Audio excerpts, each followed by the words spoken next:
Hello, hello, can you hear me now? Hello, hello, hello, can you hear me? Thanks, hi, long. Okay, good. Sorry, I just saw your message. I'm talking here to myself for like 10 minutes. Oh my God. Well, thank you very much for letting me know. I'm glad you can hear me now.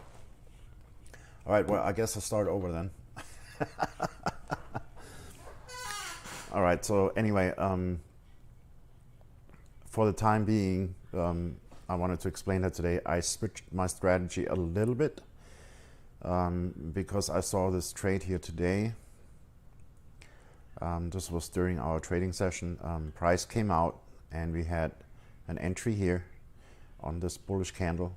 We always wait for a bullish candle if you go long, and we always wait for a bearish candle if you go short as a confirmation, because sometimes it just continues down, as you can see here. And you can see here we had a valid entry down here, and then we had another entry here. So I decided to give myself up to 6 bullets. That's what I call them, or to state it correctly, up to 6 positions. The way I calculate that is that I have this indicator. Rowan was nice enough to give me that indicator on the bottom right. If you can see that, it shows me the max lot size that I can take. Right now it's a little bit lower because I'm already in positions. I just take that number and I divide it by 2, and then the number of positions that I will allow myself plus 1. So in this case, I took this number, divided it by 2, and then divided it again by 7. That gives me 0.05 per position in case something like this happens. So I give myself some room.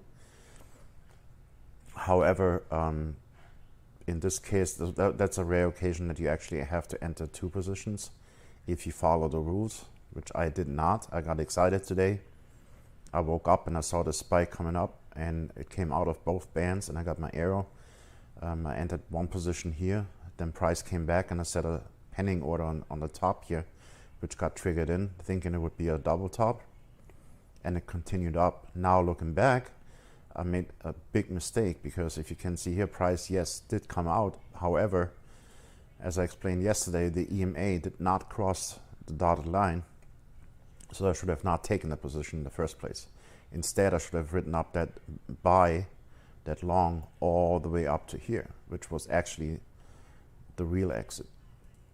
On my bigger account, whoops, sorry for that. I clicked the wrong window. On my bigger account, I actually got in right here with 1 position after I discovered what mistake I made here, and I waited patiently until I got my entry up here. And that's the trade that I'm currently in. On this one, like I said, I did leave myself some room, thank God, and so I'm not that worried about it because it will go down. I will definitely get out of that trade with a little bit of profit. It's not optimal, and like I said, I did not follow my own rules, but it is what it is. You know, we make mistakes. I got excited, but you know, that is fixed now. I just have to remind myself that the EMA needs to cross before you even consider taking a position. And if you see here, if you take 1 position here and then 1 position here, you got 2 bullets, so to speak.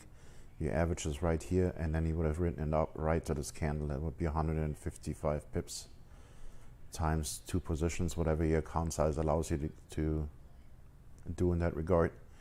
Like I said, on my bigger account, luckily I got this back. I took a 0.7 position here, and I can have up to 10 0.7 positions here, so I left myself a lot of room. It's a bigger account, so I want to be cautious, of course. Plus I'm not in a rush on my big account. This is more like a challenge to try to see where I get. However, like I said, this would have been 1 position here if I would have followed the rules. This would have been only 2 positions here. So I don't see any place on the chart, if I go back, where I would have had more than 2, maybe 3 positions. So I'm just gonna go with 6 bullets for now. That should definitely be enough. And like I said, the plan is, if I really do enter 6 positions, after I enter the 6th position, I will set a stop loss above or below the support, above the resistance. That's the plan going forward. So it still has a stop loss in place. It's not martingaling. I'm not raising the position size. I just have the same size position every time I enter. And like I said, I went back on the charts today and did some back testing, and I did not see any place where I would have had to enter more than 2, max 3 positions if I use that method. So I gave myself twice that amount just to be safe. And on my bigger account, even 10 positions allowance, if that makes sense. Yeah, I'm sorry with the microphone. I had some problems getting the stream up earlier. That's why I'm a little bit late. For some reason, it was not letting me go live on YouTube. Like I said, I'm still new to that. I'm still trying to figure that out. Apparently everything was set up correctly, so this must have been on YouTube's end for some reason. And then, of course, I start babbling for like 10-15 minutes. And I've been told in the chat that my mic is not on, so no, that's another... Hey, stuff happens. I try to keep it without cursing here. Like I said, I'm fairly new to this, and I'm still trying to figure this all out, but I'm pretty excited. I think it's actually, we were talking about that today in the Telegram group, and it's actually a really nice idea to just be able to trade together. And, you know, sometimes you can tell each other, or not tell, but make other people aware of maybe some rules that they ignore to not take the position, like I did today. I should have not taken a position here. This EMA was not even close to the middle line, so instead I should have written that all the way up until here. But it's okay, you live and learn. Another thing I wanted to note here, because that's a good example, once you enter a trade, you're gonna see, if it's a valid trade, especially if it's a valid trade, you're gonna see some retracements before it actually starts moving. And those retracements actually need to happen. So when you see that, that's actually a good thing. These green bands, it's the TMA indicator. Like I said, I changed my template again. Hey Ron, yeah, me too. It's a really nice car. When you see that green band is a TMA band, that's what it's called. I'm gonna fix the template and shoot it out tomorrow again, so you all have that. It takes a while for this band to update. It's not moving as quickly as the white bands are. So in order for the TMA band to actually being able to keep up with the price going down and not triggering an alert to buy, the price actually needs to come down slowly at first until that slope goes the other way. That's normal. So like I said, if you're in a valid trade, you will see this a lot happening. Don't get nervous. Actually, you can congratulate yourself a little bit if that happens, because it's a confirmation that you're going the right way. It just gives that band time to catch up with the price as it goes down. So it's more like a slow curve, and then price starts running. So that's absolutely normal. Keep that in mind. That's a little tip for your psychology when you're trading. Because a lot of people get nervous when they get in a position and then they see price fiddling around for a little while. That is absolutely normal. That happens all the time, at least if you're in the right trade.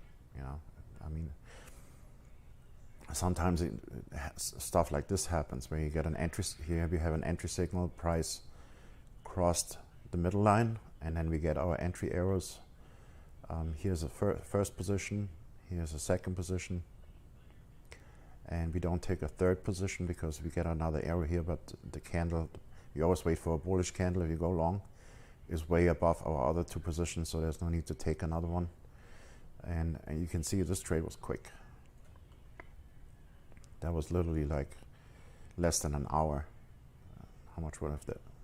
So we would have two positions average here, and then yeah, that was a quick 40 pips with two positions. So you're responsible for your own position size. Like I said, I'm going to give you that indicator tomorrow with the template. I use a formula where I say, okay, what is my max lot size, which is down here, and then I divide that by 2, and then again by the number of bullets that I allow myself. In my case it's 6. I think that's more than enough, plus 1. So if you have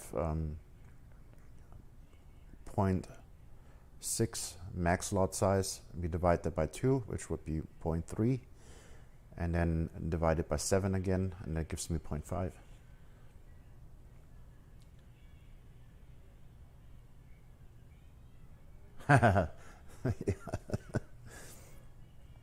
That would be nice. Yeah, on my bigger account, I'm expecting at least 50 to 100 pips out of each move. Sometimes they go even longer. I mean, we had this today. This was crazy today.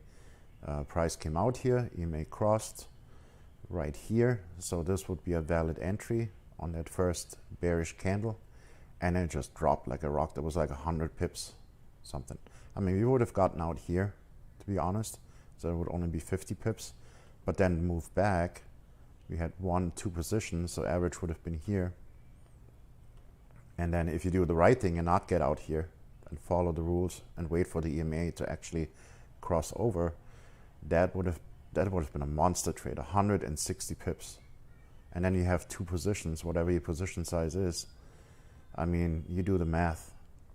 On my big account, one of my bullets on my big account is 0.7. So that's $14 per pips times 160 pips. That's ridiculous. In one night, that's crazy. And I explained that yesterday. I made this spreadsheet here. Where is it? There it is. I gotta change the zoom here. Let me set this to 100 so you can actually see that better. There we go. Yeah, disregard that. That's my other account. So every time you make a profit, you change that number, and then it will give you the bullet size for the next position that you can take.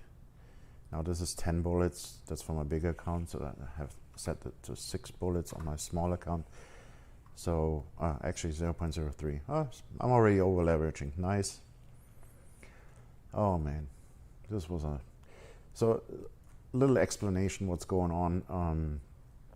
I'm also trading EAs, and I had 5 EAs running, and my VPS decided to bog down a little bit. It was a little bit too much for my VPS. So me trying to do the right thing, what do? I get a dedicated server. I moved everything over. That was about 2 months ago. I moved everything on a dedicated server, much more expensive, of course, and had everything set up. And 2 weeks in, that server crashed. And it crashed so hard that they could not restore the data. So all of a sudden, I was left with 5 EAs, leftover trades that I had to trade manually out. So you can imagine. And I just today finished the last trade that was still open from that time. So for the last 2 months, I barely slept, and it was literally Forex hell for me to get out of all of these trades. And like I said, today, finally, the last trade closed, and everything was done and over with, and I decided to have a couple of drinks to celebrate that. A lesson learned: if you do anything with VPS, make regular backups. If you get a dedicated server, try to get a backup feature with it. Don't make that mistake. Trust me, you're gonna be in hell if that happens. I went through it for the last 2 months, and it was not fun.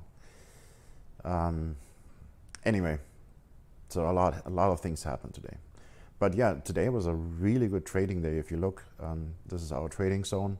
Like I said, I prematurely entered that because I saw that setup forming that I'm already in. But you know, if you wait for the trading zone to start, which is here at 1 a.m. Eastern Standard Time, which is 2 hours before London open, you can see price coming out of both bands. We get a buy error, we get the confirmation the EMA has crossed down.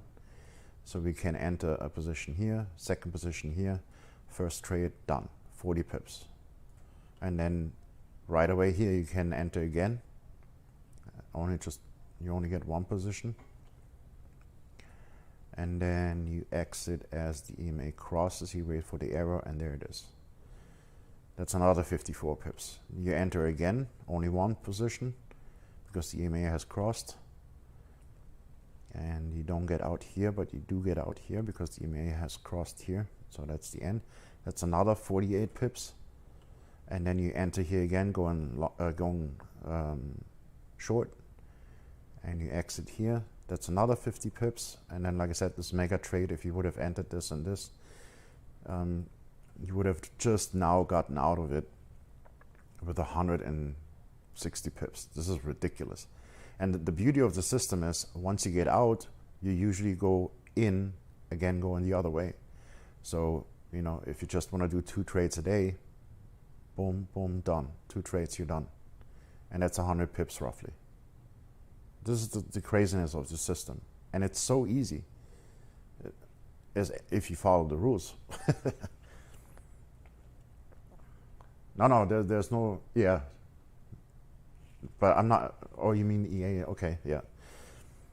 Yeah, if you do martingale EA, it's not a bad thing, but you have to really test it out and also back test it and see.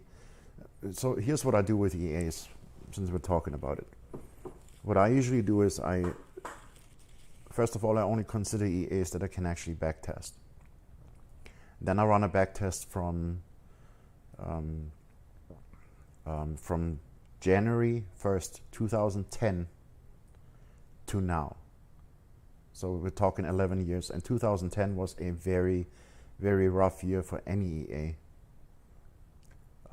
So if the EA on 0.01, I put in 100,000 capital to start with, and I do not martingale, I do martingale if the EA requires it, but my start lot is always 0.01. I do no money management or anything.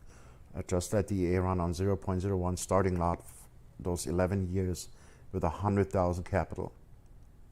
And then what I do at the end, when the back test is done, it always takes a while, it's 11 years, then I look at the max drawdown the CA had, which could occur at any point in time when you start with 0.01.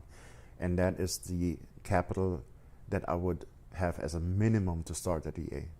I usually double that amount. And if that amount is ridiculous and it even blows the account on 100,000, I don't even consider running it, if that makes sense. So again, I backtest the EA. I start January 1st, 2010. Trust me, 2010 was a rough year for any EA. And then if I give it 100,000 capital on the EA, just to give it enough money so it has some room. And then I let it run on 0.01 fixed lot size for those 11 years. And then at the end of the 11 years, when the backtest is done, I look at the max drawdown. That's the minimum capital you need for that EA. And I double that just to be safe. And if that's way too much, or it even blows the $100,000 account, I don't even consider that EA. There's no point. And as a recommendation, I think I mentioned that in the chat already, but my recommendation would be, if you want to do EA trading and you're just starting out, start with the Agilent EA. This is one of the safest EAs that you can run. It's consistent, it's not crazy, it doesn't make a lot, it makes between 5 and 10% a month. So it's not, it's not going to double your account in a month or two, but it's steady profit and it's very safe. It actually manages drawdown very, very well, and it also reduces drawdown if the capital goes low. So you will occasionally have losses with that EA too, but usually it recovers those losses right away. This is the only EA that I found so far that literally is hands off. And you, of course, you gotta follow the recommended settings of the company that does the EA.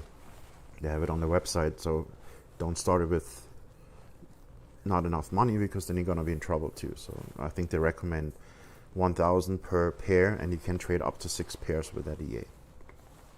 And they even give you the pairs that you should use. So if you want to start out with $1,000, then use just 1 pair. Work your way up to 2 pairs, meaning $2,000, and then you can start the second pair. I actually would recommend, if you really consider the EA, that you start with $3,000 and 3 pairs. That's the safest way to start the EA, in my opinion. But that should definitely be the number 1 EA that everyone has running, because it's just the safest to go, and it's very, very consistent. Actually, let me see if I can pull it up real quick. Where is it? I'm going to show you the MyFX book of my Agimet. You can see that here. There are occasional losses, you can see that here, but overall, even if this was a really bad time, or was that? Yeah, that was this year in February. And then last year we had a nasty few weeks too. That was well, anyway, we had a few periods where it was extremely bad for any EA, and you can see when the drawdown gets too much, the EA is not going to blow. It will reduce and take a hit just to be able to continue. That's what Agimet does. And you can see here, we had a dip here, but overall I'm up, and this account made 100% profit. So that's not too bad. And disregard the deposit and withdrawals. I put money in and out, back and forth. Whenever I go on vacation, I just take my trading money and put it in the EA for the time being until I come back, so I make at least a little bit of money. But anyway, this is my longest running EA, and it says here April 8th, 20, but I actually switched servers back in April last year. I'm running this EA for over 3 years now. It's very, very solid, and I trust it the most out of anything that I run. So if you're looking into EA, that's definitely the way to go, in my opinion. So consider that. Martingale EAs, like I said, they can be profitable, but you have to run it the right way, and you always have to have backup money. It's very, very important. Where's my chat? Where did my chat go? Oh, here we are. Yeah, with Martingale EAs, like I said, I backtest. I see what the max drawdown is over 11 years. And if it even makes it on 0.01 fixed lot size, and then I take the max drawdown, double that money, and that's my minimum per 0.01.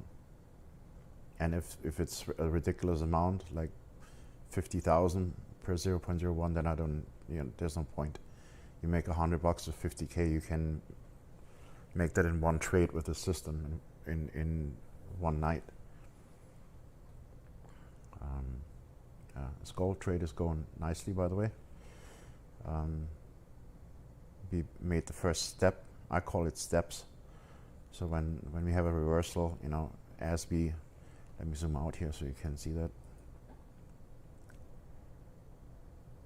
Yeah, you can't really see that here because we have too much going on. But usually when we go up, you have steps up, which is the blue boxes, and then when we start going down, we have red boxes going down as the market swings down. And here you can see what I meant before. You will have a little bit of consolidation if the trade is actually valid and you go in the right way, so that TMA band actually has time to catch up and you're not getting a buy signal too early. It's funny how that works. Like I said, I found that out by accident, but it's literally, you can pinpoint the entry here, and you can pinpoint, well, in this more or less, the entry here and here, and it just works. It's like magic for me. I like it. I wouldn't trade anything else. So how was your day today, your trading day?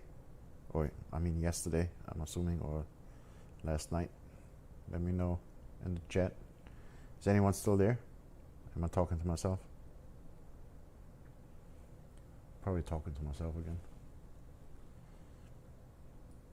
Does anyone not know the rules of the system?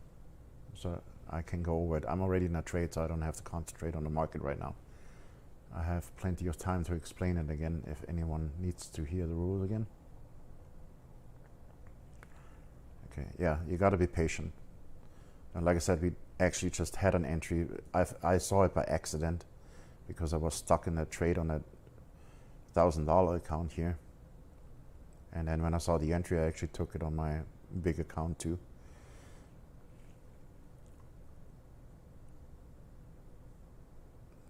Damn. You're gonna have a nice night, I can tell you that. Because it definitely, well, I didn't look at GBP NZD, but gold is definitely going down. That was the top. So you're gonna have a good night, I can tell you that. So does anyone need the rules for the system, or everybody has it all? Like I said, this is the final template, so I will release that tomorrow again. If you don't have it in a similar way, you need the TMA bands. I did change the EMA from 36 to 24. So if you have the template, change it to 24. That's the EMA that we're going to use because that crossed over right before we got the entry here. And you want to see it crossed over, not just barely. If you don't see any background on the chart, then it isn't crossed over in my opinion. So make sure you change the EMA to exponential and 24. That's my setting that I'm using going forward. The TMA bands are default settings. Let me show you that. This is all, well, I did change the ATR multiplier to 1.7, and I also enabled the alerts because we don't even look at anything before we get the price coming out of the TMA band. So make sure that you set that to turn that alert on, because that's your first indication that something might happen. So you don't have to sit in front of the chart all the time. It's definitely a plus, so you don't have to stare at the screen 24/7. If you set that alert, it will alert you when the price comes out of this green band, and then you have to pay attention. And you can see here, there was actually an entry here, which again I took against my own rules, but the EMA didn't even cross at that point, so that was not a valid entry, and then it shot higher, and here was actually the valid entry. I always wait one candle going the other way as a confirmation, because sometimes this can go and go and go 3-4 candles up, so you want to make sure that you wait for a candle going the other way before you enter. So the actual entry would have been here. Like I said, I got in a little bit later. I was talking to someone in Telegram. So anyway, yeah, set that TMA band to all default setting except the ATR multiplier. I changed it to 1.7, so it's a little bit more sensitive. I guess you don't need to do it, especially in gold, but I just did it. It gives me enough time to, you know, if I'm not sitting right in front of the computer, to finish what I need to finish, because I know it's going to take at least another 30 minutes before the entry. Well, not always, but 10-15 minutes at least before I can even take an entry after that. That's why I set it a little bit lower.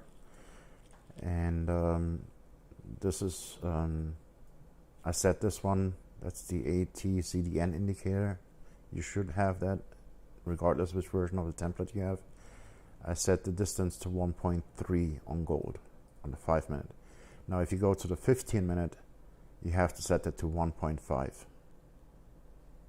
But on the 5 minute you can set it to 1.3. That guarantees that you get those errors. Most of the time you don't need it on gold, but sometimes we had that last night. I don't know if you watched the live stream from last night, but we didn't get that entry here because the setting was too wide, so we didn't get the errors here, and we missed that trade yesterday. So I reduced the width so we get those alerts too. I mean, unfortunately, that indicator doesn't give you alerts, so you literally have to see the errors on the chart before you're able to take a trade. But yeah, that was the mistake that I made yesterday. Yeah, you test, you try, you learn, you correct, and you improve. That's how it works. Yeah, buddy, you set with your 4 lots on gold. How much are you trading with? This is ridiculous. This is crazy. I mean, on my account, I could have, technically, if I max it out, I could have 12 lots, but I would never take that big of a position. That just freaks me out, to be honest. But you must be really happy right now, right? With 4 lots going down. Where did you get in on that trade? On gold. Ah, 100K account. Okay, yeah, you're definitely good. Yeah, you're gonna have a nice night. Very nice. 1811.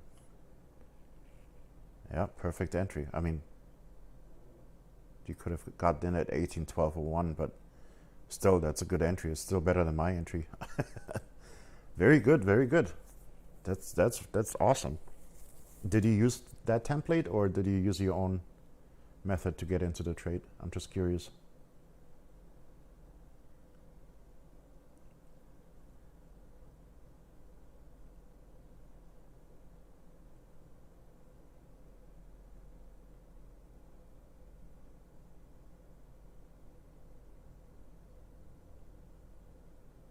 Oh, you don't use my template. Okay.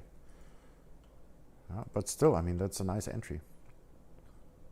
1811 that's a solid entry. So you have a pretty good template too then. Yeah, with this one, you could have taken a trade right here at 1812. But I mean, oh, BTMM. Okay. Cool. That's the market maker method, right?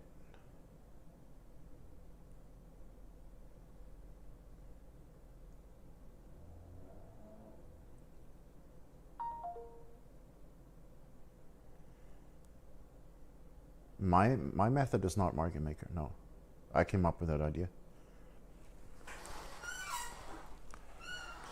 I used all those indicators separately over the last years. Sorry, I just got a message here. I'm sorry. Give me 1 sec. I just got a message from someone.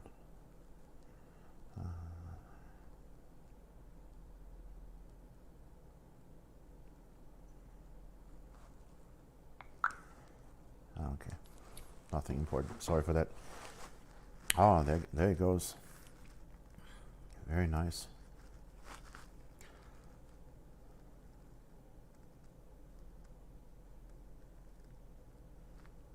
My system is market maker?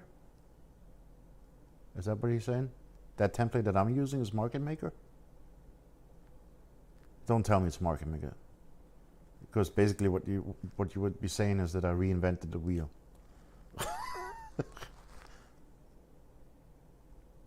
Really? I did not know that. I mean, I heard about market maker, and I did watch a few training videos on it. Oh, there we go. Ooh. I gotta see that on my big account. Yeah, see how it like came down and then came up again and then consolidated a little bit. If you see that, that's normal, and that's actually healthy. So if you see that, take it as a positive, just as a tip on the side. Check the template, the errors. Really? Huh. I had no idea. That's interesting. Ooh. Penetrated down band. Okay. But see how the white band is now far away from the TMA band because it updates quicker. So that gives you room to go down, basically. If this happens too fast, you actually have a return trade right away. Like in this case here. Up really quick, and then you can enter going the other way really quick, and then going the other way, and then going the other way. Does the market maker template allow that too? Those quick trades in between? I'm just curious.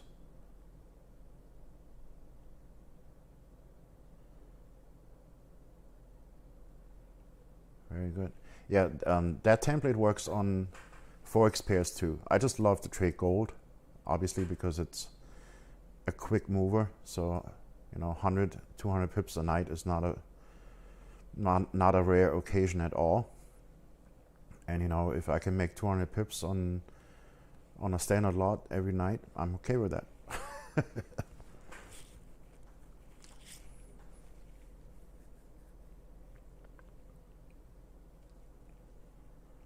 Okay, all right.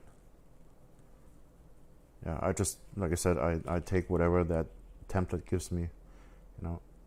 Yesterday, if I would have had the right template, I would have had 1, 2, 3 trades and done. I might have even just took 2 trades, and that would have been it. I mean, if I make 100 pips, like I said, I mean, not on the $1,000 account, obviously, but if I trade with a standard lot, make 100 pips, that's $1,000. I'm okay with that. It's 5K a week. And sometimes you get those murder trades where we make 160 pips on 2 positions. That would have been a really nice trade if I would have traded that on my big account. But I was working on a template all day, so I did not pay attention to that. I saw that spike and I was like, oh, nice, let me get in. And then later on, as it went against me, I'm like, why is it going against me? And I saw that the EMA didn't cross. I'm like, oh, yep, didn't follow the rules myself. Here you can see a clear cross, and then bam, there's your entry right there.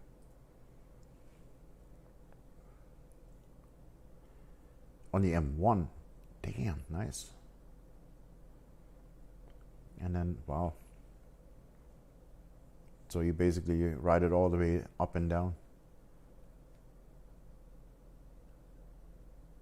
Yeah, I trade the 5-minute chart. I just want to grab my pips for the day and be done.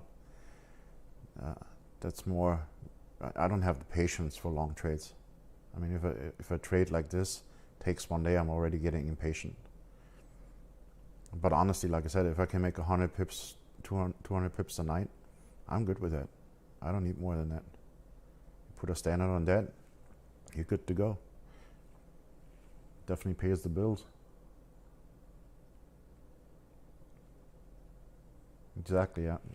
Gold will give you that.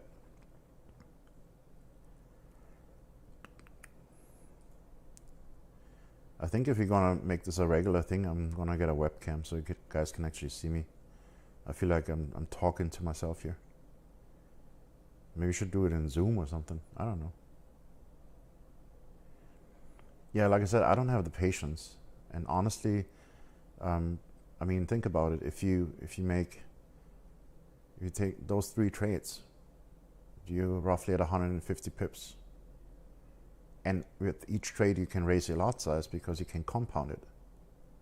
And then you take 2 trades the next day, and then 2 trades the next day. That's a lot quicker than staying in it for, I don't know, how long are those swings, like a week? Half a week to a week on Market Maker?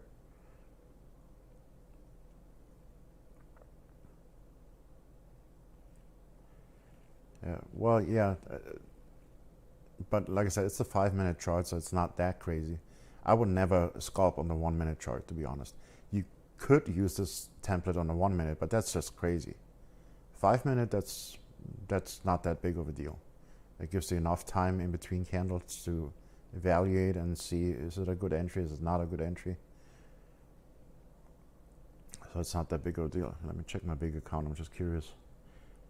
All right, $200, nice. That's a good night for me. Yeah, like I said,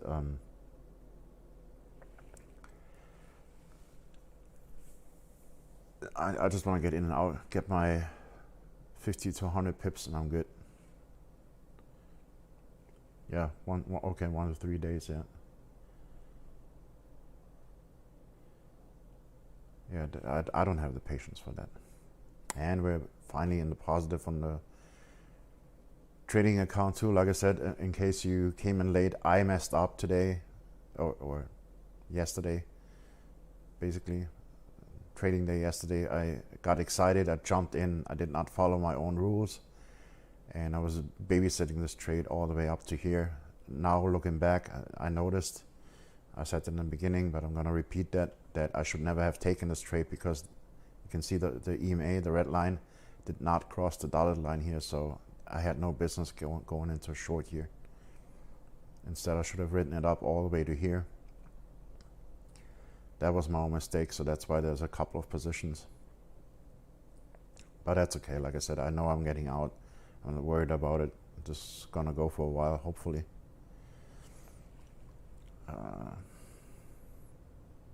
Exactly, yeah. I just want to compound real quick. That's my goal, you know. If I can do 2-3 trades a night and compound with each trade, I don't know. What's faster? You tell me.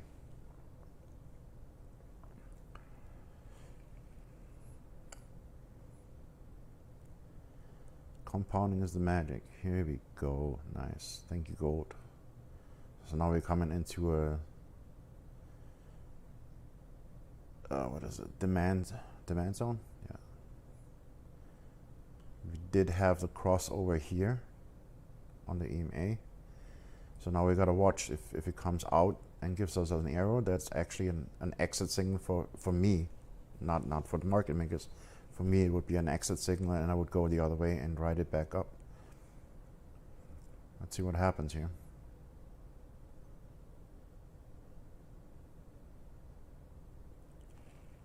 Gotta pay a little attention. But as long as we do not come out of the white band, we're good. It looks like it's gonna make a pullback. So it means we're going further down, so that's good. I like that.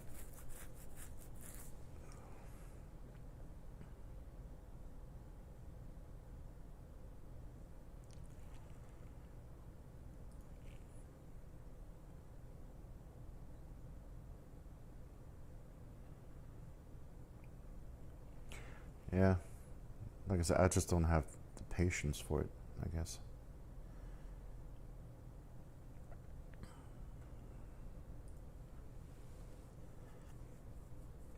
Also, by the way, I changed the resistance and support dots to the H4 here in the settings to 4 hours.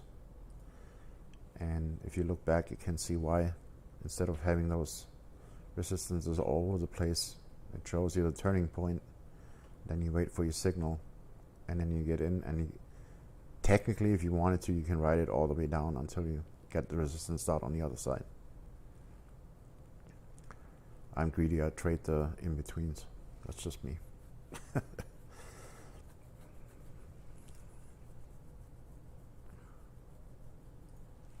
yeah, I'm not worried about this trade right now.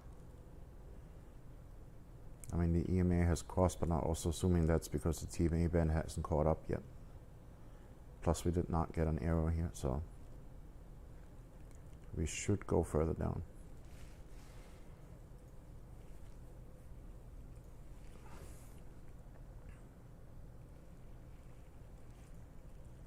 So let me go over the rules again, so just so you guys know.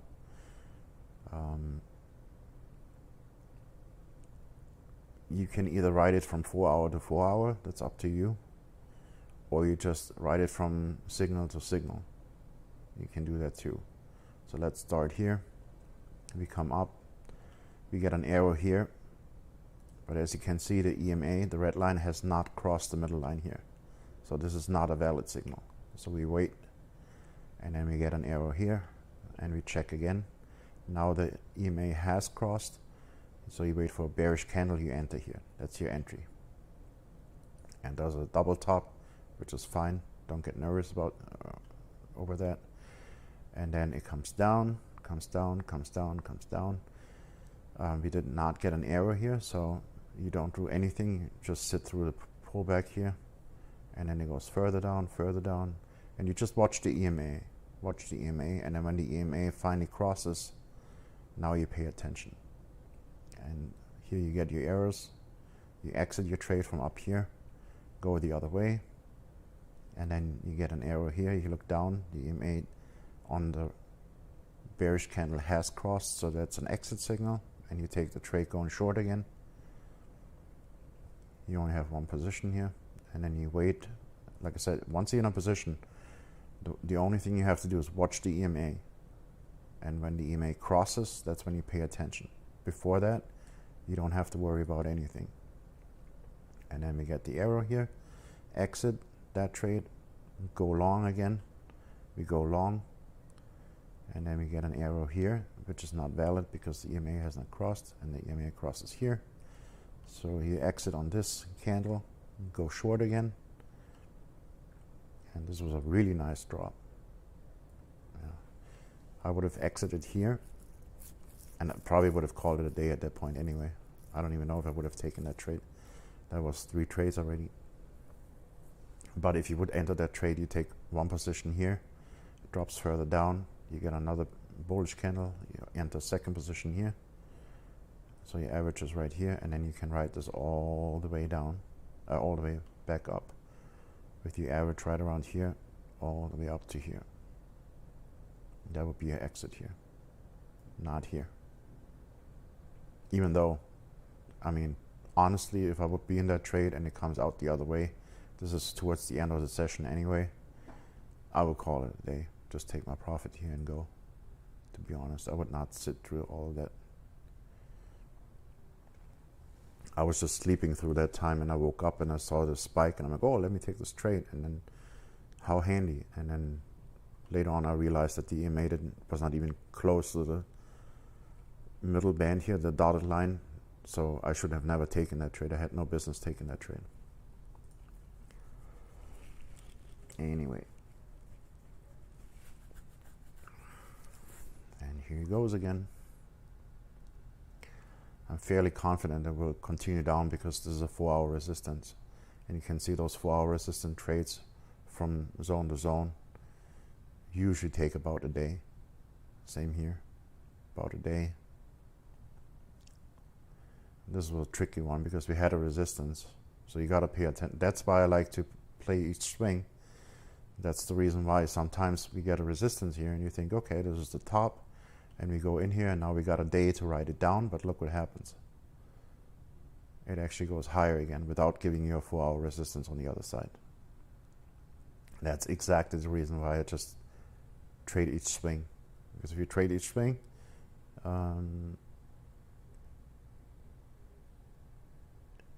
yeah, see, this is a tricky one too, because we get the cross over here, and technically an entry signal here. However, the top was here. So you already know that it goes higher, and it does. So your correct entry would actually be here. But even if you enter here, you just take a second position here, that's fine. Like I said, I allow myself to enter up to 6 positions before I set a stop loss. But in all honesty, usually 2 positions, max 3, you're good to go. But if you plan for 6, then you leave yourself some room. And my trading plan is up to 6 positions, and then once, if that really happens, I set a stop loss at that point, which didn't happen before. So yeah, and then it comes down here. Just did quiet cross here, not quiet. But even if, like I said, if you're in doubt, you can take that position, and then it continues down, you get a second entry here, and then you have an average here, and boom, you're out again. So no biggie. And then, yeah, and then it continues up. So you cannot really rely on those dotted positions, dotted resistances either. That's why I just do, see, looks like we're getting an actually an exit signal here. If this comes out of the band, then that's an exit signal. Let me get my other account ready here.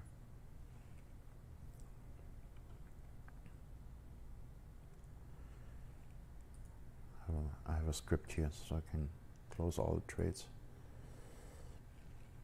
Let me get this ready on my other account too. Looks like it's gonna go up again. Just in case.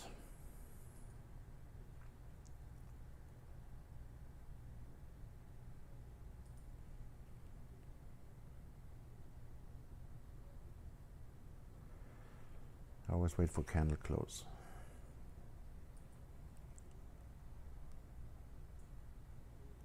Close all trades current. Close all trades current. So I have two MT4s open. This is the challenge account, and then I have my regular trading account open on the other window.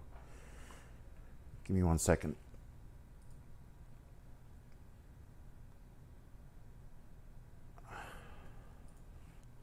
Let me just get out of this trade if it happens.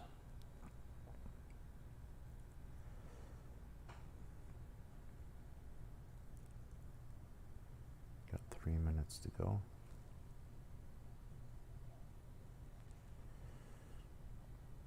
That's another rule of mine. I only act on candle close. I made that mistake way too many times where I got excited and saw a candlestick pattern or whatever before the candle closed and jumped in, and then it turned out not to be the correct entry. So now always wait for candle close.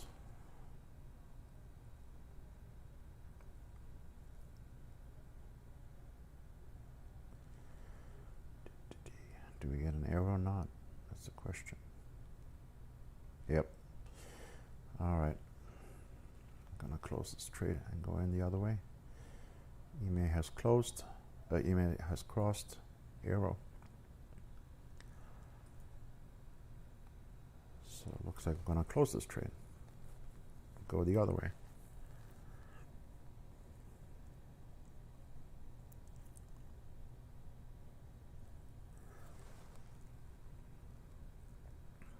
Minutes. Let's see what happens. For the new people that are here, I do vape. So if you hear some weird noises, that's me vaping in the background. That's unfortunately right over the microphone. So in case you're wondering, just want to point that out. And it's not CBD oil, it's just regular beet juice. Not that I charge, but let's see what happens here.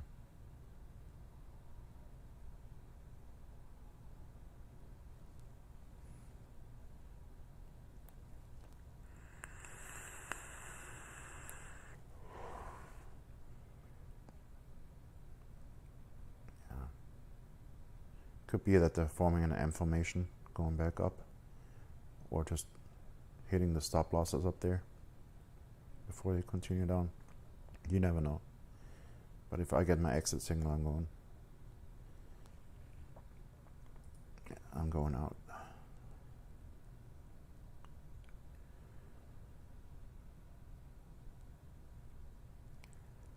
Let's see. So yeah, if this candle stays bullish, in my case blue, I use blue for bullish and gray for bearish. Let me make this bigger for you guys. Then I will close that trade. Well, I got lucky that I got out, I guess.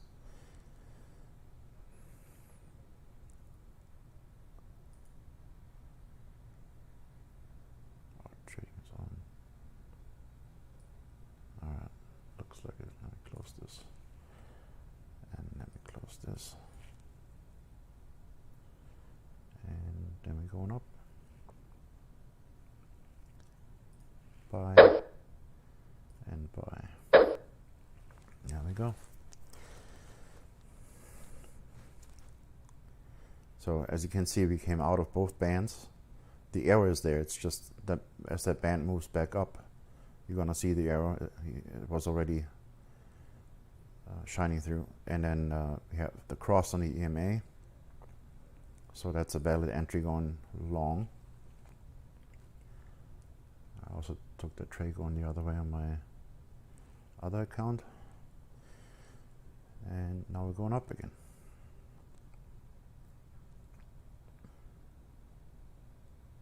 Or not. I don't know yet. Let's see. I give myself, like I said, 6 bullets, so I can enter up to 6 positions here. And if I reach this 6th position, I will set a stop loss. So I will not let it go further than that. But this should be a valid entry. We'll see. See what happens.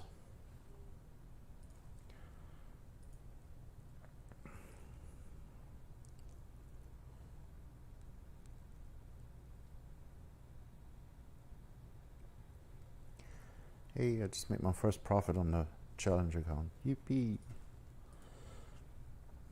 Fun, fun. Let me close this again.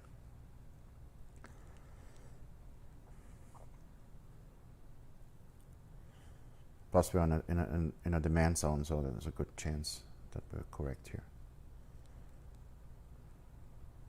Looks like we are.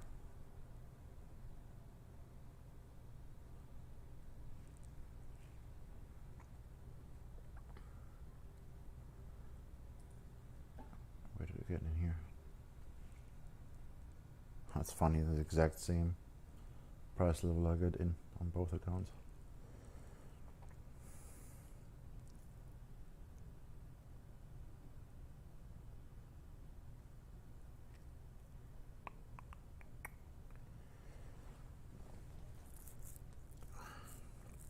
Yeah, the EMA definitely has crossed over.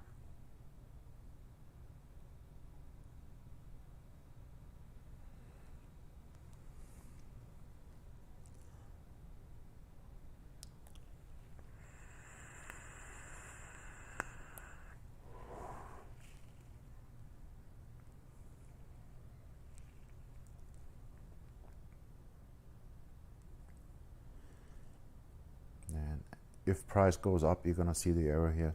That arrow only appears at the body of the candles outside of the band. So as this band is shifting up, you're gonna see that arrow appearing. That's how it works. Or not. Looks like a second, maybe I don't know. Let's see what happens.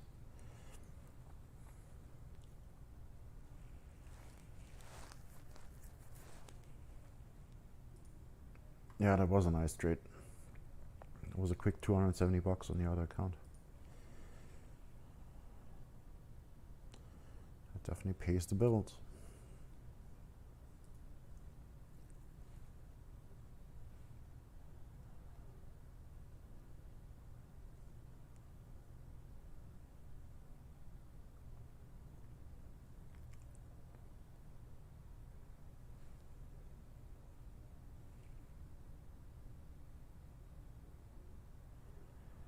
Hey, you better buckle up because we're gonna go up again. I don't know if they're gonna do a stop hunt or if they just do a double top, so just be ready.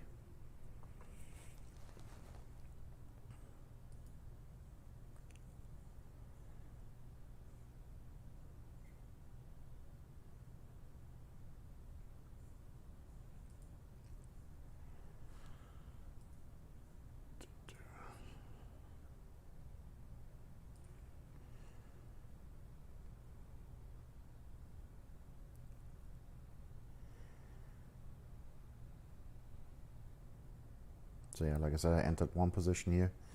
I allow myself 6 positions. That's how I calculated the position sizes out with my max lot size that is available to me, and to a point where I still feel comfortable if it hits stop loss.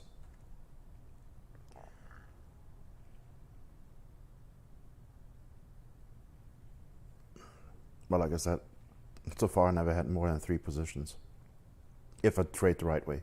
This was an exception. I was just stupid yesterday when I took that trade. I shouldn't have taken that. But if you do it the right way, you never should have more than 3 positions. 3 was the most I had. So I give myself enough room. Here we go.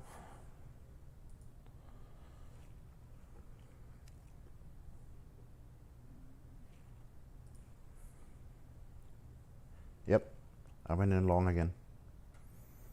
This was my exit here. And you will see as the price moves up, you're gonna see that arrow appearing here. Plus we are in a demand zone here on the 5 minute. Now if you trade on the 1 hour, it's probably not gonna bother you, but on the 5 minute, that's a valid exit signal here. I'm assuming it's just gonna be a short trade up and then continue down, because we do have the 4 hour dots here, so the main trend is actually going down. This is a counter trend trade, so to speak.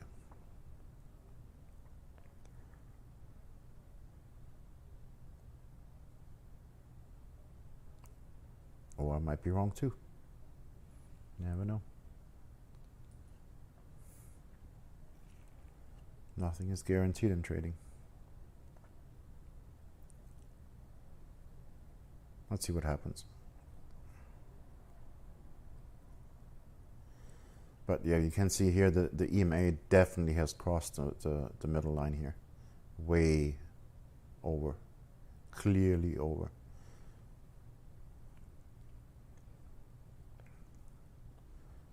And that's how the system works. It's basically, following the price and the expansion of the price. When volatility kicks in, price tends to snap back. And it usually does it right around that TMA band. And we're just playing the extreme cases against the extreme cases on the other side. That's the whole strategy, if that makes sense. That's all it really is. And looks like I was wrong. Should have waited. Oh well.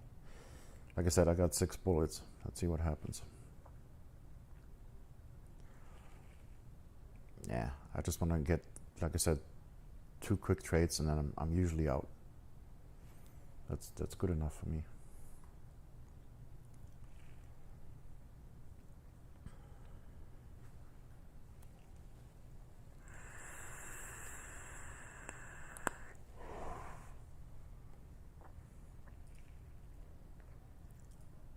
Yeah, see, that's the thing though, with because you said counter trend and all that.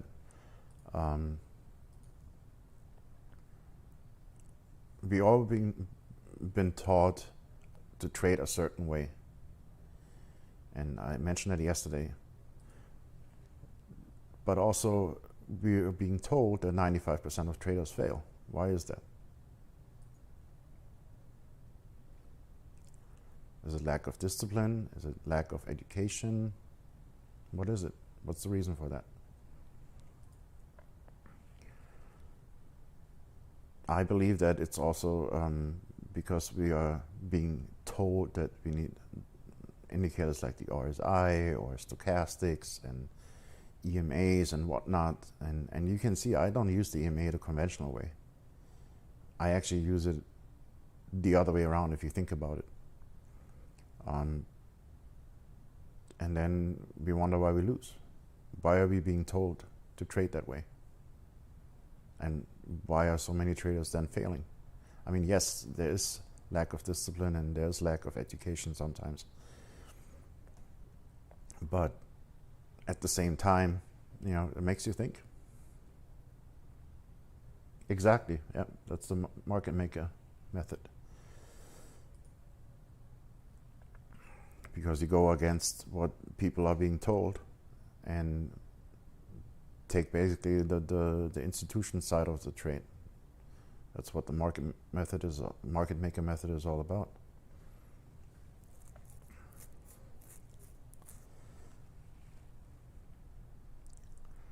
Yeah, I think I might have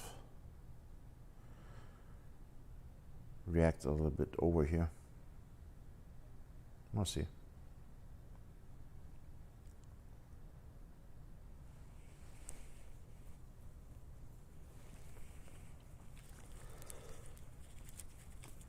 Let's see what happens.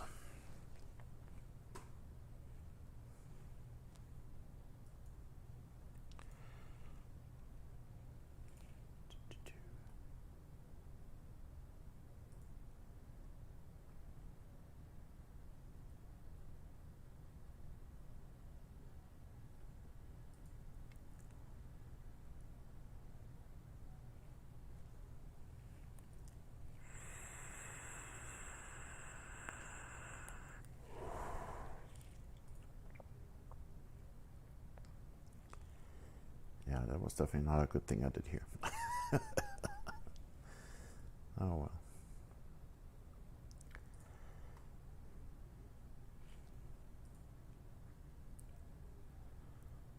It's going right through that zone.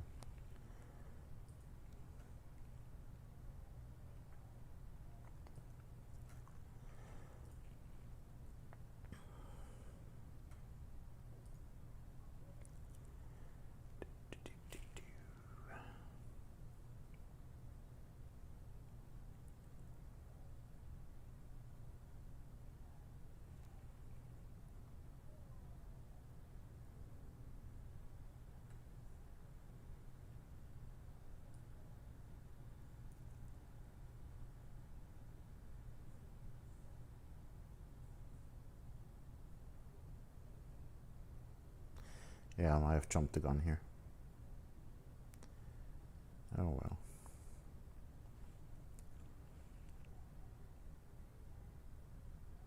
This is my mistake that I always make. I always get excited too early and then I jump the gun. I gotta teach myself better discipline. Seriously.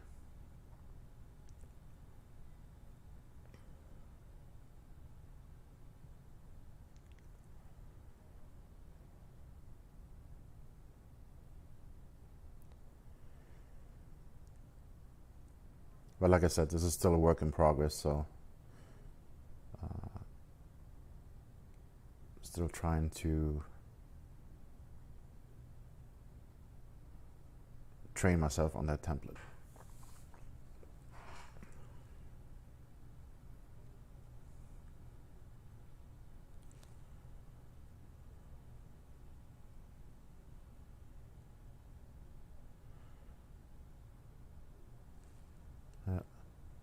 Yeah, that's the whole point, you know. You live and learn. But like I said, I allowed myself 6 positions, so I'm not too worried about it. And I mean, worst case scenario, like I said, stop loss, and then if it gets hit, it happens. Can't win every trade.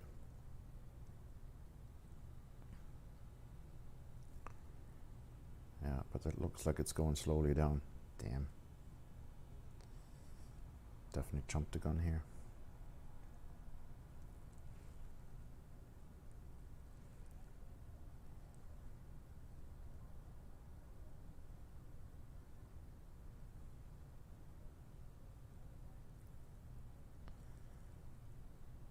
Maybe get a little pullback, then I get out.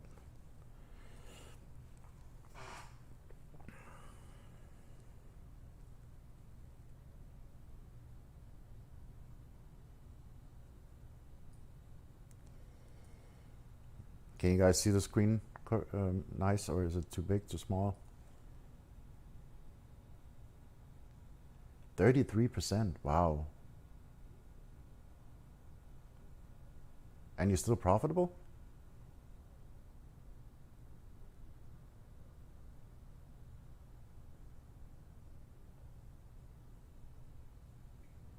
I mean, I'm not judging, I'm just wondering. That's good? Okay, well, hey, if you make money, that's all that matters. But oh, okay, 4 hours. Okay, yeah, that makes sense. But okay, well, that's pretty good. But don't you think you could like improve that a little bit to maybe bring it up to 40 to 50%?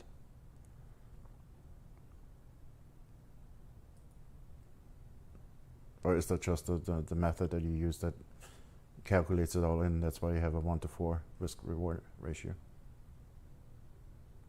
Like I said, I'm not judging, I'm just curious. I always like to see other people's input.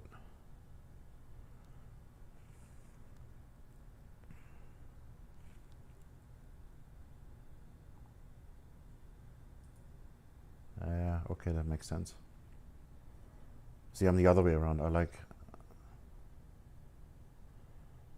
Yeah, okay, I get it.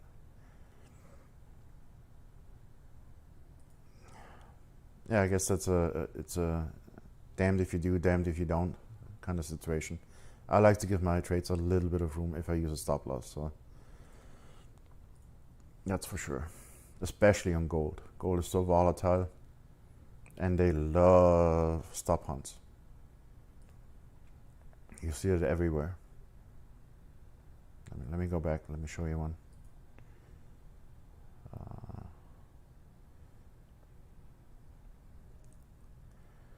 Where do we have a stop hunt? I just saw one the other day.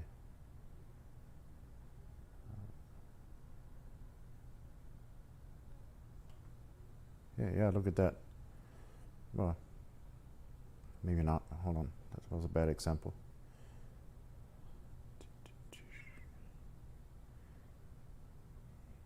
came over a little bit. I saw a better one though. Give me 1 sec. I got it. I got it. Yeah, look at this. You got all this consolidation here. And then bam, just spike it up right here. And then I take it down. That was not a stop hunt. Yeah, but anyway, I mean, if you trade gold on a regular basis, you probably know that they do that all the time, even on the bigger time frames. Sometimes they're even bringing it back like a few hundred pips just to hit the stops on the other side before they take it back down. That's how crazy gold is. Okay, so now we have price outside, clearly. Now I'm paying attention. Paying attention here too.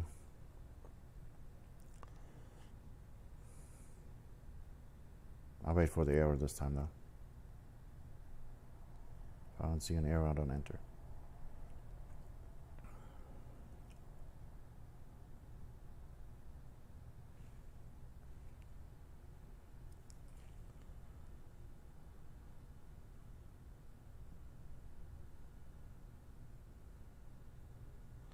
Oh, that's right. You said that you enter on the 1 minute. Yeah, okay. I guess that makes sense too, in a way. I understand that.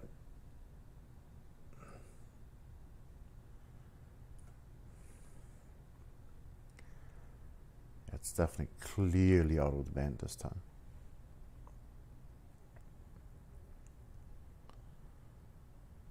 All right, I gotta pay attention here real quick.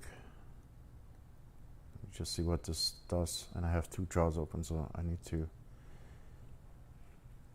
cover the chat for a second. Arrow? No arrow? I'm waiting for the arrow this time. No arrow yet, okay.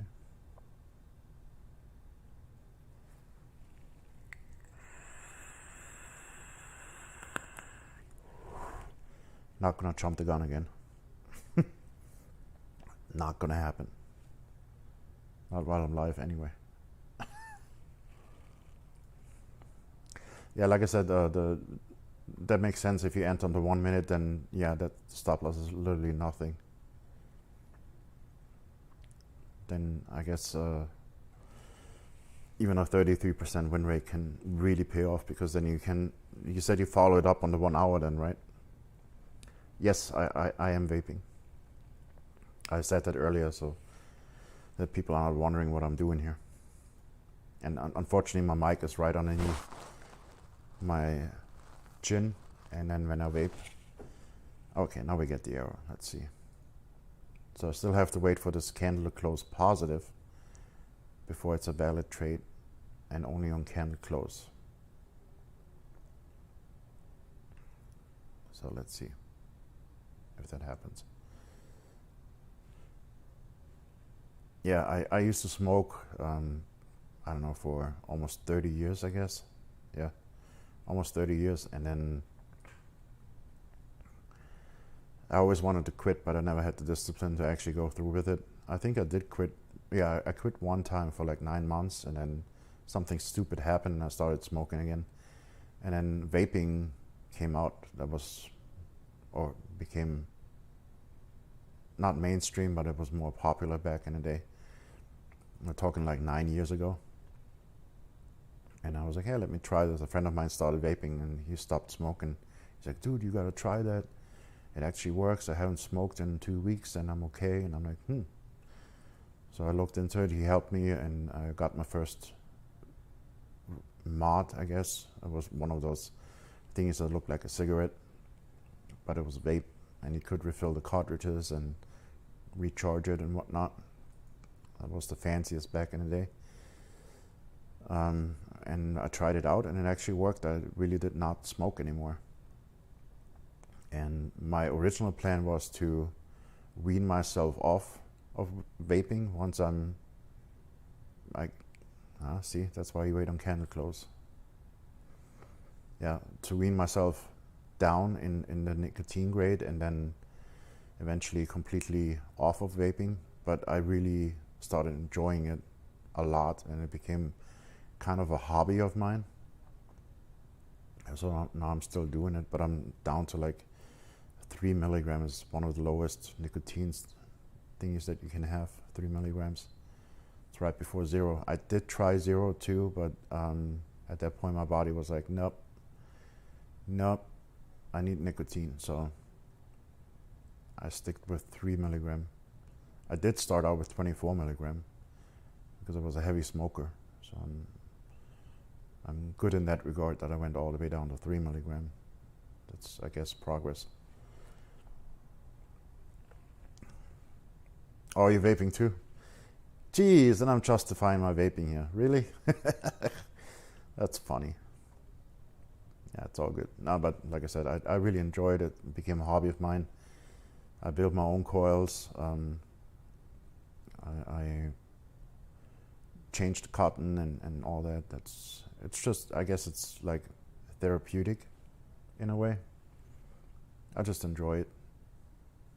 It's like a hobby. Okay, now we have a valid entry. So I'm gonna possibly fire. I gotta get ready. Give me 1 second here. I got 2 instances open. If I even get an entry here, if it shoots all the way to my original entry, then I don't need to take a second one. Let's see. And we still got 1 minute and 20 seconds to go, so I waited out.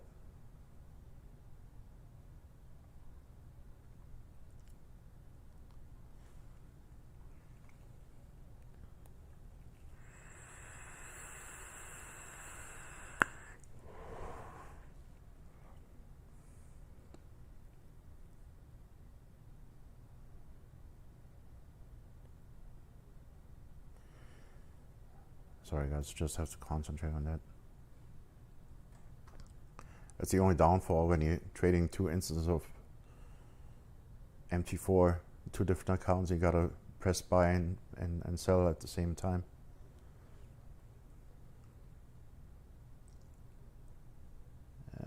How many pips am I down? 5 pips. I guess rule is rule. Let me just take a position here when the candle closes.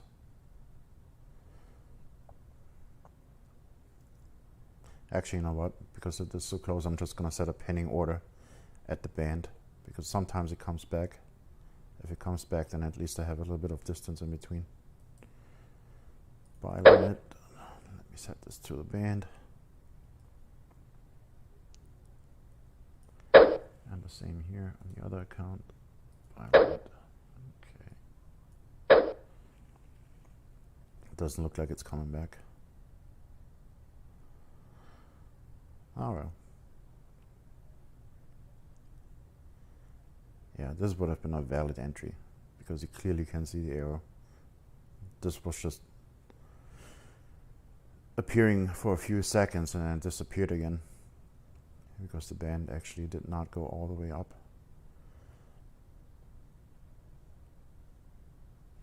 Maybe it does come back. I've got pending orders on both. So let's see what happens. If it does come back here, then I get triggered into a second bullet. I call them bullet. Other people call it positions, I guess.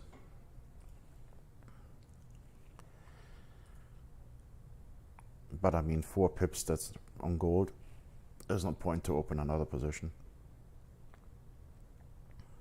If you trade that way, you don't want to like go crazy and just fire and fire and fire. You only have so much capital and margin, and you don't want to have a huge loss if you do have to take a hit. So I like to set it at the band, and I leave it there where it was when that candle opened, because that band moves too.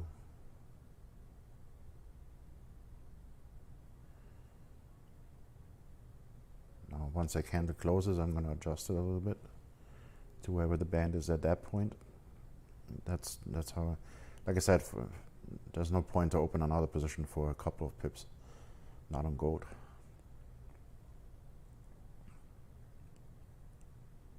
But if it does come back to the band and touches it, then it's worth it. Here we go, we're in the green. All right, that's gonna be a quick one. Gotta pay attention to this.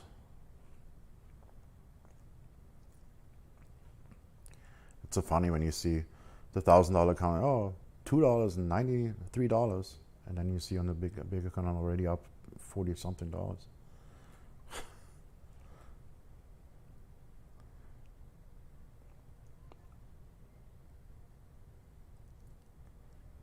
Here we go.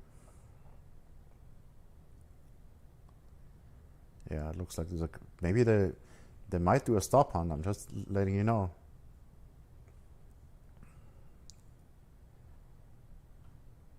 This could be a stop hunt. That's usually how it starts. They go really quick back up and trigger all the stop losses and take all that money, and then they run with it. You might want to set it to break even, just in case. I mean, it's up to you. I don't know how much is stop loss. As you said, on the 1 minute, there can't be much, but I don't know. You do you.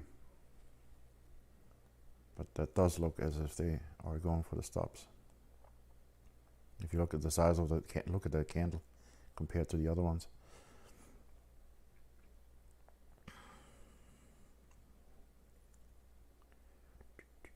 There it goes. There it goes.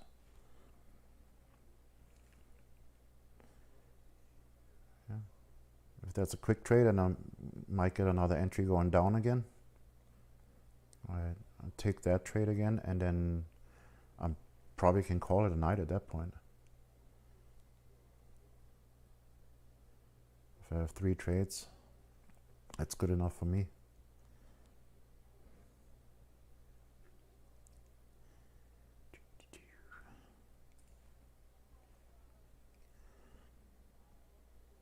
It's my kind of night. Quick in and out, done. Yeah, and this, like I said, that EMA, that's one of the things I just wanted to continue the conversation from before. That's something I mentioned in my introduction video to that challenge, that EMA is used completely different by other traders. I use it pretty much the opposite way than what other traders are using it. When the EMA crosses and price is underneath it and then whatnot, you only take shorts and you only take longs. I actually take longs from underneath the EMA and then shorts from above the EMA.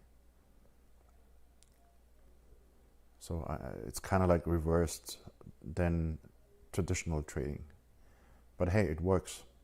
I'm not complaining about it.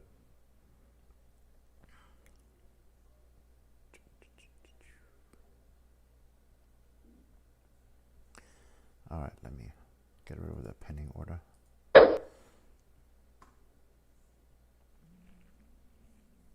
We have this huge candle up, so that pending order is not valid anymore for sure.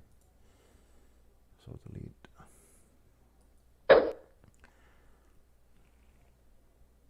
See, if I would have waited out, I would have gotten 4 more pips out of it. 4 or 5 pips. Oh well. It is what it is, right? Take what you get. Be happy. So now we want to see price coming out of the band on the other side again. Out of both bands, that's a condition. And then also we want to see the EMA crossing over again. And once we have all those 3 conditions in place, then we're going to look for an arrow, not before. And that's pretty much the system, like I said. And you can trade it on the 5 minute, on the 15, on the 30, on the 1 hour. It works just the same. Doesn't matter the time frame. I just like to trade it on the 5 minute on gold because I'm usually in and out. A couple of trades and I'm done. That's my kind of night.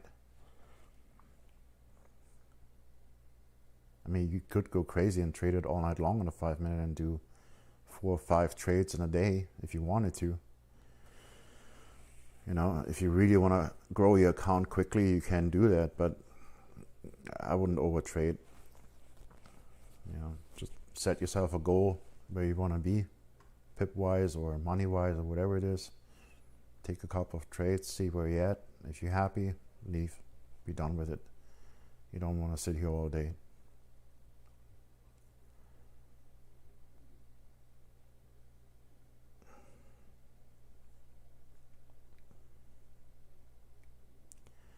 Yeah, if that's a quick trade, I'm going to take another one, and then after that, I'm going to call it a night. Yeah, exactly. It just burns you out. And, you know, I mean, I can understand it if you're just starting out, if you're like in a position of like this challenge, only have $1,000 account and you want to grow it quickly. I can see why people would do a little bit of over trading. And if you have a surefire method of trading and a trading plan, then that's not a bad thing. You know, if you want to grow your account real quick so you get to a point where you can actually make some nice withdrawals and have fun with it, you know, or even pay some bills with it, I can understand it. But once you grow your account to a certain size, then, you know, one of those trades, what did the other trade make me? Hold on, let me just see. And my other account is about 22,000 right now, 22 and a half. So it's not a crazy big amount. And I have 10 bullets, so I'm even more careful with my positions. That trade was, let me check, $250. You have 2-3 of those. You know, you're walking with $500 for the night, $700 for the night. How much money do you really need, you know?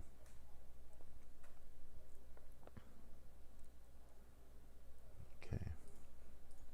Am I right or am I wrong? Is anyone even listening? I mean, you are listening. Hi, I know you're listening. We're talking, but everyone else is quiet. Say hello if you're in the chat. Don't be boring. Let's have some fun. That's why I do this. There we go.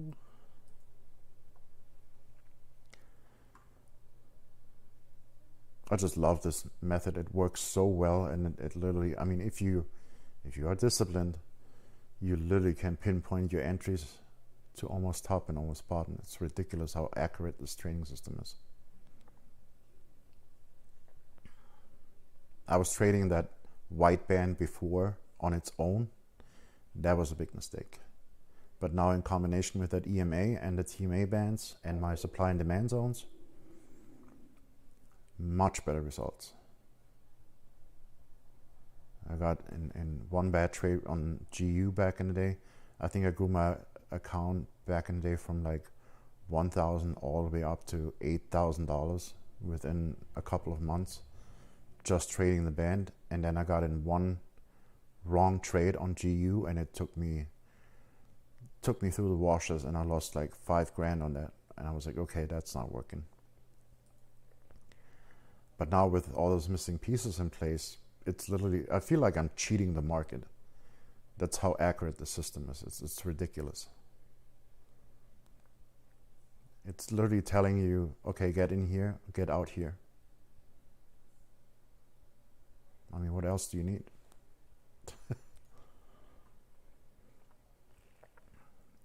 Yeah, like I said, my entry on the 5 minute would have been right here. That would have been the accurate entry. And then your exit would have been on this candle here. So you would have taken this whole move. That's 44 pips. And now we're going the other way. Like I said, I jumped the gun again. And I didn't feel 5 pips is worth it to open a second position. Technically I could have, but you also got to be cautious if you trade that way. So now it's playing around.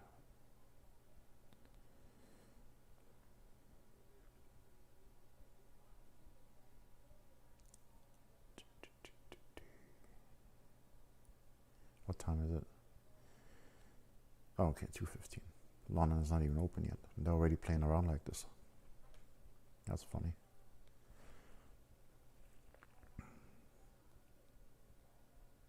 Yeah, and like I said, ever since I came up with this idea with the EMA and the TMA bands in connection with supply and demand zones and that band, This thing has been gold, pure gold. That's all I'm saying. It's ridiculous. If you follow the rules, that is, which I don't always do because I'm stupid. But even then, like I said, I mean, I'm sure some of you saw that introduction video. Even when I didn't follow the rules, I was just playing around with a clear set of rules and everything. I still managed to triple my account in 2 months, more than triple. I started with $1,000 and then within 2 months I was at 3,500. That's ridiculous. Those numbers you saw in the video, that was real. That was over 70% a month. That is crazy. And that was not even with a fixed set of rules. That was just me dabbling around with the system, trying to adjust it, trying to see what the sweet spot is with the EMA. And I'm still working on it. It's still a work in progress. This is pretty much the finished product, to be honest. So I don't think there's going to be a lot of changes. The only thing that I'm probably going to change is I'm going to leave those support dots out because they do repaint and they tend to make you want to take trades where you shouldn't take trades. You should really just rely on that EMA crossing over. That's your only indication that you need. You don't need those support dots. What I'm going to leave on there is the support and supply and demand zones. Those are pretty helpful, so you know what's going on. If you understand supply and demand, that's definitely not a bad thing to have. But yeah, you don't even need the support dots. That just makes you feel secure sometimes when you don't have to feel or shouldn't feel secure. Are you coming down again? Was that it? We didn't even come out. I'm not liking this. We should come out on the other side. You know what? I'm gonna trust the system. Let's see. We should get an error on the other side. I'm gonna trust my system. It's tested for 3 months now. And now it's working.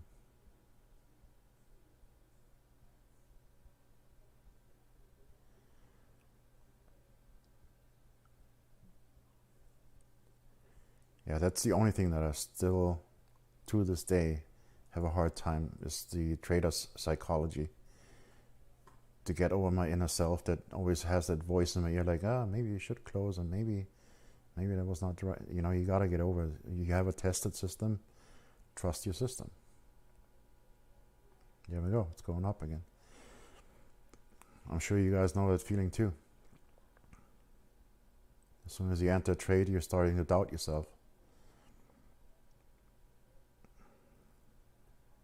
But that's why you backtest the system, and that's also why you make a trading plan and put some rules in stone, set them in stone, and then you just follow them and rinse and repeat, and that's it.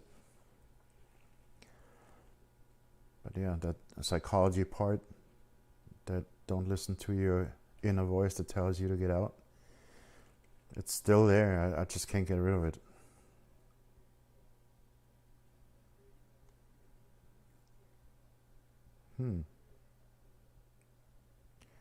So yeah, like I said before, usually when it plays around like that, it's to give that TMA band time to adjust because it's a little bit slower. At least that's the way I look at it.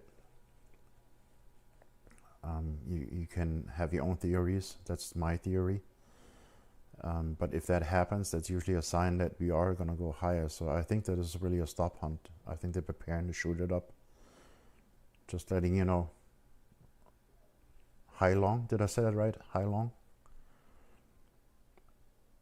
Or is it hey long? I think it's high long. I'm German, that's how I would pronounce it, high long.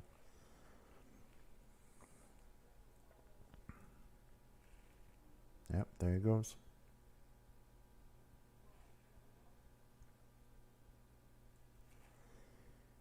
There it goes. Just long? Okay. So you never go short? I'm just kidding. I'm just being stupid. I'm a really goofy guy, so don't mind my jokes. They're really bad. I love dad jokes.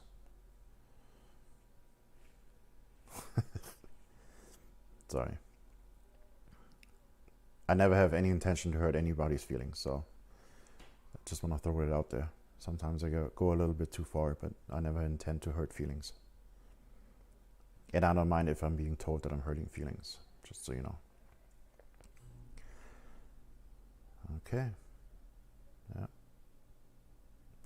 So what I'm doing now, just for the people that are watching, all I'm doing right now, and that's how you should trade the system, I'm watching the EMA. That's all I'm doing. I don't even look at the price, or I mean, I see the price, but I try not to look at the price or the numbers or the profit or anything like that. I just watch that line.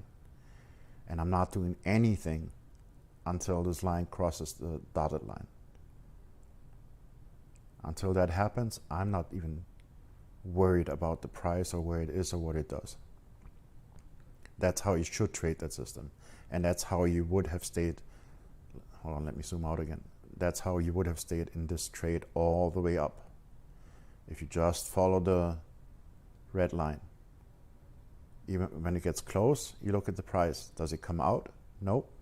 And then, look, it pulls away from the middle line again.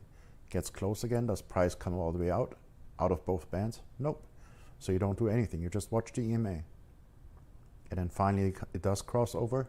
Does price come out? Here it goes out. And then you exit. That's how you have to trade the system. Do not worry about anything until that EMA crosses.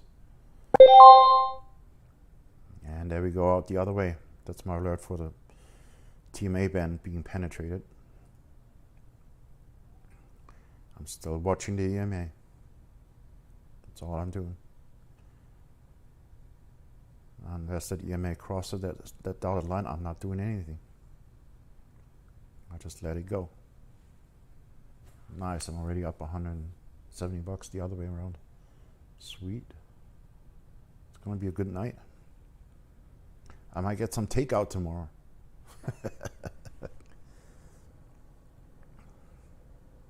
Why not? There we go.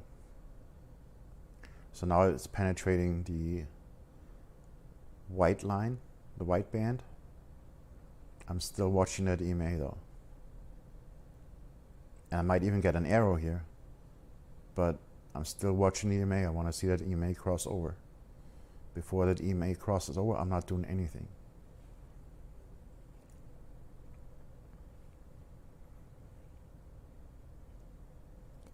And it's going, and it's going. Definitely much better than last night.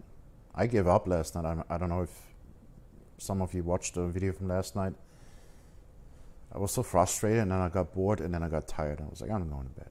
Screw that. Excuse my French. So it's definitely a better start today.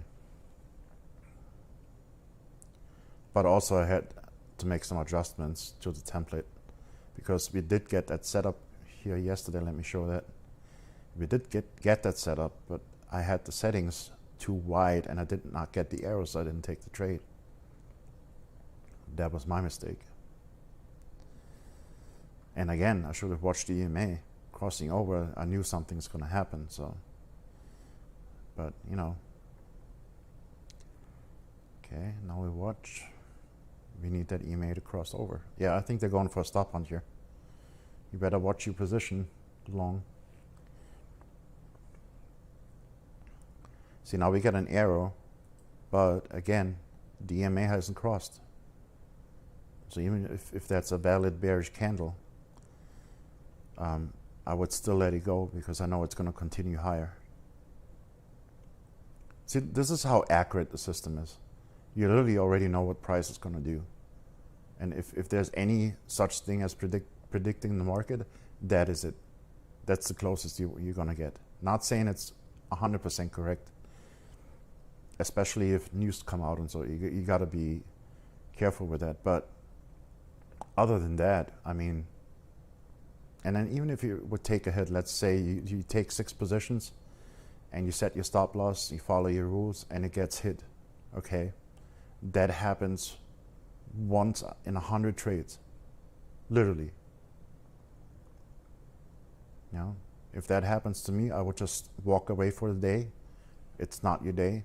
Stay out of the market, come back the next day. That's just me personally. Because obviously something is going on that is not normal. So you just stay out. Walk away, come back the next day.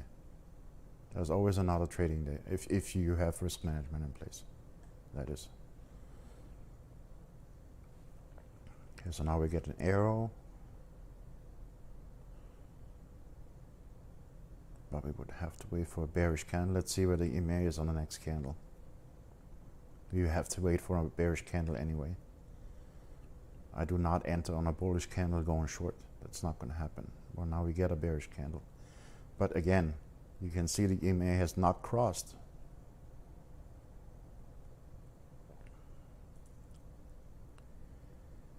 However, I will set my stop loss to break even now, just in case. Just right on my average line here. So my costs are covered. Do that on the other account too. What? Oh. Oops. Okay. I did the same on the other account.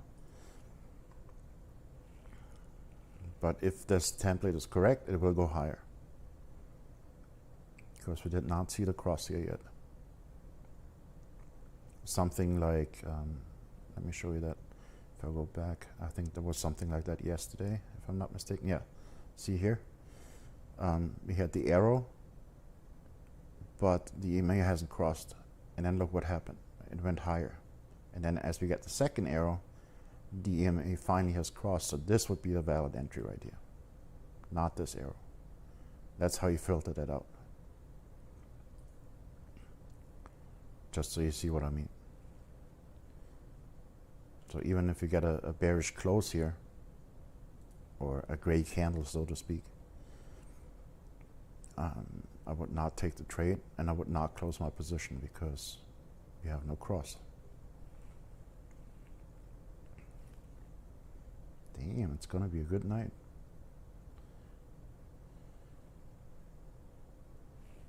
I like that.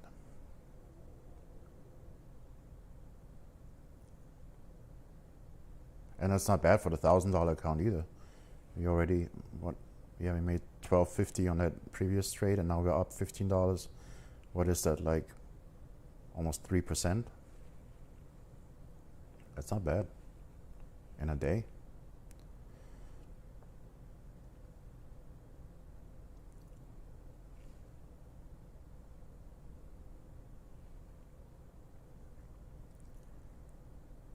So, see, arrow disappeared and we're continuing higher. That's why I said, all you have to do is watch that EMA. Once you see that EMA cross over, you gotta pay attention, because then you have an imminent exit and entry going the other way. That's how the system works. Hey Jericho, welcome back, welcome back. We're already in the second trade today.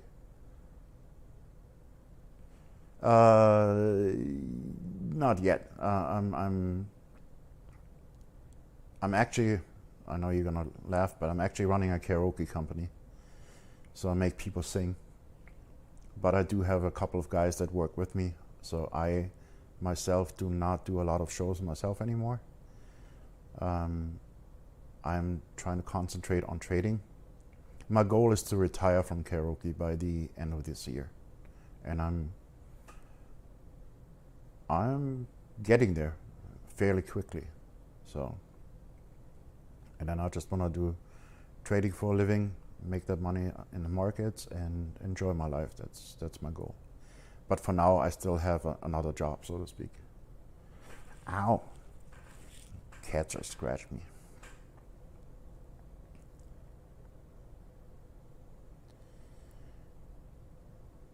So what are we gonna do here? I didn't get an arrow yet. Didn't get a cross, and it's just not moving. What are you doing?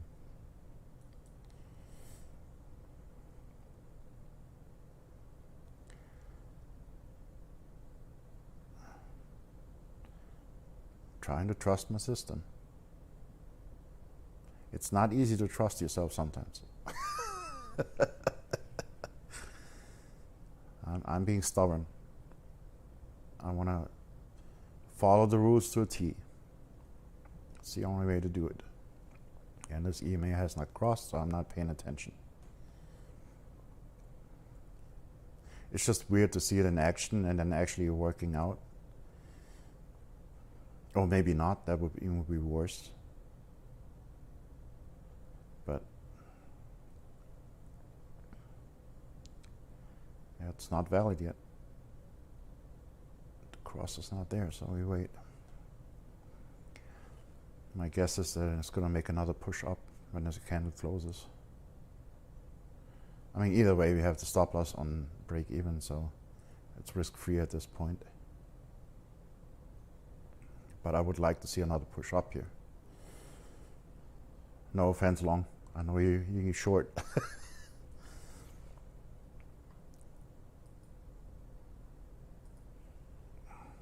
I just want to be right. Is that so much to ask for? I'm just kidding. It's definitely more interesting than last night. I can say that. Last night I got so frustrated. You have no idea. It's first night, first time streaming, and I'm like, oh my god! And it was fiddling around with the stream, and then finally got that up and running. And then I got so excited. I'm like, it's the first day, it's the challenge, and let's do this. And then nothing. And I'm like, really? Really? So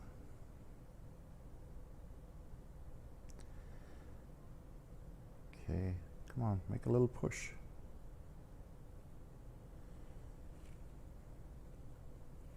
There we go. There we go.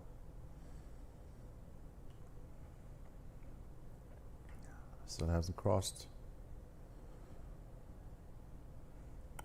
Come on, you got 1 minute. A little bit more. There you go. That's what I'm talking about.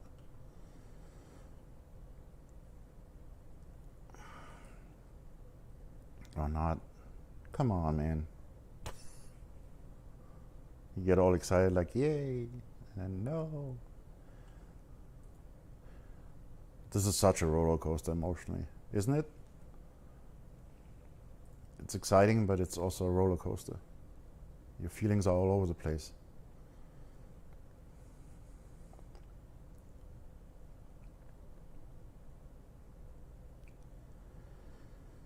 Okay. No arrow and no cross. So we're not doing anything. We wait. And if I'm right, it's going to go continue higher. Let's see. Now we got an arrow.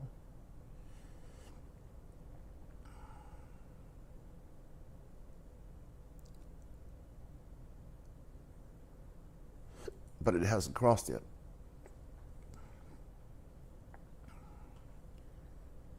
Yeah, here we had a clear cross on that candle.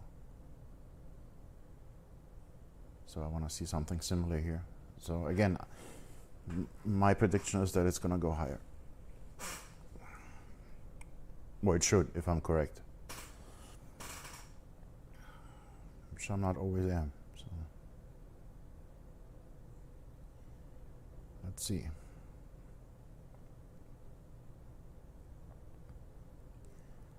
Yeah, last night was not a good start for a 30-day challenge. I was like, that starts out great. How am I going to buy a Tesla at the end of the month? I mean, not that I would. I actually drive one. I don't know if you guys watched the video, but I have a Model X I'm driving. That's the one with the Falcon wing doors. It's a nice car, really nice. I mean, honestly, I've never driven anything better than a Tesla. I'm a fan for life. I won't ever drive anything else. But the new Model S Plaid that's rad. I mean, under 2 seconds, 0 to 60, that's crazy. And then you got the yoke steering wheel and the new interior. It looks sick. And from what I heard from different people that are reviewing the car, it's also relentless, so it doesn't let go. Even if you are at 100 miles per hour and you hit the accelerator, it still goes. You still can feel that power. That's ridiculous. So here's a conscious, what you're gonna do. I'm gonna close out here. You don't have a cross.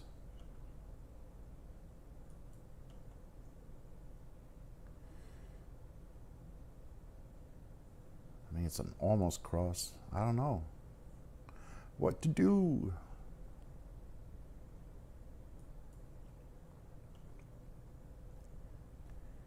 You know what? I'm following the rules now. I want to see what it does. I mean, my stop loss is at break even. Let's see what happens. Because if my template is correct, it should still go higher. And this is risk-free anyway, so let me just see what happens. That's how you learn. The thing is that, in hindsight, everything always looks better because you gotta keep in consideration that those bands are moving and adjusting constantly. I mean, you can see it. You can see the white band moving up and down. So it's kind of hard to back test. It's always better to live test the system. So since this is live, I want to see if I can trust this crossover or not, or if this is good enough to take that trade. So I'm gonna let it go and see what happens, if that makes sense. And since we can't lose money on it, might as well see what it does. And look at that. Look like it's just really going higher. Because that will make me more confident in the future, seeing that in action, not back testing, if I can trust that crossover or not, or if that would be good enough to take a trade, so to speak. And that's what I'm testing here out. Again, this template is still a work in progress, so it has been tested, but I've been adjusting those settings back and forth, and this is again adjusted settings, so I just want to see if that works or not. And we're closing bullish. Look at that. However, I will close my trade on my big account now because that's over 200 bucks, and if I'm right, it's gonna go down after that candle. Technically, I would have to, you know what, I'm just gonna follow the system. It is what it is. There's a bullish candle, so I'll exit. I always wait for, if I want to go short, I always wait for a bearish candle as a confirmation. And I think on the next candle we will have crossed over here too. Yep, now we're crossed over. You know what? I'm gonna close on the big account. Sorry. Take the money and run. Close. There you go. 240 bucks. Nice.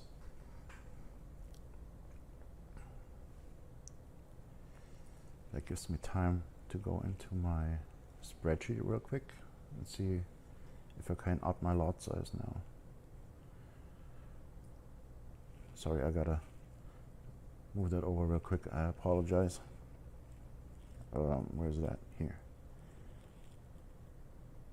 Okay, so let's 22,752. 22,752.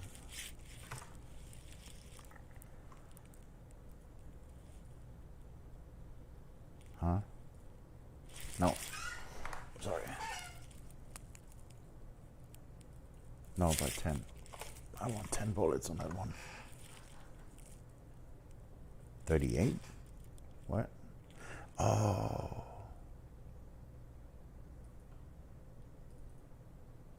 I was actually running on 5 bullets on the big account. Wow. I got lucky on that one. All right. 0.38 is my next lot size. Let me just adjust that. 0.38. Damn, look at that. I should have trusted my system. Oh, well. It is what it is. Still a good night. I think I'm up almost 500 bucks. Let me check. Account history. Almost, yeah. 491 something for the night so far. That's not bad. That's definitely not so bad.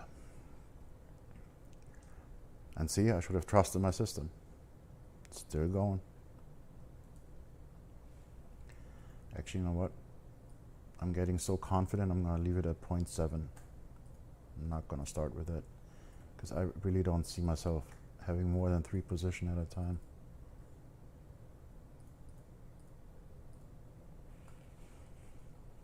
Because I'm definitely going to take that next trade too.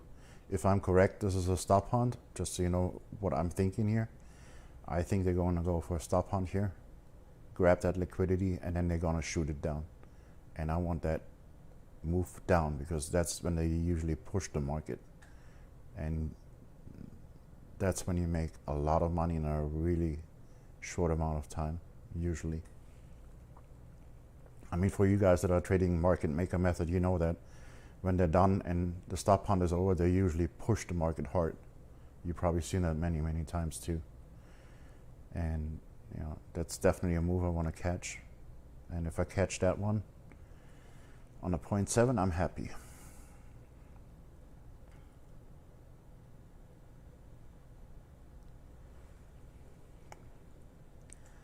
So still no exit signal here.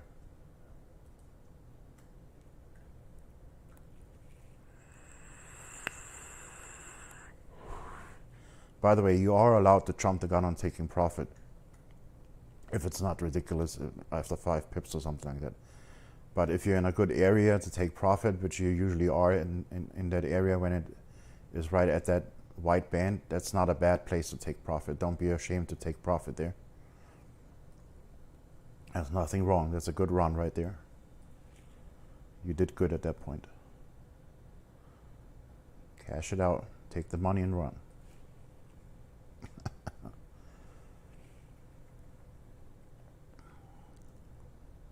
So yeah, that's another 40 pips right now. Very nice. Definitely a much better night than yesterday. Oh my God. I'm so happy.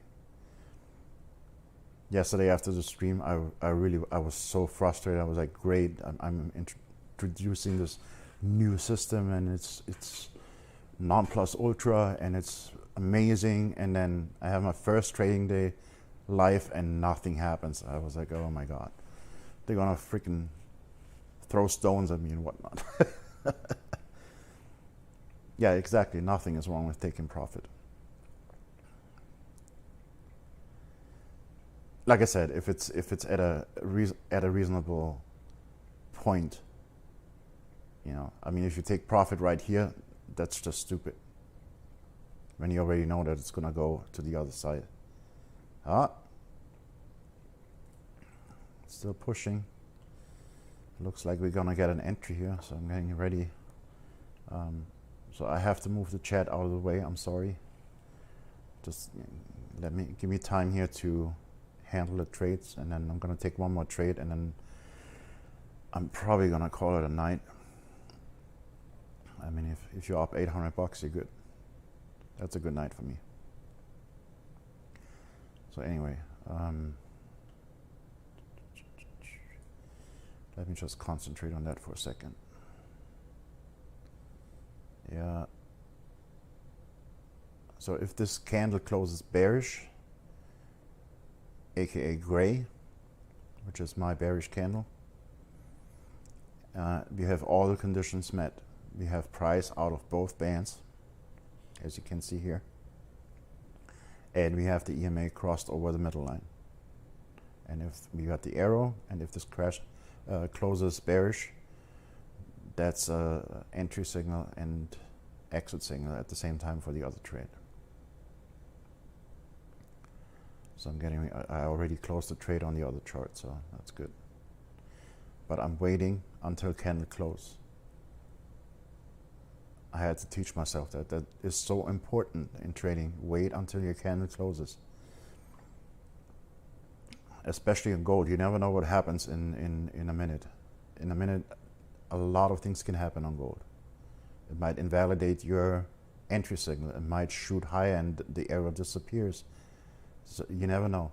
Wait until candle close. That is very, very important. I think no matter what kind of system you trade, you are trading, you have to wait for candle close. It's important.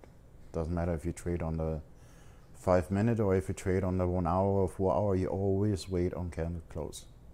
I learned that the hard way, trust me. That is so important. You gotta have that discipline. Okay, let me get ready here. Still 2 minutes to go. Yeah, like I said, please don't make the mistake. That's one of the worst mistakes in trading you can do. No matter what time frame you're trading on, always wait for the candle to close and then enter the trade if the trade setup is there. So much things can happen before the candle closes if you jump in too early. I mean, look at me. We had it here live. I jumped in here, jumping the gun, which in all reality, at that point, that arrow was not there anymore. So I had no valid reason to enter that trade. I should have entered that trade on this candle here. And look, I mean, it's not much, but you know, that's my entry was like 3 pips, so it's not a big deal, but it can be a big deal and it can be devastating sometimes. Man, I should have taken it. See, that's why I said I should have trusted my system. I would definitely be over $500 down, almost 600. Oh well. Anyway, looks like they are either doing a double top here in that supply zone. Is it supply? Yeah, supply. Or they're gonna do a stop hunt and just peek it over here, grab all the liquidity, and then they're gonna run it down. And that's what I'm waiting for, you know. That's gonna be my last trade, because usually when they do a stop hunt, they run it down very, very quickly. And if you know how the market maker method works, I mean, you already know that's a routine in the market. They do that all the time. I really think they want to hit those stop losses. No? Just double top? All right. Looks like a double top. Okay. Getting ready to enter. I'm still waiting for candle close. See how tempting that looks right now? Now imagine you enter here and then it shoots all the way back up and invalidates your setup. What are you gonna do now? Now you gotta fire another candle, or if you use a stop loss, it might even hit your stop loss. So, but yeah, that looks good. So we're gonna close out that trade and get ready for another one.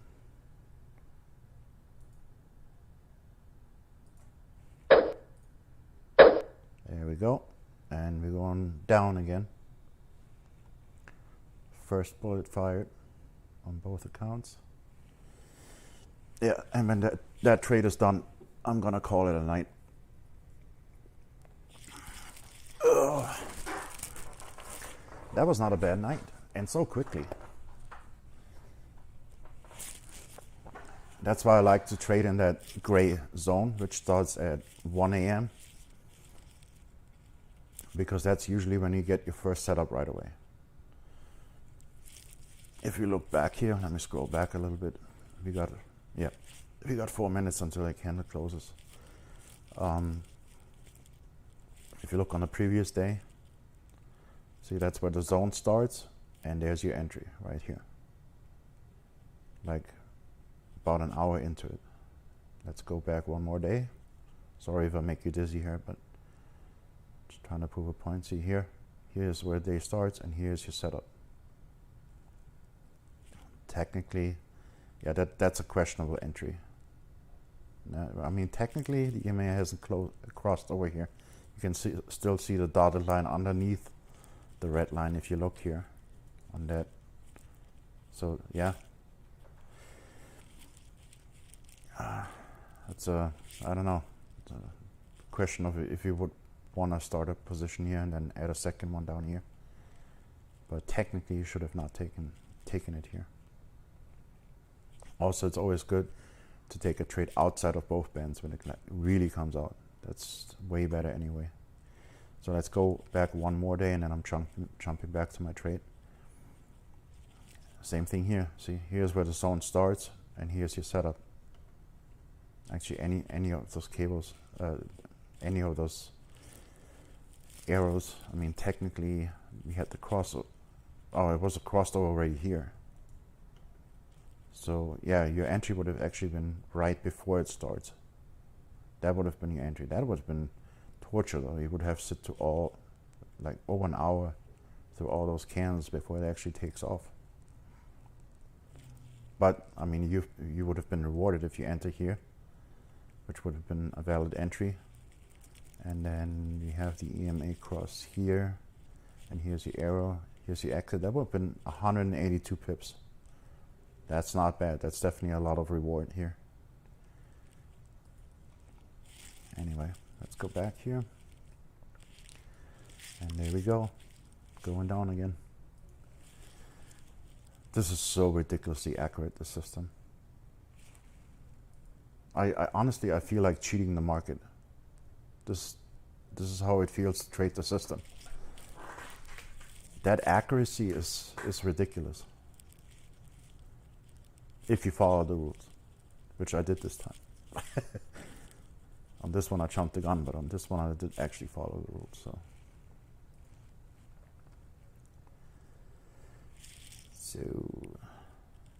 So we did a double top. Let's see if I'm right. They're gonna drop it here hard. At least that's what I'm hoping for. Unless I'm gonna poke it one more time. By the way, for the people that are not familiar with the market maker method, this is done on purpose by big institutions to induce traders to go long, thinking that it's gonna break that high and go higher, just so they can collect more orders. Because the institutions always take the other side of the trade. If you want to buy, they sell. I mean, if you want to buy, somebody has to sell, right? So they make it look like it's going to go higher, and inexperienced trader go long, so they can go short and take the other side of the trade. And then when they have enough orders, they push it down against you. It's also called trapping traders, if I'm not mistaken, right? I mean, you market maker method guys, you know that better than I do. Like I said, I only watched a couple of videos on the theory, and it's very interesting, and it definitely opens up your eyes to the markets and how they are really run. That's for sure. But that's basically what happens here. That's how you have. That's why you have double tops and all that, or a fake breakout and then they run it down, something like that. Right? Yeah. That's why this happens. That's just big institutions trying to get a couple more orders before they push the market down. And usually when they do that, they push it hard to trap the traders up there. So everyone that went long here thinking, oh, it's going to break the high and then go higher, they're trapping them by moving the market really, really fast the other way. Especially the people that don't use stop loss, like I am right now, but I'm not. Nobody say anything.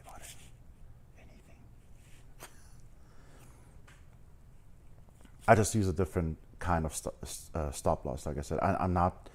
I mean, it looks like I'm trading without a stop loss, but I have a system in place to protect my account, and I'm going to repeat that again in case some of you haven't been here in the beginning.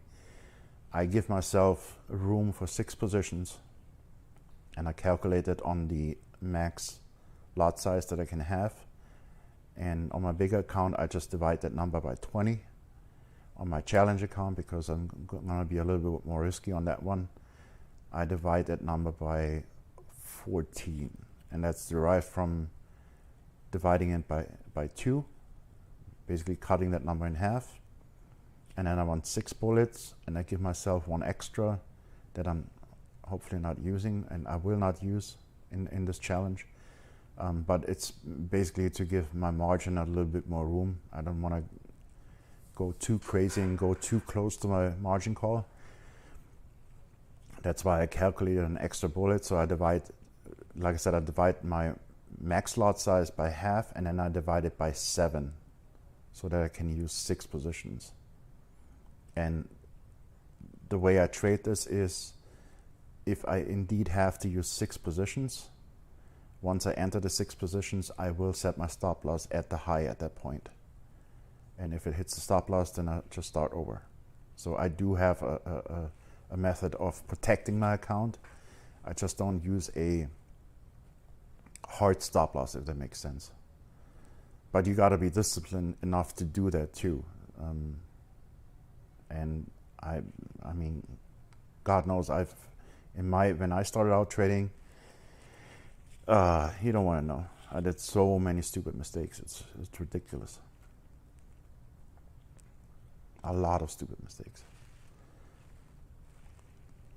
But yeah, you always have to have a risk management plan in place, even with a hard stop, if you can't do it any other way, or any other system that protects your account in case a trade really goes against you. And that could happen at any time. I mean, there can be news coming out, or something crazy in the world happens. You just never know. So you always gotta have a plan to protect your account in case a trade really goes against you. That's so important. However you do that is up to you, but have a plan. You need to have a plan. It's not just about, oh, when am I gonna get in? You need to know how to get out. Or where to get out. You have to have a plan for that.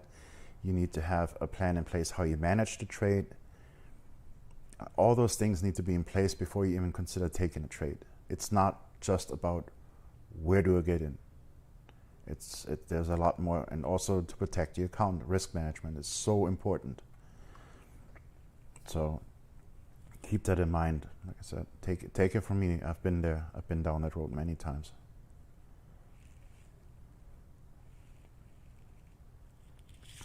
Oh, it's going down. No worries. It's going down. I just wanted to go down fast because I want to go to bed. This is going to be my last trade for the night. That's my 3rd trade. I'm done after this. If I get another 200 out of that, I'm happy. That would be around $700 for the night. I'm good with that. But it will go down. Most likely. I've seen it go higher after this, actually. That was a few days ago. Was last week? I think it was last week, but let me see if I can find it. I mean, we just entered the trade, so let me just wait until this candle closes, then we got 5 minutes. All right, we're good. We got 5 minutes. Let me see if I can find it. That was the one time where I actually had to use 3 entry. Oh, duh. Okay, sorry for that. Look the other way. I'm scrolling. I don't want to make you dizzy. Let me see if I can find that day. No, that was not it. Wait, was it before? I'll let you know when I find it. Just look the other way if it makes you dizzy.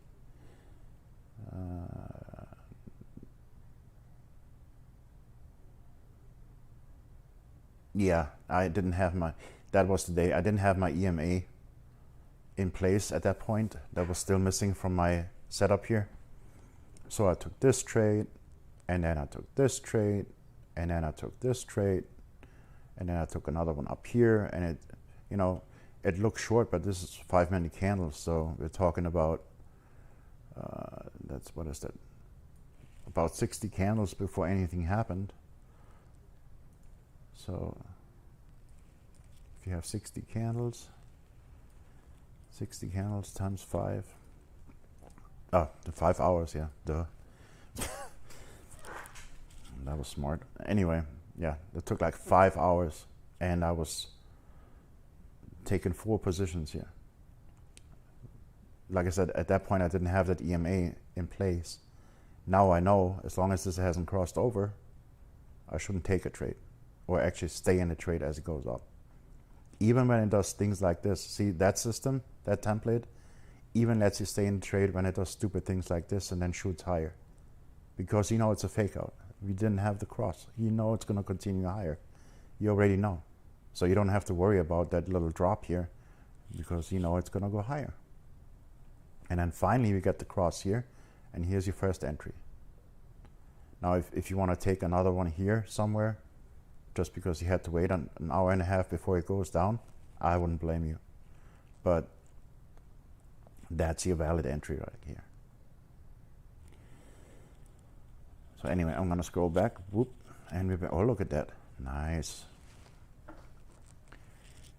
Yeah, that's gonna be my, I kind of want it to go a little bit slower so I can actually squeeze a few more pips out of it.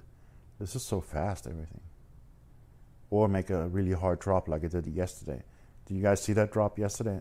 I keep forgetting that. That was crazy. There was like 100 pips one way, 115 pips one way, and then 140 up, 150 pips up in about an hour, maybe a little bit over an hour. That was crazy. 100 pips, 140 pips. If I have two trades like that, trust me, I'm done, I'm leaving.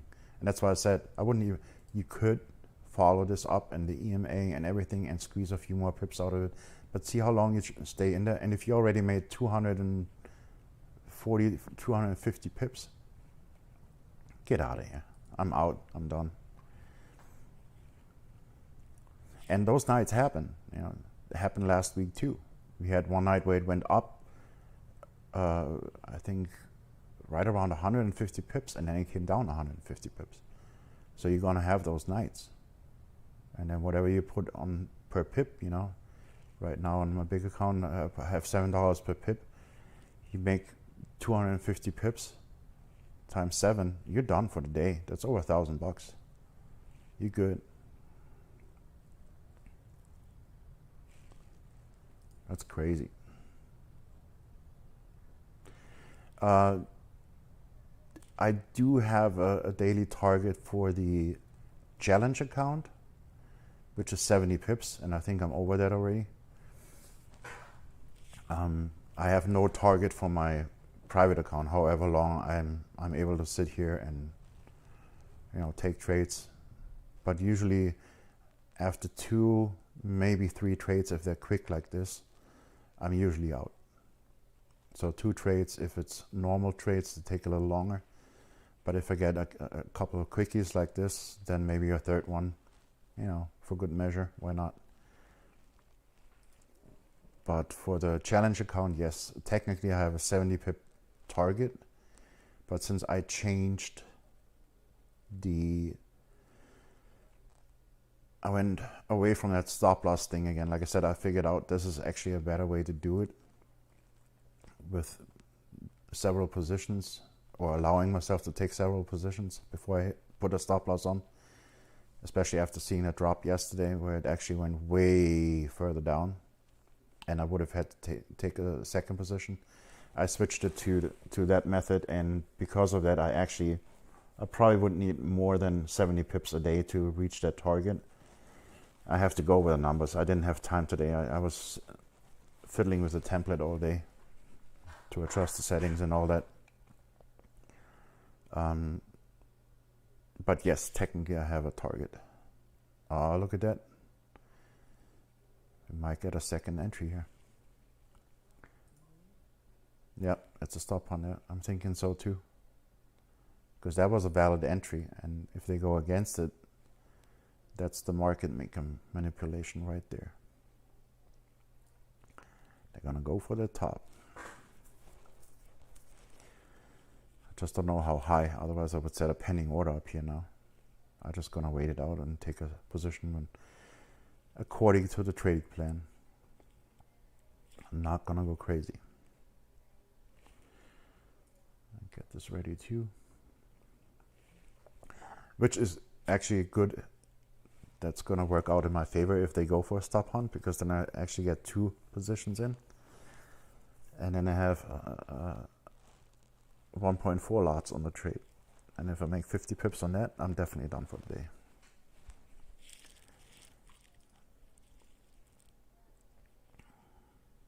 So let's see. Well, maybe not. Maybe they were mitigating orders too. That could, you know, sometimes they spike it up just a little bit to mitigate orders for the balance.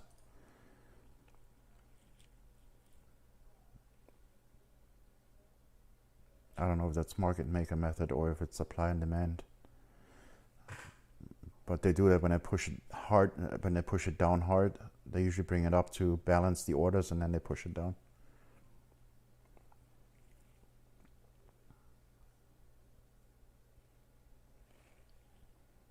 Yeah, happens a lot on, it happens everywhere on every currency pair, but I think I see it a lot on the NCD and JPY. JPY, my God, that pair, there's stop hunts left and right. If you go on a chart on JPY, you see stop hunts all over the place. JPY is notorious for that.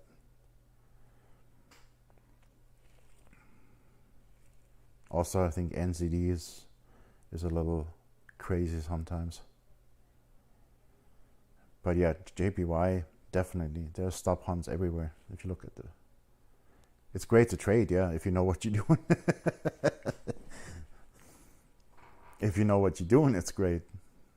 Definitely.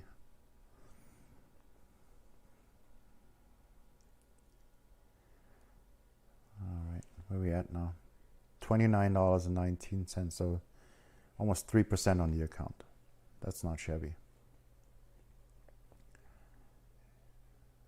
With a little bit of luck, we get 5% for today. That's not too bad. And my account is, oh, okay. Yeah, I think that's gonna be my last trade. After this, I'm pretty much done. 3 trades. I got lucky, like I said, because I was making the wrong entry. I actually had to follow this along and then happened to catch that before my actual trading time. So I got lucky on that one. But usually, yes, this would be my second trade now. This was a quick one here. In and out, I like that.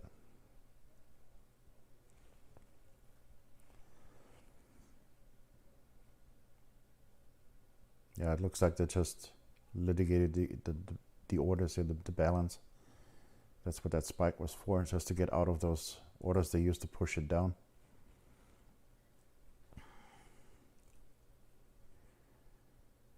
So let's see. 2 for 2, that's not bad.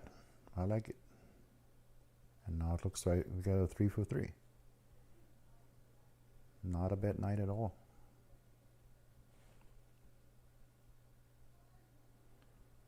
Hey, it's my pleasure. I love having you guys here. Like I said, I'm really trying to help other people out. That's all I'm doing. I'm not charging any money. I'm not asking for money for the template. You don't have to join a trading club and pay a monthly fee or nothing like that. I'm really sincerely try to help other people out. That's the goal here. I've hit rock bottom in my life a couple of times, and very hard last year. I don't want to go into details, but it was a rough year last year for me. And you know, this is a method where you can pull yourself out of the at least financial rock bottom if you're in that position. And if I can just help one person to change their life, then by all means, it's worth it. I'm not trying to scam people. I'm not asking for money. I mean, if you want to tip me, I'm not going to say no, but but I'm not asking for anything. So I enjoy the company with you guys, especially you guys from the Telegram chat. You know who you are. That's my family. You guys helped me out so much last year, all of you. It's ridiculous. I'm forever in your debt. You have no idea. You guys literally turned my life around. I'm serious. I know I'm getting sentimental here, but it's true. You guys helped me to turn my life around, and I'm in your debt. So if I can pay you guys back, and again, this setup is gold.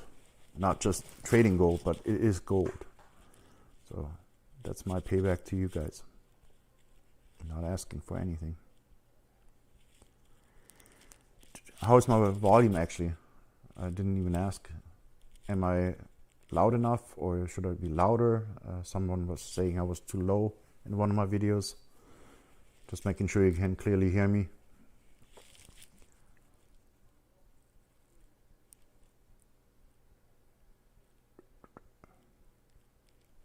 Yeah, I had a couple of people messaging me on Telegram when I advertised the live trading challenge and join me for the live session. Yeah. Oh, not a scammer. I'm like, dude, I'm not even asking for money. What are you talking about? He's already calling me a scammer. I'm like, what am I scamming you with if you join a live session? I'm not asking for anything. It's good. All right, thanks. Yeah, I was like, really, dude? Like, I'm legitimately trying to help you guys, and then I get called a scammer. I was laughing. I brushed those things off. That doesn't bother me. I never gave a red spot. Try to keep it clean about what people thought about me. Never in my life. That's one good trait I have. So it didn't really bother me, but it was like, I was like, really, dude? Like, I'm trying to help people here, and you're like, oh, scammer, ooh, get out of here. I'm like, okay. I was like, suit yourself. Yeah. I mean, yeah, I understand it. There are a lot of scammers out there. Trust me. I've been trading for 6 years now. Yeah, and I just became profitable last year when I finally turned the curve. So trust me, I know there's a lot of scammers out there. But I mean, if I'm not asking for anything, I'm not saying, hey, join my live course, it's only $20. I'm not asking for anything. I just say, hey, I'm trading live. Here's the link. It's on YouTube. You don't even have to pay anything. You just click on the link and you're on YouTube. How am I scamming people? I'm not asking, I'm not selling a course. I'm not selling a membership. You know, it's like, what are you talking about, dude?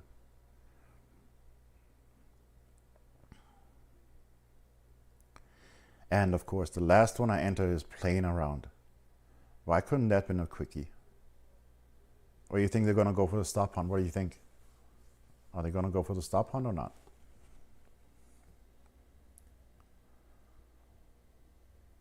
I think I'm a little delayed here. I hope I'm not too delayed.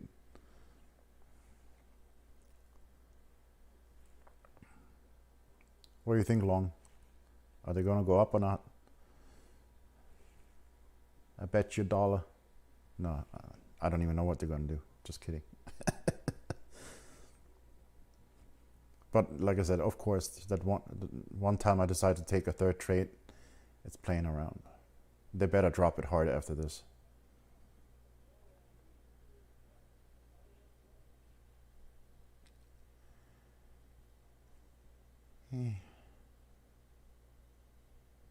Yeah, looks like they're going for it. 1818? Damn. That would be a good way up there.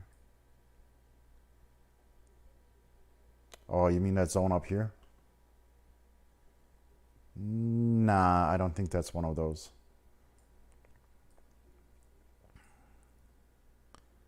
Because, I mean, we did have the entry signals already. If anything, I think they're just going to push it above the supply zone here, just to take out those tight stop losses. That's my guess. I don't think they're going to push it all the way up there. I don't think so. I mean, I could be wrong, but let's see what happens. Either way, we are prepared. That's the most important thing. At least we would not be surprised. Yeah, I think 18.8, that's a little, yeah, I don't know. I don't think so, though. I think they're just trying to catch a couple more orders here.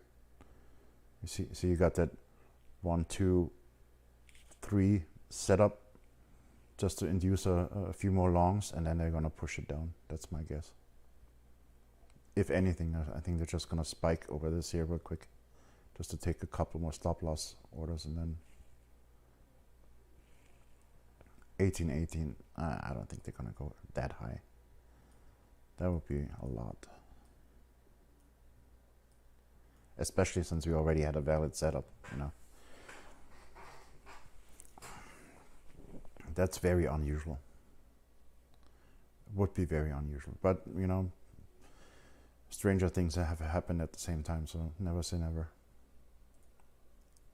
You never know. All you can do is react, right?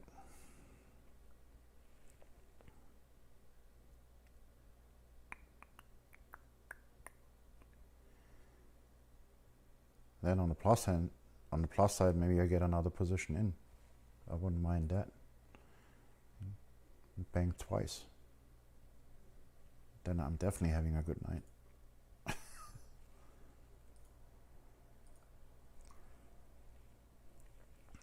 But so far, there's no second position in sight.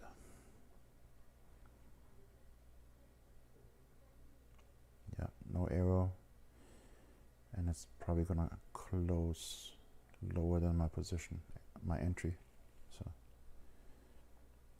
unless you're right and they're going for it, then I might get a second position in. It looks like you're right.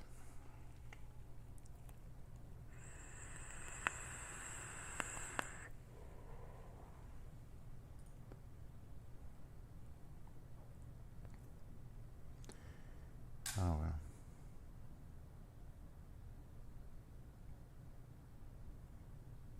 I love trading gold. Those movements, man. That's money in the bank.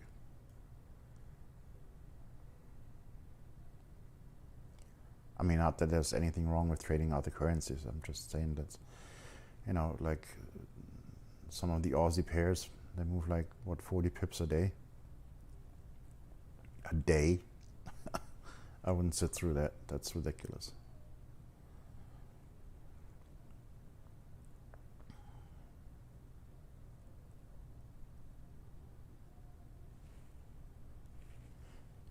Excuse me.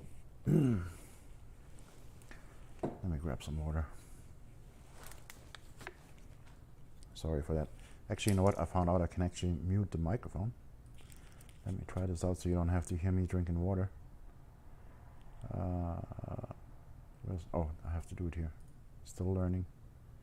Okay, I'm gonna mute myself. I'll be right back.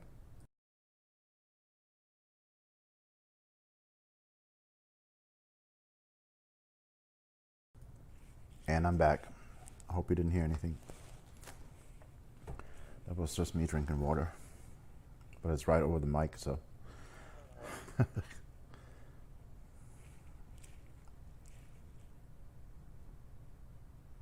Looks like they just pushed it into the supply zone again. That's fine. Yeah, not getting a second entry here. They were just poking the bear one more time, that's all. Right, let's go. I want to go to bed. Very long. Where are you located long? That sounds Asian. I'm assuming Asia somewhere.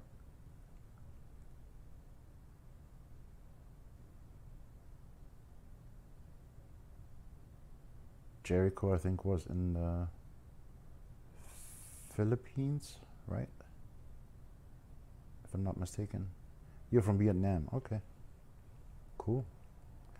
People all over the place. I'm originally from Germany, and now I'm in Florida. Ho ho. I escaped the cold in Germany. I hated the winter there. I love Munich, the city that I'm from. Beautiful city.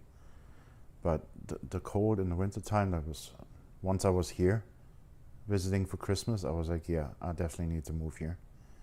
It's freaking Christmas and I can run around in my shorts and a t-shirt and drive a convertible instead of scratching my windshield. I love it here. I mean, I miss Germany. It's not that I'm not saying it's, you know, I'm not missing it, but I'm usually good with going back there for a couple of weeks, visiting my family over there and friends, and then hang out with them for a few weeks, and then I'll come back, and then that's it. I'm good.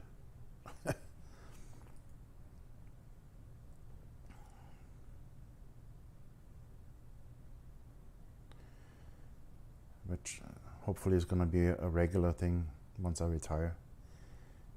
My goal is to retire by the end of the year. I want to make it to 100K without FTMO and without any prop firm and whatnot, because then I can keep the full 100% profit and not just the 70%. I mean, it's good if somebody just starts out, but I did the math with the way I'm trading right now. By the time I would go through the challenge, I'm probably at 100K anyway. So there's no point. And the good thing is I don't cash out my money right now because I still have my company that pays my bills. So I have no need to do payouts. So I grow my account quickly at the moment.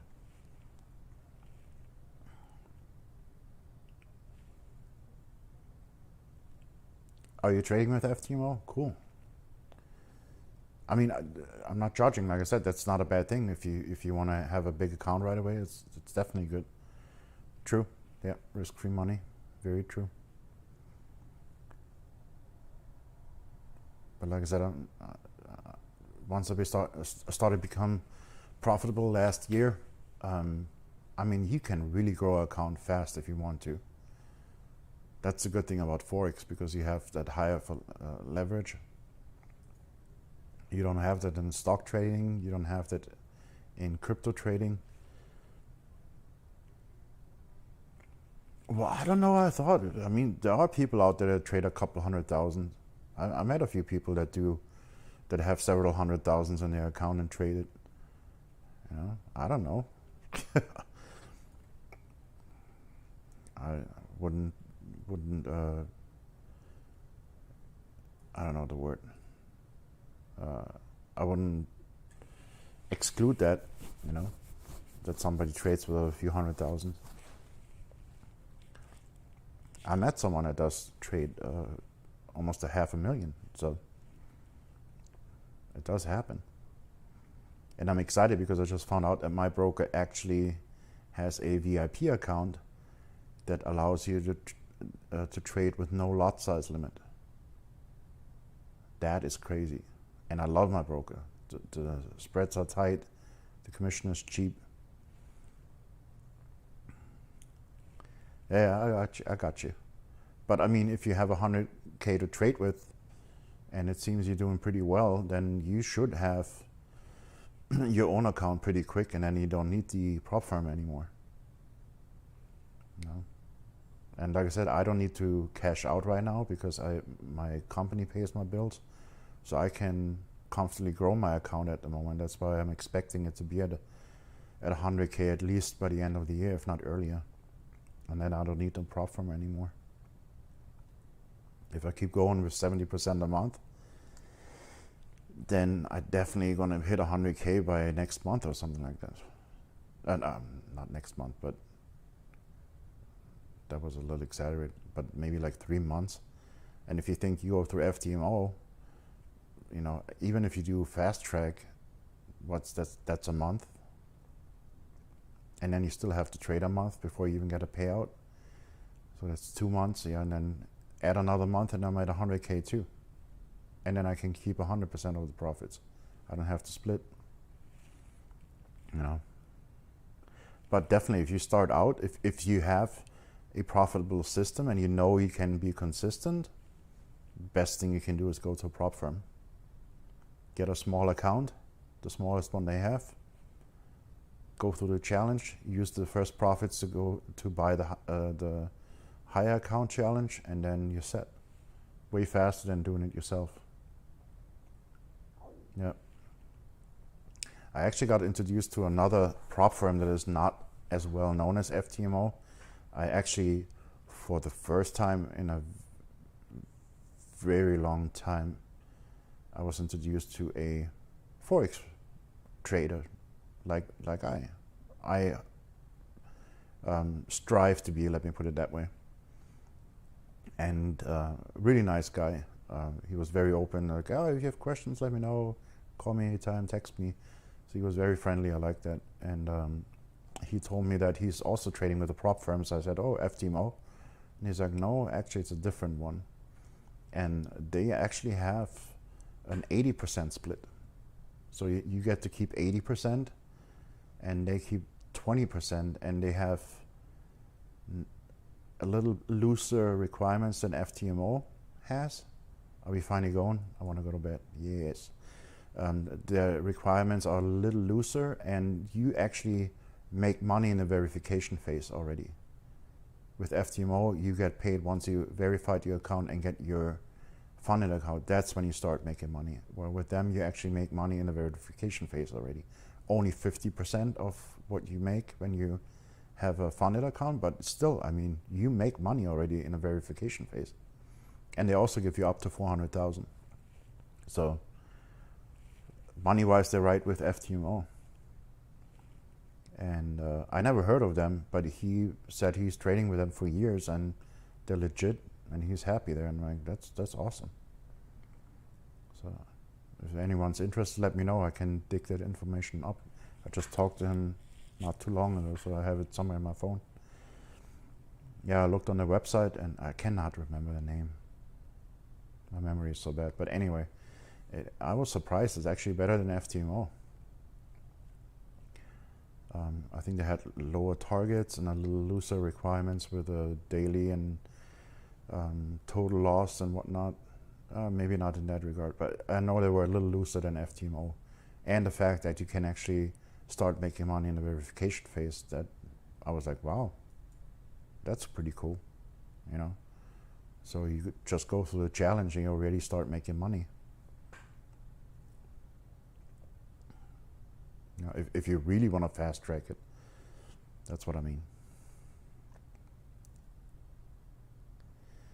All right, can we go down now? Seriously. I was really hoping for another quickie here. Sorry. I keep hitting the right mouse button for some reason. How are we looking over here? What? Oh. I'm looking on my, oh my God. I'm looking on my, sorry. My streaming software has a screenshot of the screen that I'm streaming, which is this one here. And I thought I'm in my other account. I'm like, why am I only up $2? What is going on here? Until I realized it was actually the streaming software window. I wanted to check on the other account, see how much that is, see if I want to close it out or not. I'm getting tired, but I'm gonna stick with you guys for a little bit. And sit through that up and down.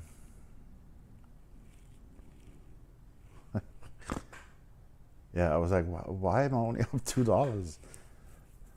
Did I hit the wrong lot size when I entered the trade? Did I make a mistake there, or? And then I looked at the, at that, what is it called, the one-click trading button, and it was at 0.05. And I was like, damn, I put the wrong lot size in there. And then I realized it was actually in the window that just showed me the screen of what the streaming software is streaming. I'm like, duh. Sometimes I'm blonde. I actually am blonde. I'm a typical German guy. I'm tall, I'm blonde, I have blue eyes.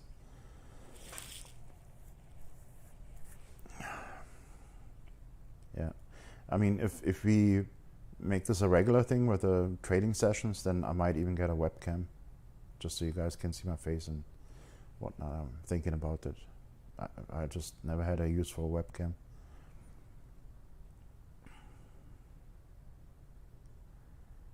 But now with that YouTube thing, I guess I need a webcam at some point. Or some kind of camera. I don't know. Just over here. Sorry, I'm just gonna throw this on here real quick. I just wanna check my FX book. My God, this is big. It's because I use a lower resolution here for streaming.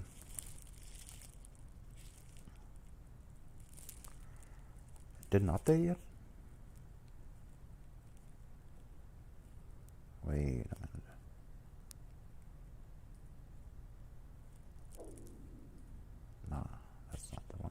that is the one. Oh, that's okay. Got it. Okay, yeah. I think I mentioned that in the beginning. I had that mishap with my server crashing 2 months ago, and all my bots were in trades, and all the information was lost. So I had to manually trade out of it.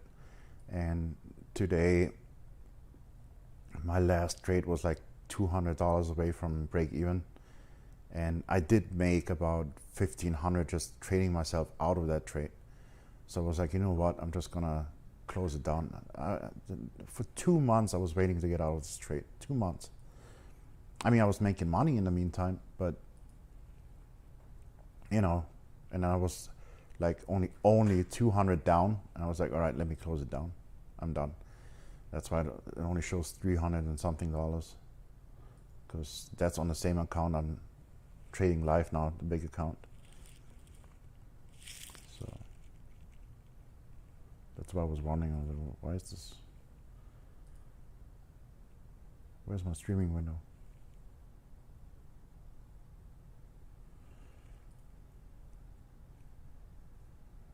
What's sexy? Oh, you mean the blonde tall? Yeah.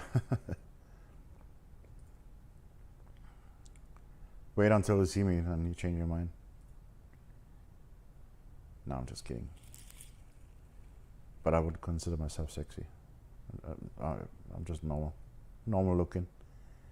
Nothing fancy. No fancy schmancy. Wait, are you a girl? Now I have to check. I mean, not that I can't take a compliment from a guy, I'm just wondering.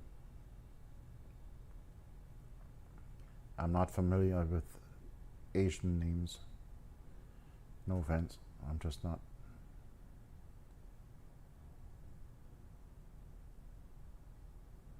What? I'm asking. I can ask. It doesn't hurt to ask, right? I mean, I'm not going to come to Vietnam, I can tell you that. In the near future. I have so many other places I want to be first. I mean, no offense, I'm sure it's beautiful there, but...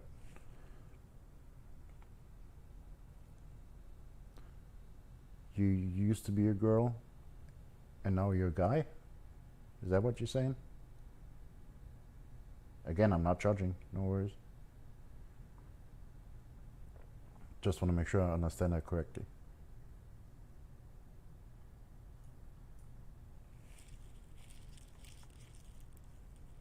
$81 pips. Oh no, that's 8 pips, never mind.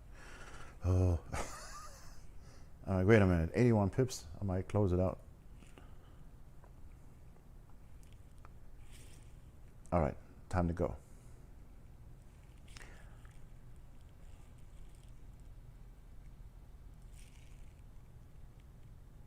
Huh, cool. Just saw your response. Cool. I heard it the other way around a lot, that there's men that want to be women and get surgery and whatnot. And like I said, I just want to throw it out. I'm not judging at all. That's, you know, everyone needs to do themselves and be happy with who they are. That's my opinion. Whatever floats the boat. It's just I never heard a girl that transformed. I don't know if that's the right word to use. Like I said, I'm not trying to offend. Into a man. I always heard it the other way around, where a guy wants to be a woman. I think I never heard of a girl. I mean,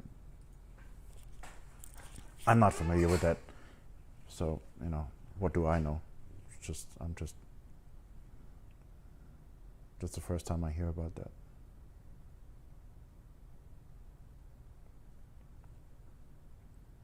And like I said, I'm not trying to offend. I'm not judging. No judgment here. So as long as you're happy, that's all that matters. That's the most. What? My gosh. What? I never heard of that. I'm serious.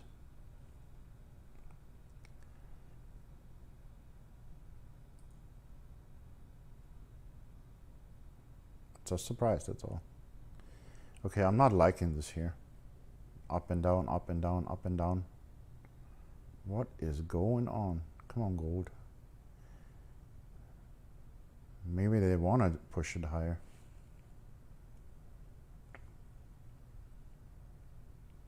There's a lot, really?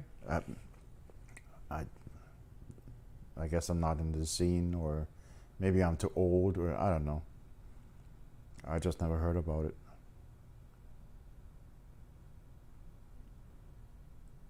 Just surprised me, that's all.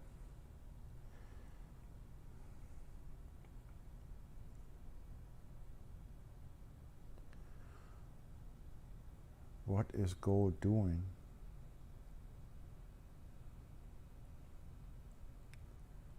Are they still collecting orders? Is that what's happening?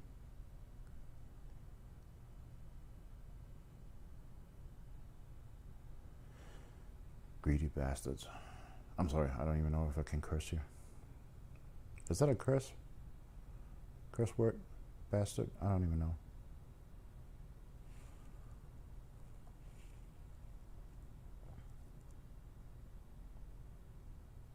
How are your trades doing? What are you trading? GBP NCD, right?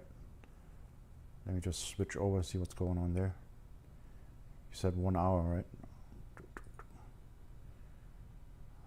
Yep. Same thing. See, it works on the 1 hour the same way. You get the cross of the EMA, and here is an entry, and you wouldn't get a second entry. That would be a one and only. Works just the same way on the 1 hour.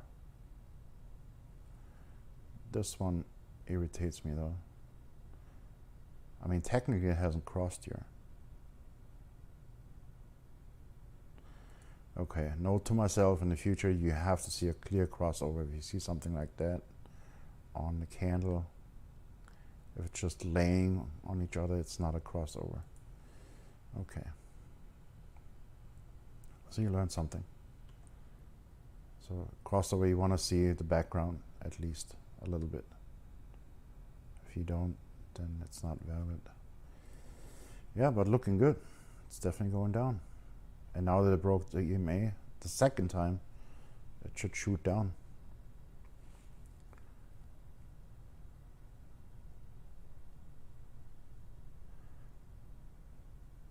Yeah, you're definitely in the right way, long. You go in the right way. Okay, what's going on here? Oh, there's the 1 hour. Look at this. If you trade on a 1 hour, how are you supposed to trade this? This is ridiculous. I mean, you can, but it's just going up and down, which is good for me. I don't mind that. But yeah, I had to take that third trade, huh? That's just my luck.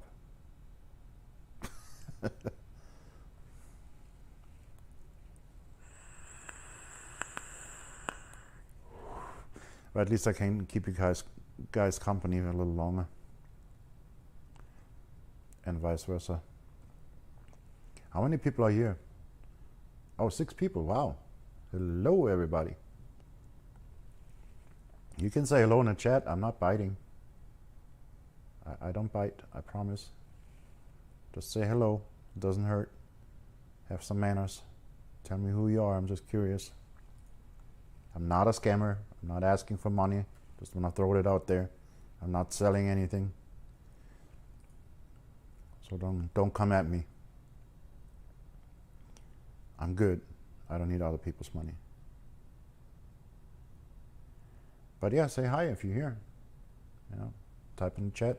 Let me know who you are.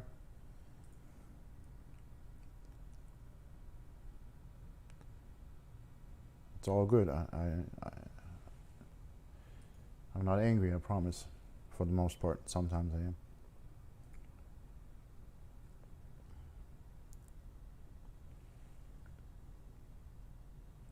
The chat is that little thing on the right next to the live stream.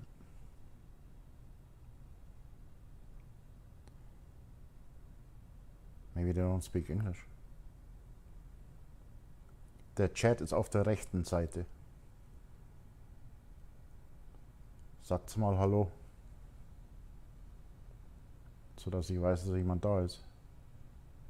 Sorry, that was German. Just making sure that I just want to know who's there. Because I can see that. I can only see that there are 6 people.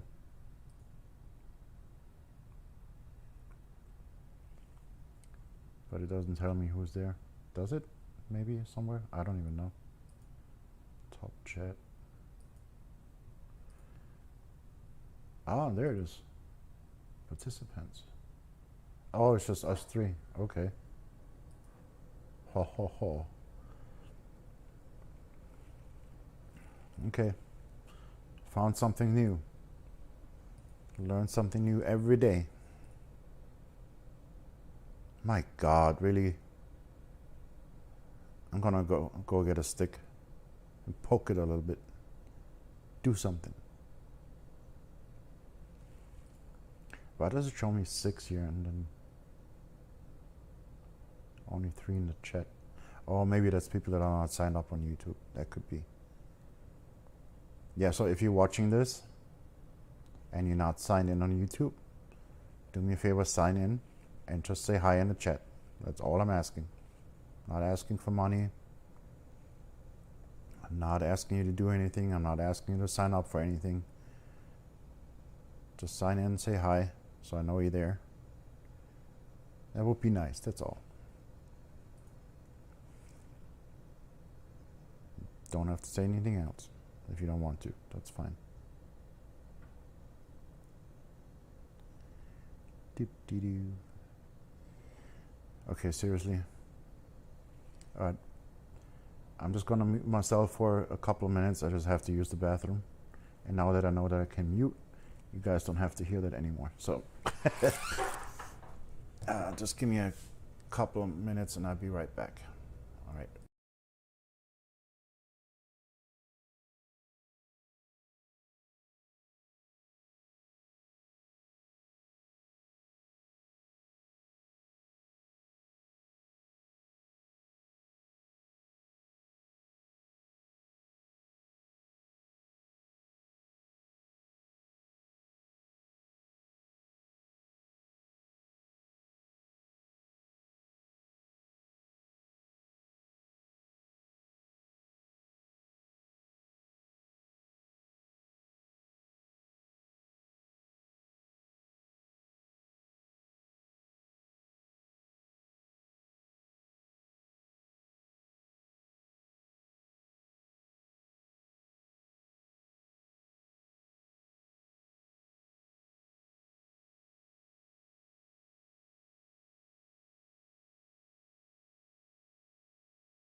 All right, I'm back. Can you hear me? Sorry for that nature call.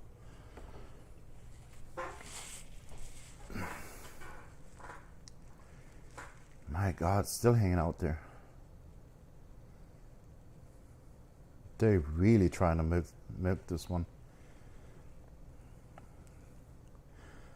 But you know what? That could be a good thing. If they're collecting that many orders here, they really might push it hard down after they're done with collecting orders here. At least, so I'm hoping. That would be nice end to the trading day for me. Quick 50, 60, 70 pips down. That would make me really happy.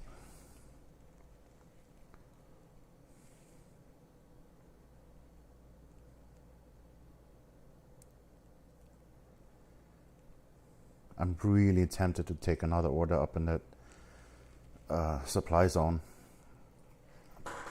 but I'm following my trading plan. Try to stay disciplined. Can you guys hear me? Are you still there? Am I talking to I'm talking to myself. Great. Awesome. Oh well.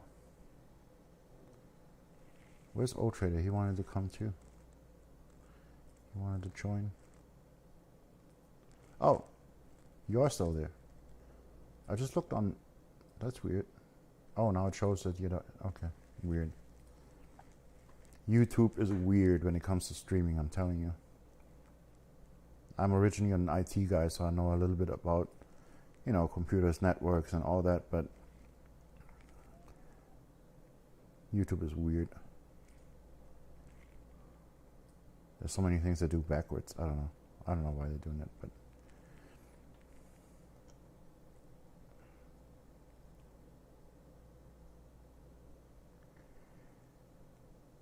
oh Jesus Christ! Seriously, I'm gonna go grab my stick and poke it. It's just sitting there.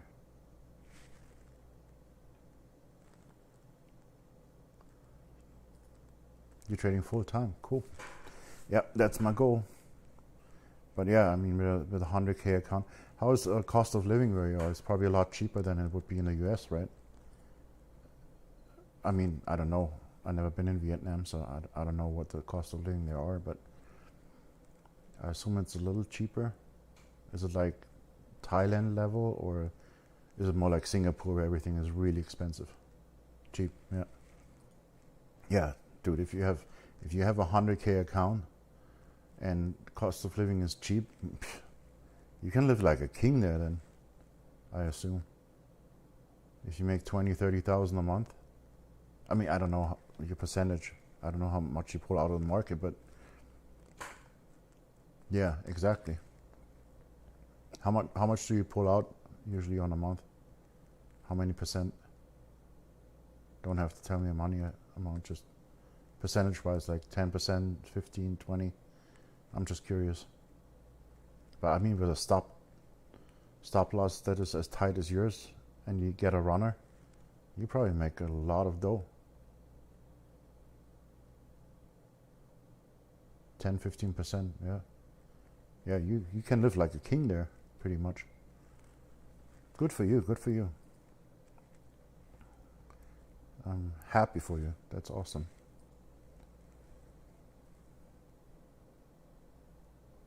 That's very nice. How is the tax situation there? Do you have to pay capital gain tax or not? I mean, basically taxes on trading. How is that looking in Vietnam? Just curious. Because I'm actually looking into possibly moving into a tax-free country.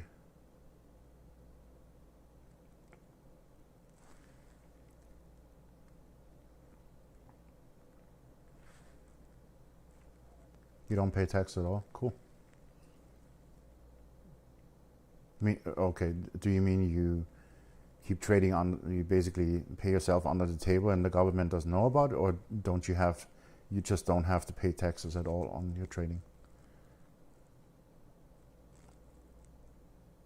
Not legal? Wow. Not legal. That's a new one for me. I guess I heard about that before. I mean, not specifically about Vietnam, but I heard that in some places it's actually illegal. I mean, okay. Are we gonna break the EMA now or not? If it breaks that EMA, then there's a good chance that we actually finally go down.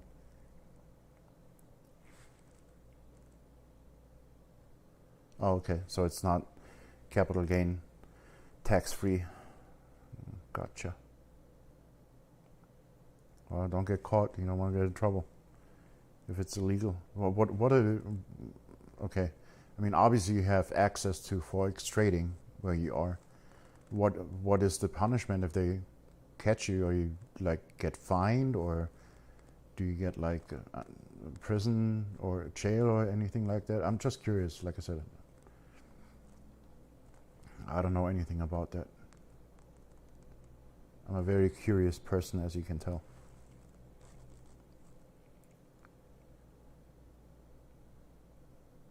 How are they gonna punish that?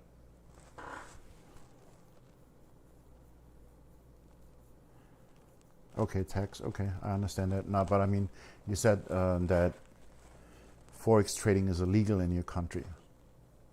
So if they would catch you trading Forex, what would they do to you? Would they put you in jail, or do you have to go to court, or do they just give you a fine, or how does that work?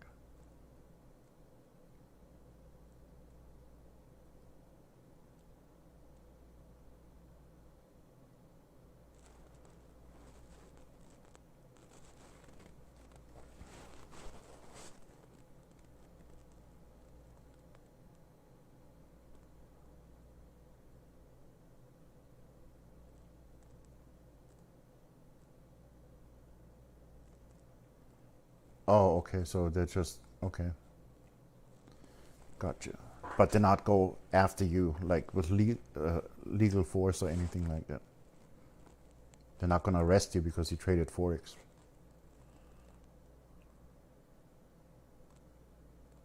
If I understand that correctly.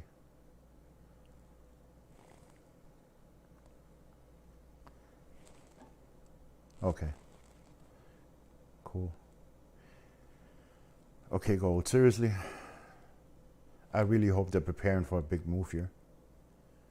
This kind of looks like, all right, just fair warning, I'm gonna scroll. So if you don't like scrolling, you have a problem with that, then look away. I will let you know when I'm there. I'm just gonna scroll back a few days because that reminds me of something we just saw a few days ago. So I'm still scrolling. Don't look yet. Don't look yet.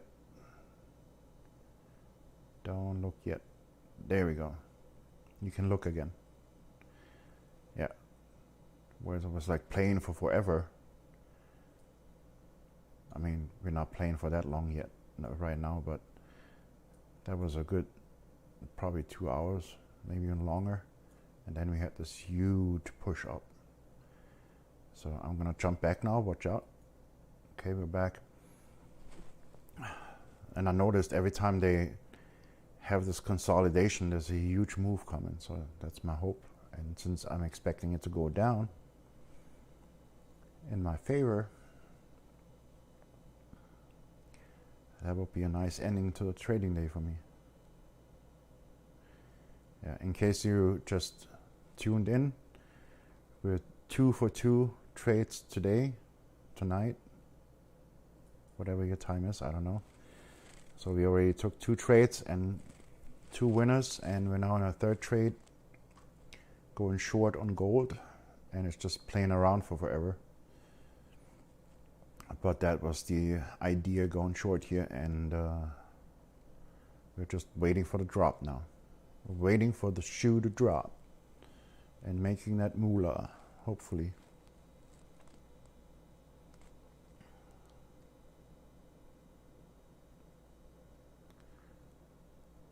I had to take that third trade. Unbelievable.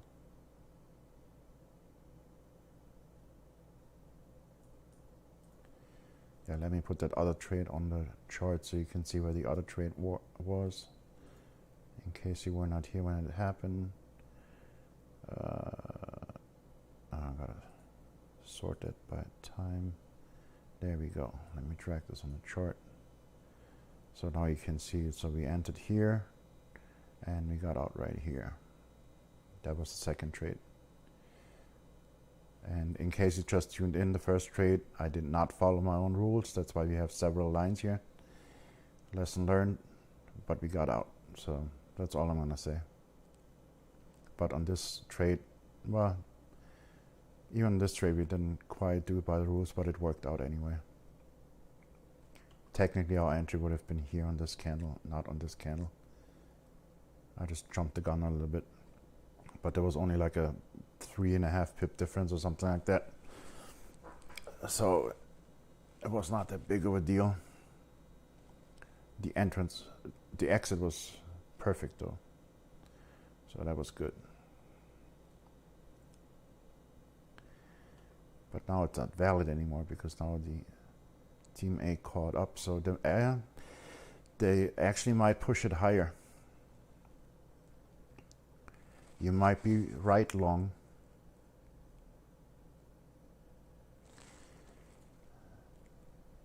You might be right on that one. And we got a demand zone here now too. Well, let's see what happens. I'm not mad if they push it a little higher, then I get a second position.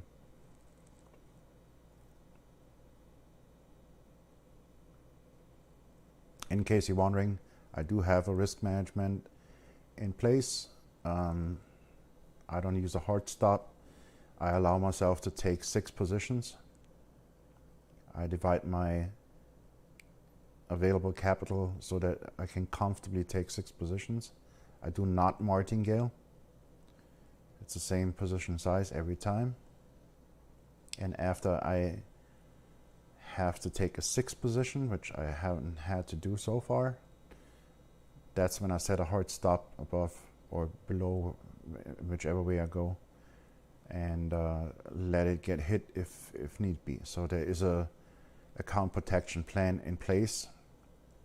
I just don't use a hard stop from the get-go, especially not on gold, because they like to spike it. In case you just tuned in and you're wondering and you didn't hear that before. That's just the way I trade. Forgot to silence my phone, I'm sorry. What was that?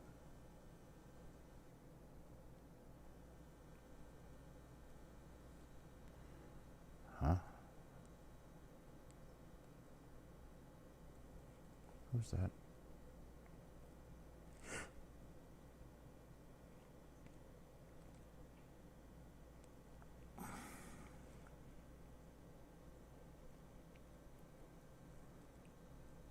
Huh, is that one of you guys? I just got a Facebook message. Just wondering because I don't know that person.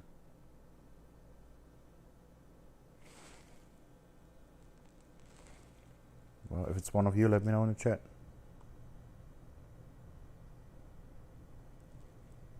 Alright. I don't have time for that now anyway. There we go. Okay, it's going the right way. Thank God. I want to go to bed. So it looks like we're going to have 3 for 3 tonight. That's all in all a really good night. I'm very happy about that.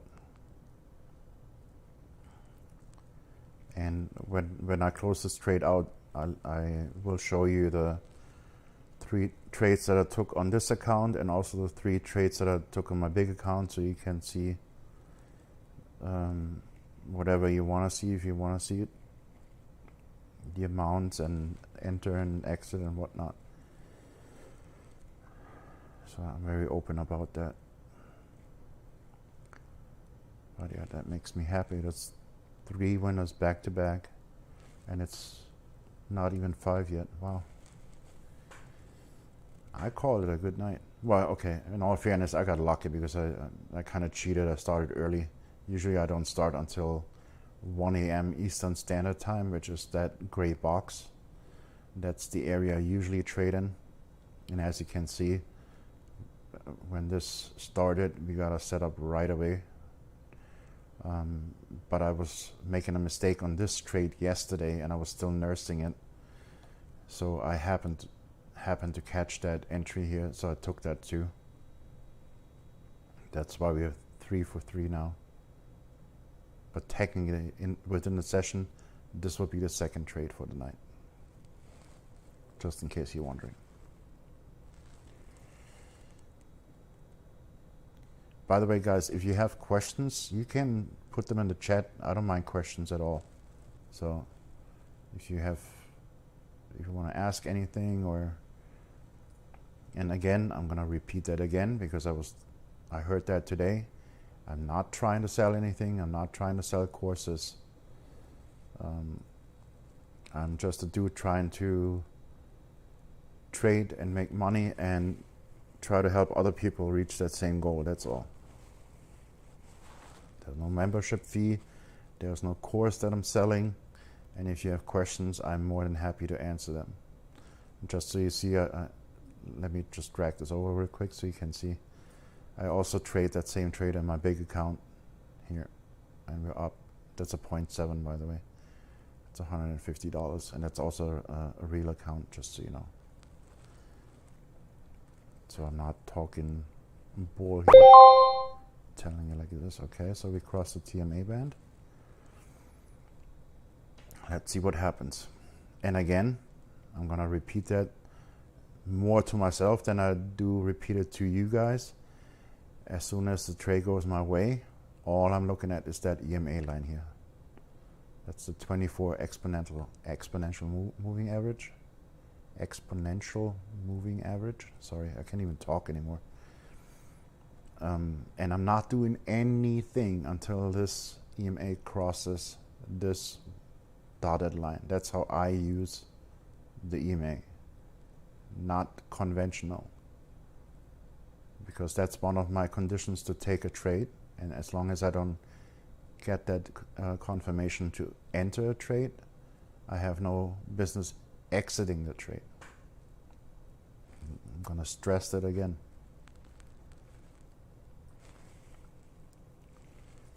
Nobody has questions? Okay. All right, let me get my... Okay, I'm gonna cover up the chat because it's getting interesting now. And it's probably pushing down to that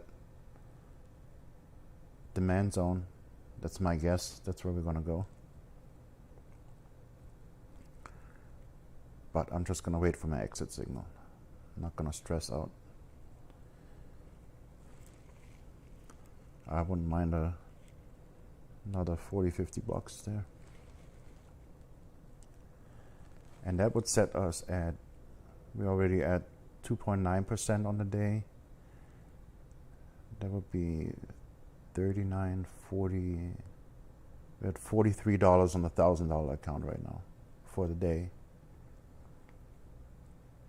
We might even make it up to 20. Then we'll be, yeah, we could make it to 5% on the day. That's not bad at all. Think about it. 5% in a day, that's not bad.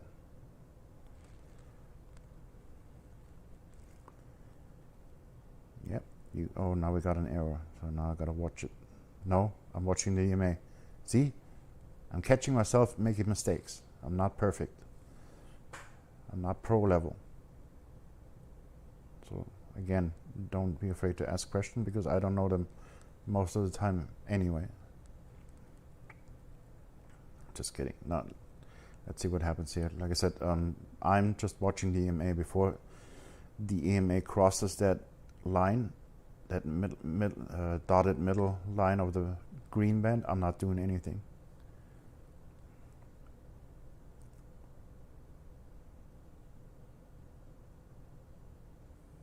And yeah, it looks like it's gonna push down to that zone. Perfect. Perfect ending for the day.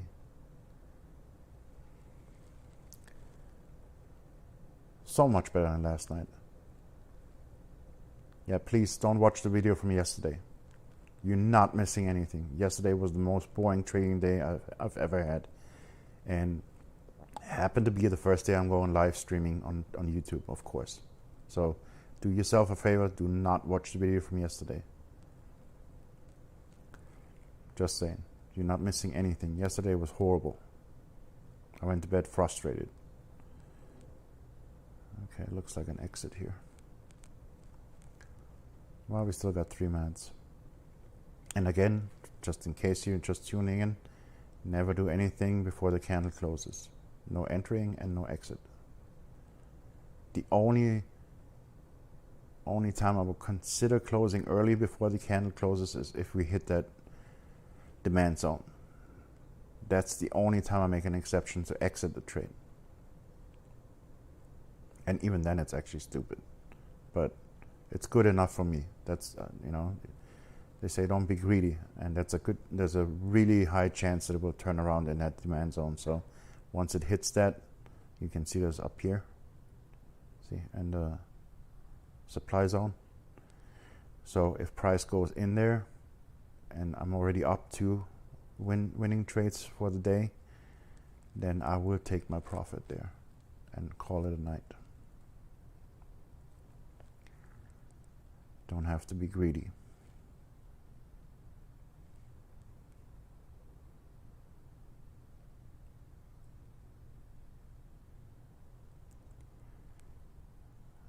Looking good, looking good. Got 1 minute and 40.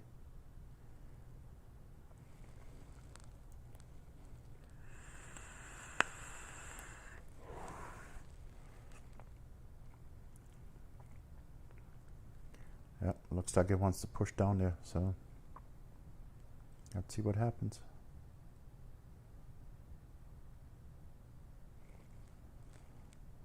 What do you think, Long? I probably shouldn't get out, right? Chikorita Army. Hey, welcome, welcome. It's not London session. I actually start at 1 a.m. Eastern Standard Time, which is like 2 hours before London opens. That's when my session starts. And my window goes until 1 p.m. Eastern Standard Time. It's a 12-hour window. And that's the window I trade whenever I have time to trade. Since I trade on a 5-minute chart, I usually, doesn't matter when I'm able to trade it in that time frame, I usually always get at least one trade or two. Sometimes not, But I noticed that right at 1 a.m. Eastern Standard Time is when things usually happen right away. You can see we started the session here, and right away we got a setup here. Right out of the goal. Out of the gate. So that's why I like to start at 1 a.m. So I'm not London session specific. It's actually 2 hours before London opens. That's when I start paying attention to the market. If that makes sense. Yeah, of course. I mean, you're trading on the 1 hour, right? Long. Okay. So the EMA has not crossed yet. But I think if this candle goes down and closes bearish, which it probably will, then on the next candle it will cross over. So what to do.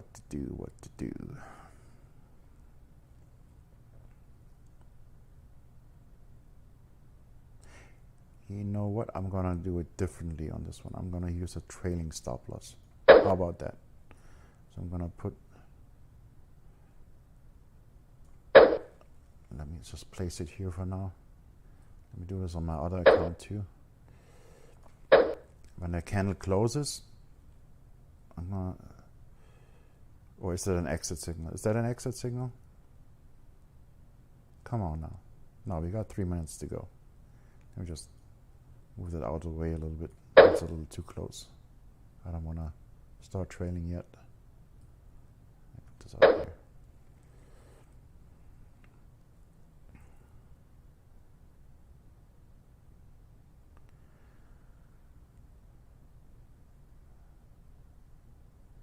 Yeah, it hasn't crossed yet, so technically it should not go up yet. So I'm thinking we're actually going to hit that zone down here. That's my guess. I think that's where they push it to. Got a lot of zigzag going on tonight. I mean, I'm not complaining. I'm happy. 3 for 3 before 5 a.m. That's good. But yeah, a lot of zigzag.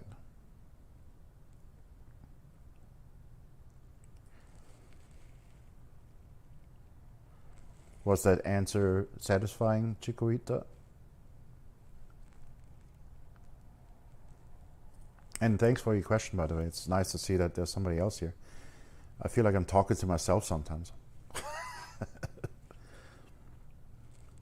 That's nice to see that other people are here. It's just nice to hang out with other people.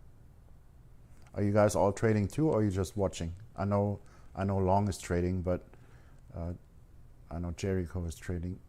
Chikorita, are you trading, or are you just watching out of curiosity? I'm just curious. And no worries, I'm not trying to sell anything. I'm not trying to sell a course. I'm not trying to take money off of your hands. I'm just curious to see who I'm dealing with and who's hanging out. That's all. Just curious if you are trading yourself, or if you're learning how to trade, or where you at in your trading.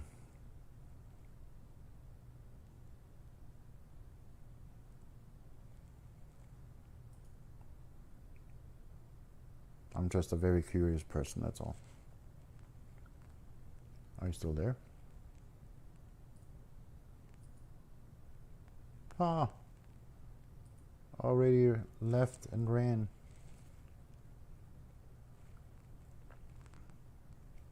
Oh, so you are actively trading. Okay, cool. Nice.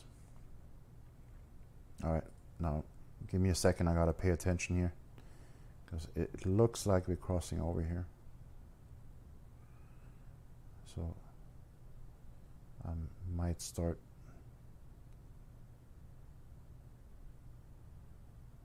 I'm gonna put my stop loss over this candle and trade it down.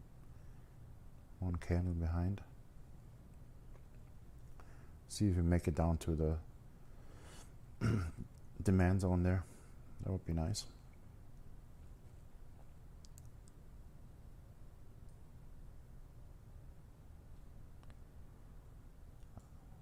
Ooh.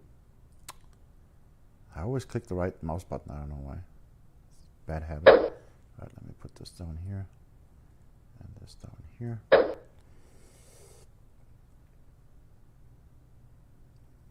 Yeah, I think I'm gonna take my profit here.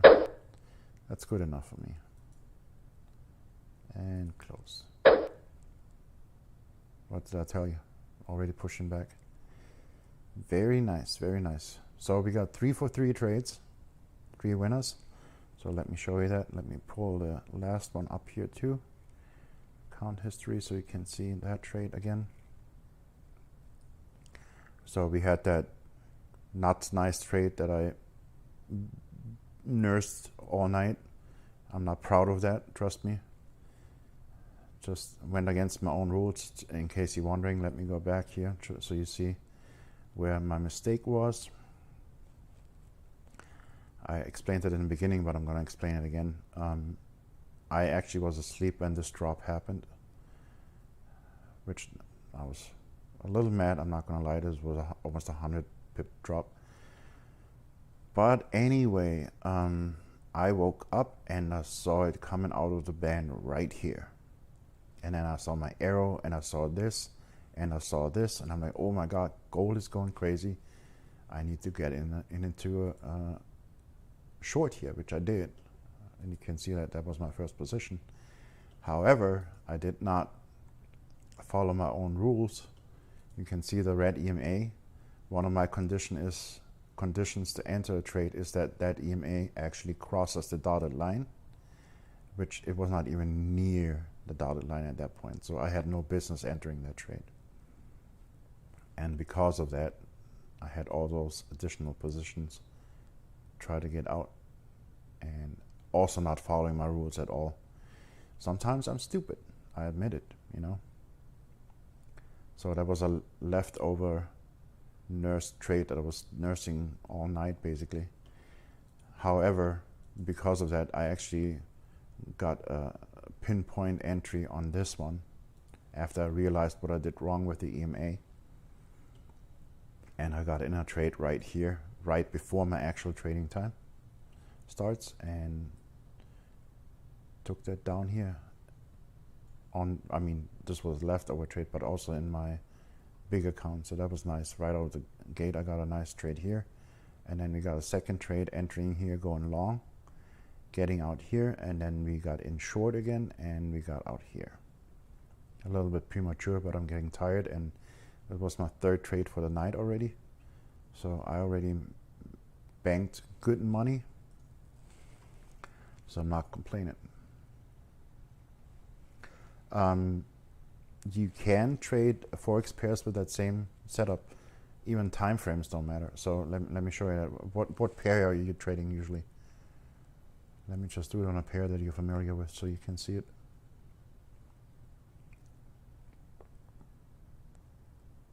Unless it doesn't matter to you, it's okay.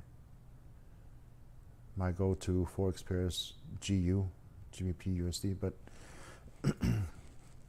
just let me know what pair you want to see, and I'll just pull it up real quick. I'm done trading anyway, so I don't mind going over that real quick.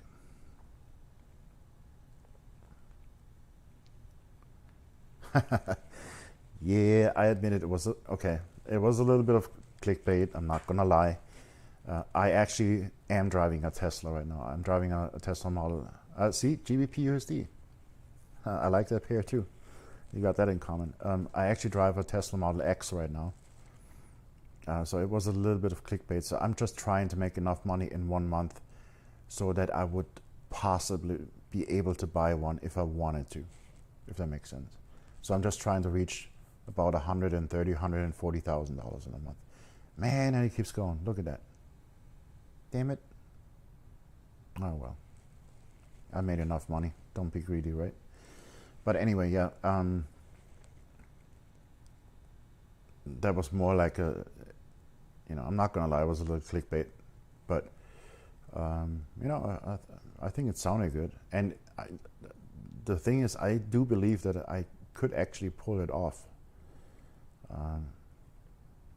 But anyway, let's go over GBP USD so you can see that. Okay, here's the same thing. Oh, wrong button. Here we go. So this is actually a really good example. And it works on any time frame. So let's say you're in this trade, and let me pull this down a little bit. Okay, so we get an arrow here, right, to enter. However, you can see that the EMA has not crossed the dotted middle line. So you wait. You already got your go.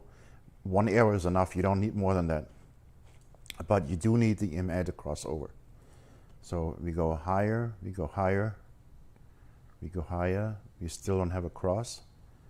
Well, barely, but I want to see a nice cross. So that's not enough for me. And then we get one candle higher. And now we have the cross. See this here? How it really crossed over. So now I know I'm pretty much at the top. And then look at this. We got a supply zone right there. And then it peaks into it. You bet your bottom dollar I'm gonna take that trade. Right there, on that peak. That's the only exception where I would actually enter a trade before the candle closes. If I see it smack middle in the supply zone, as we get that crossover, I'm in. I'm all in. I mean, not all in, but I'm all for it. Anyway, so we take this trade down, and then once we're in a trade, all we do is we watch this EMA. We do not look at price. We don't care what price does. All we do is look at that EMA. And as soon as that EMA crosses over, which again is one of our conditions, that's when we pay attention. And then look at that. Boom, smack there. There's your exit, and at the same time, your entry to go the other way. I mean, that's outside the trading zone, but as an example, this is a nice one here. This is a really good example. Look at that. So we crossed over the middle line here. So now we crossed over, so we expect price to go up and come out of both bands, which is also another condition, which it does. And now we're waiting for our arrow, which we get here.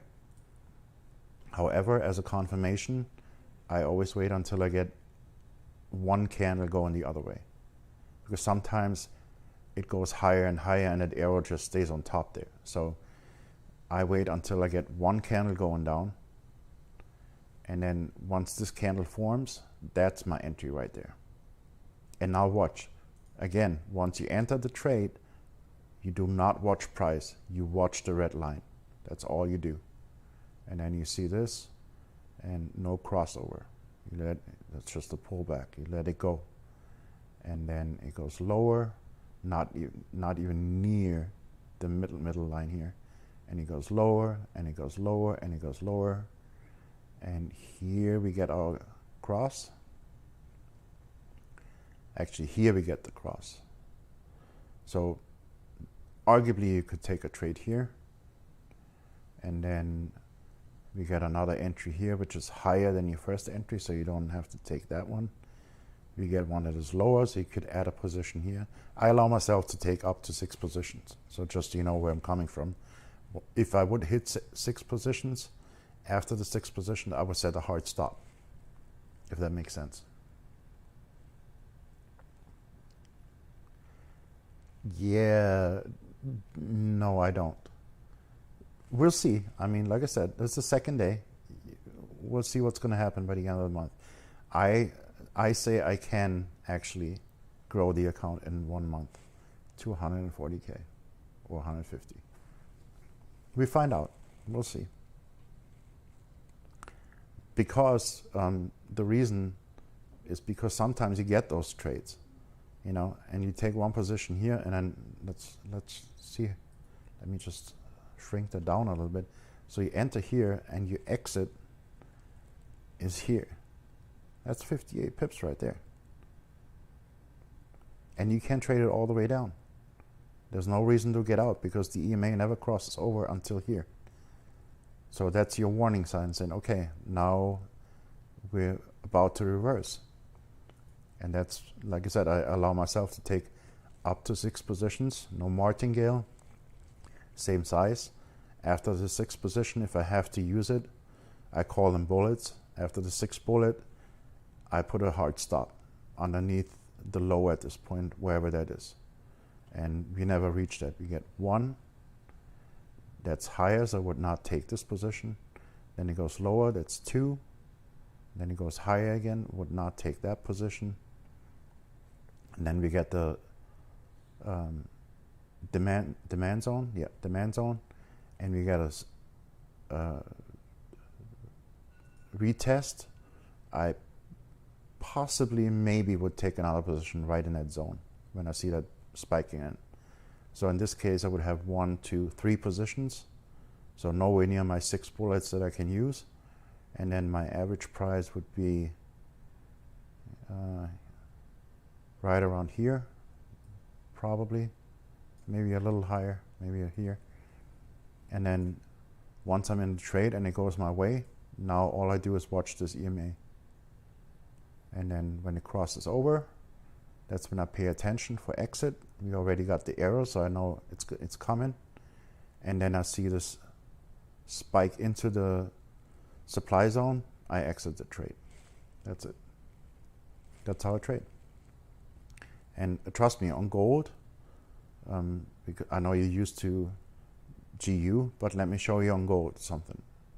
Just let me show you something real quick. This was yesterday, okay? So we get 1 trade here. That's 42 pips, not bad. Then we get another trade here. Also 47 pips. Actually, I'm sorry, here is the exit. I'm sorry, my bad. So that's 53 pips here. Then we get another trade here. That's 44 pips. And then we get another trade here. Well, in all fairness, that would be 50 pips here for the exit. And then we get another trade here with 2 positions. That's 104 pips times 2. So yes, if you're used to GU, it's definitely not, on GU I would not be able to make 150K in a month. On gold, on the other hand, yes. Trust me when I say you can. if you adjust your lot size accordingly and compound your account, you can, for sure. And that's just one day. That's one.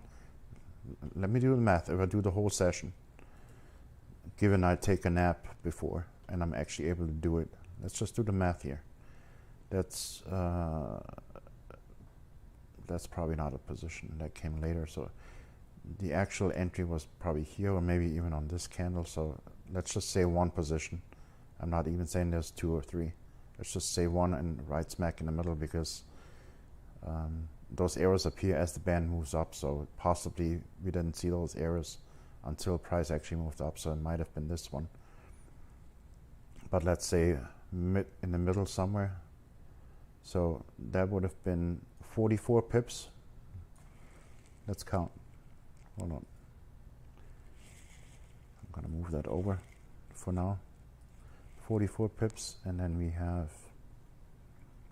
not the exit. The exit is here. 52 pips plus we go in here to exit here. 44 pips plus 44, and then we go from here to here. Yeah, that would be the exit. So that's another 50 plus 50, and then we take two positions here, one and one here, so right smack in the middle. So we got two positions with 101 pips, so 202 pips. So that's 392 pips in one session. That's definitely not what you're used to on GU. I know GU. I know GU can move, but you're not making 400 pips in one trading session on GU. So I blame it. Yeah, I'm sorry here. 392 pips. Forgot you guys can only see one monitor. You cannot tell me that you can make that on GU. I know GU, and it can move, but not that much, unless there's big news or whatever. Nothing moves like gold. Well, maybe silver, but I'm just saying, like, you cannot compare gold to a Forex pair. That's why I love to trade gold. It's so easy and it's so predictable, and you always make your money on gold. And again, you make a lot more money on gold than you do on GU. I'm sorry. Tell me that I'm wrong.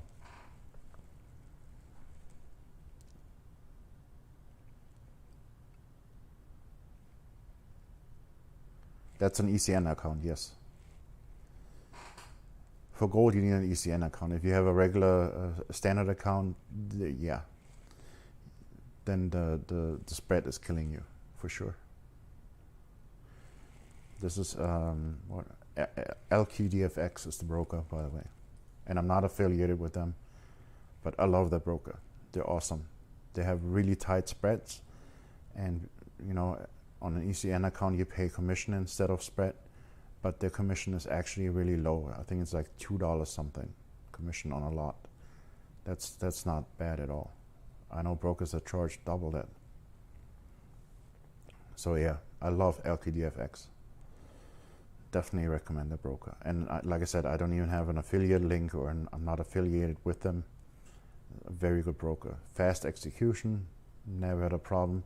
The only thing that I noticed every once in a while, right around when the day ends at 5 p.m. Eastern Standard Time, when basically the new Forex day starts, sometimes their servers lose connection for a minute or two. But I mean, right around that time, you shouldn't be trading anyway, unless you trade on a daily chart. Yeah, I'm done too. I'm just wrapping up and answering questions. That's what I'm here for. So I definitely am good for the day. Let me show you my other account. So we made, hold on, let me just do the stat. Yeah, we made $50.39 on our $1,000 account. Like I said yesterday, unfortunately, we didn't get one trade in at all. was just one of those days. But that was also the settings of my template, which I adjusted yesterday after that fiasco. But today we had 3 trades and we're up $50.39 on our $1,000 account. That's over 5% in one day. And I will compound that. Actually, let's do that together real quick. Let's go to the spreadsheet. Let me just make sure that I set it to 6 bullets instead of 10. And put the account size in 1050. So, ooh, I was actually using too much. All right. Well, tomorrow we're going to use 0.03 for the bullets or positions. But yeah, 5% in one day. You compound that, and I guarantee you're going to get pretty close to that. Just put it in there. Here, let's do this. Let's go into, I have a daily compound calculator somewhere. Here we go. Let me drag this over. That's from my time as a crypto trader. I still have that link. But let's do the math here. Let's say $1,000. And we do 5% a day. And a month usually has, what, 22 trading days? Or let's just be fair and make it 30 trading days. How about that? Let's just be fair. Let's just do 30 days. Trading days. And, oh.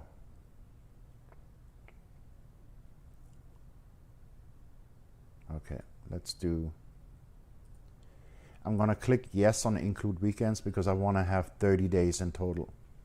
And then calculate. I know you can't trade Forex on the weekend, but we're talking 30 trading days. So that's 5, 10, 6 weeks of trading. 30 trading days. Okay?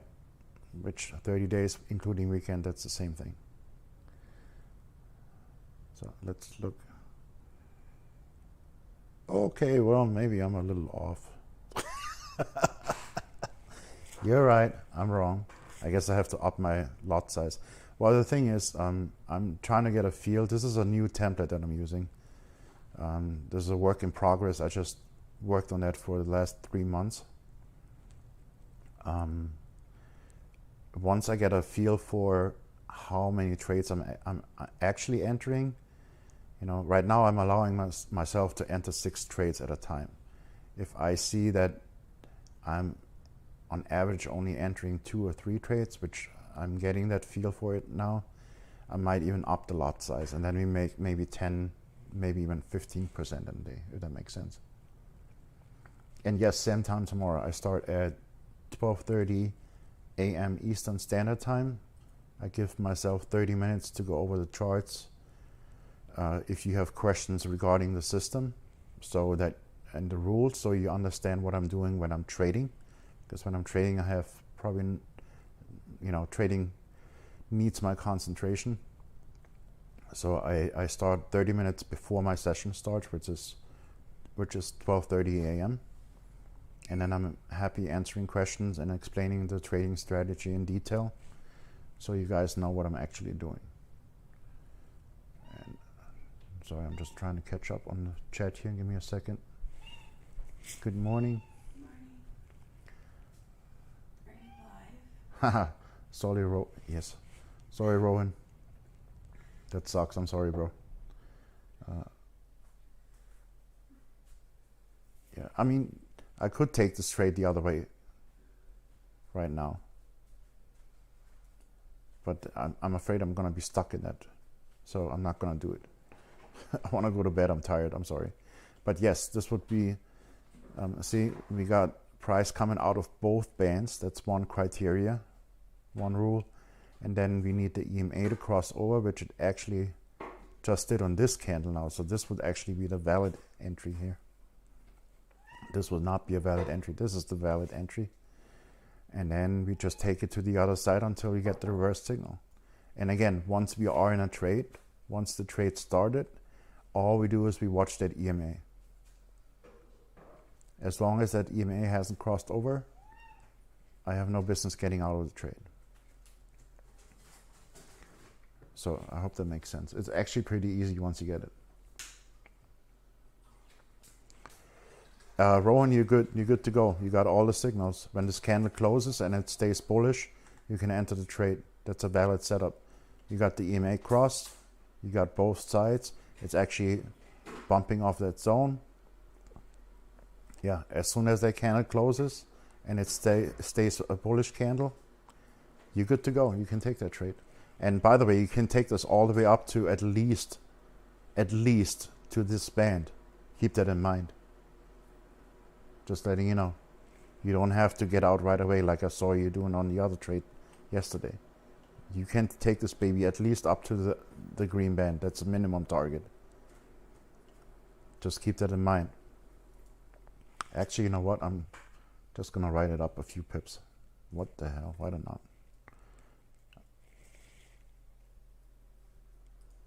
And I'm going to double the lot size. Look at that. And the candle's closing. Okay, 1 minute and 36. I'm going to take this trade with you guys. Why not? Yeah, this is definitely a valid setup. So as soon as that candle closes, I'm going to enter the trade. Let me go back to my chat window here. Okay, let me put this chat window over here. That's better. Because I'm trading two accounts here. I'm trading my challenge account and my big account. So I'm going to take the trade on both. That would be crazy. 444. And it's still not 5 a.m. That would be a crazy night. Gotta be patient. You gotta wait for candle close. Don't think price is running away. Don't be nervous. Oops, sorry. Don't be nervous. Be patient. Wait for candle close. Sometimes you actually get a better entry if you wait for candle close. So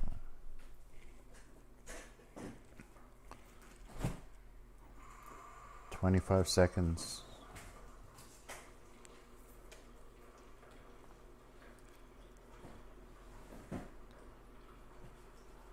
15 seconds. 10. And we're getting ready to enter. 2, 1, enter. And I entered on my other account too. So there we go. And now we're going the other way. And like I said, your minimum target is always the green band. You really have no business getting out of the trade before you hit that green band. Trust me. Don't get out early. You're robbing yourself.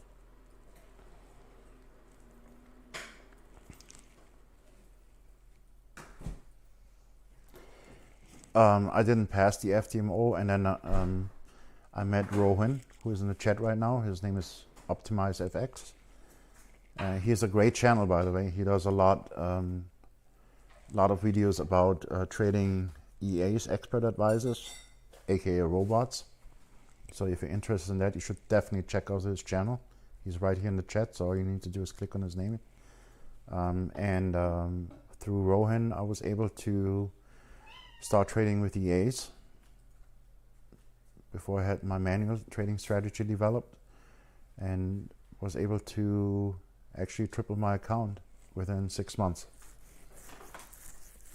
That was very nice. I had some mishaps happening where a server crashed and I lost all my data and I had to manually trade myself out of 5 different robots. So that was a fiasco and I lost some money on that, a good chunk of money. But overall I'm still up. And now I have this manual trading strategy and I'm trading that manually too. So I'm doing both now, if that makes sense.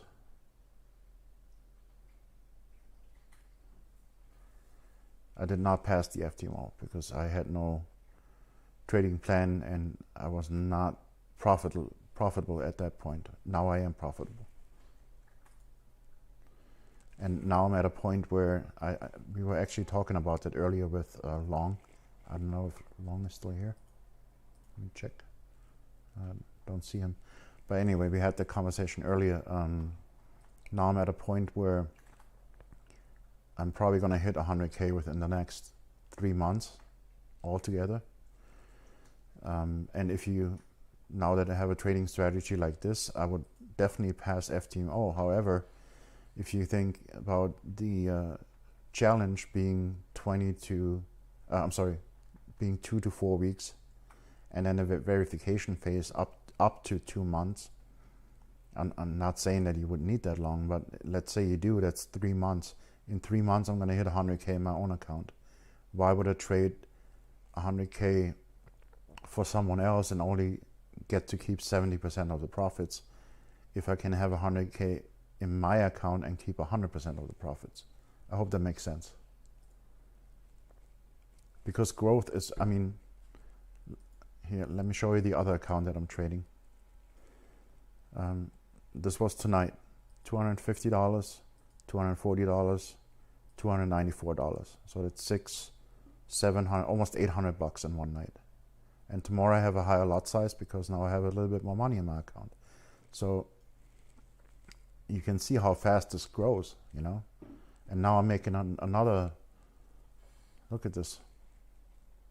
I'm in that same trade on my big account, so I'm probably going to make another $150, $200 on this one. So, and then tomorrow my lot size is going to be higher. So I'm expecting to hit 100K way before I would actually be able to pass the FTMO challenge. So at this point, I don't have a need for FTMO anymore, if that makes sense. And honestly, even if it takes a month or two longer, I'd rather trade my own money and make 100% of the profits than trading someone else's money and only get 70% of that same money that I just made. If the account size is the same.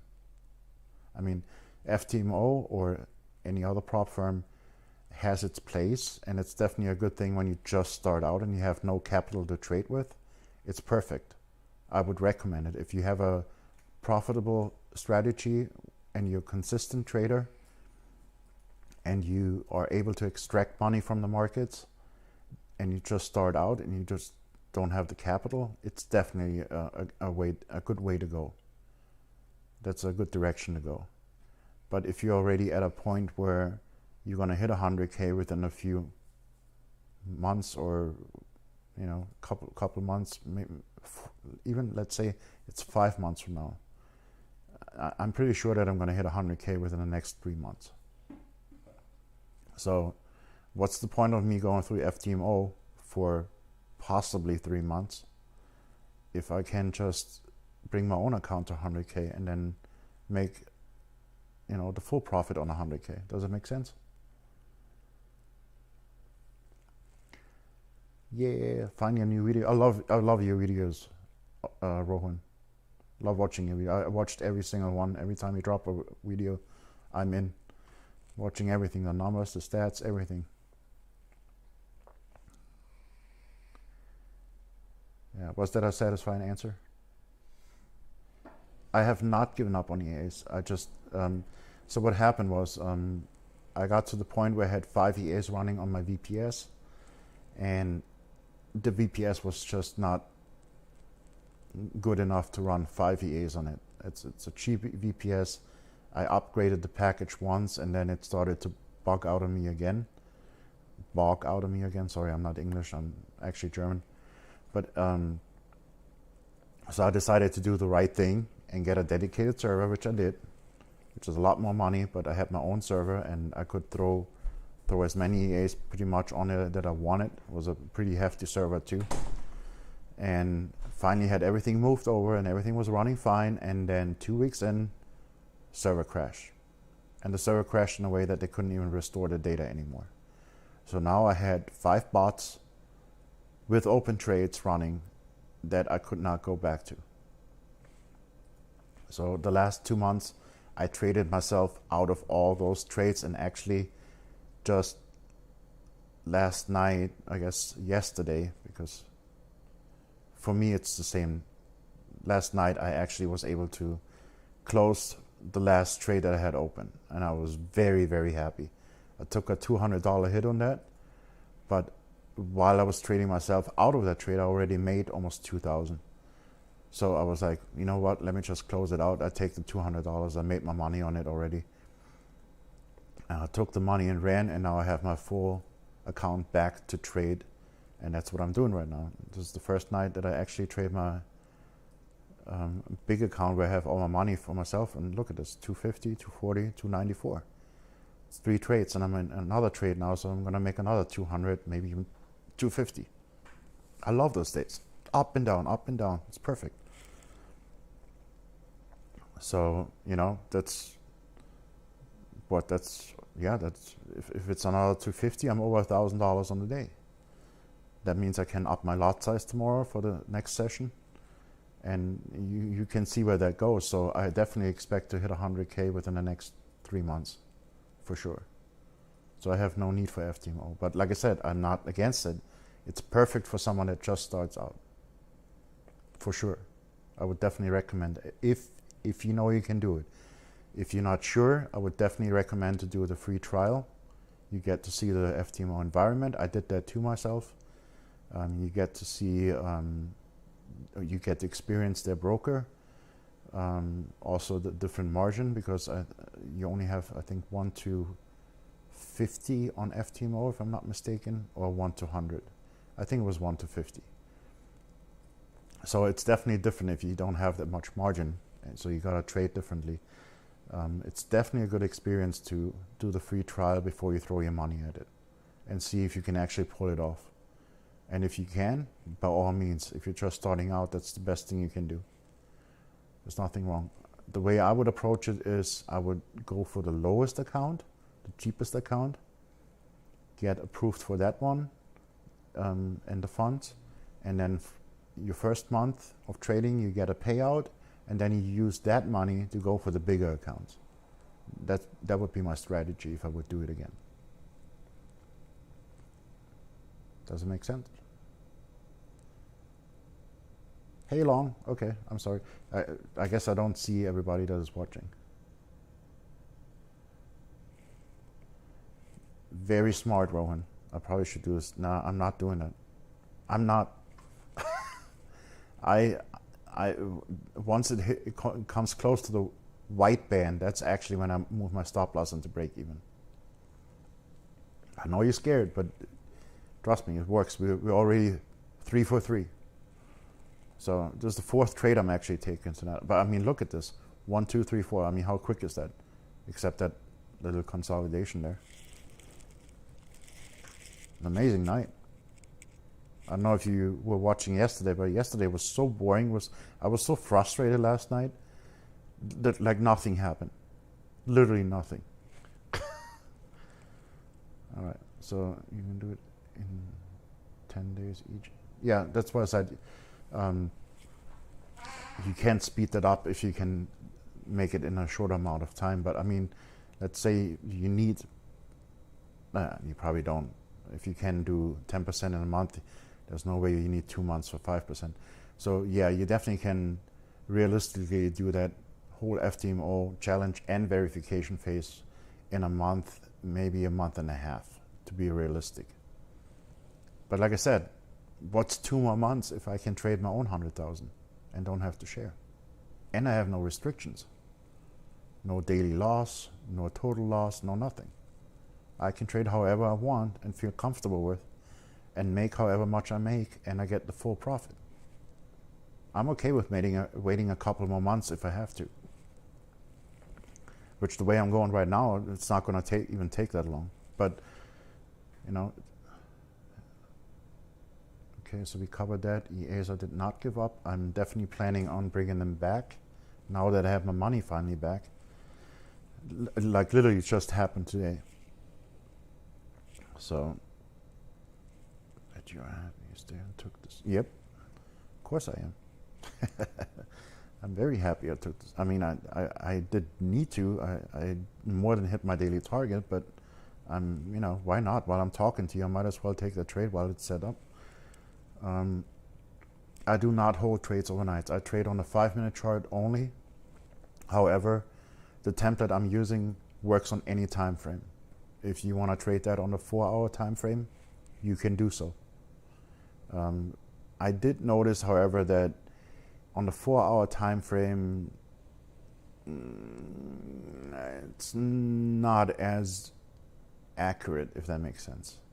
I did notice that, especially the last couple of weeks, because I kept my eyes on the trades that I was still open from the bots, the leftover trade, EA trades.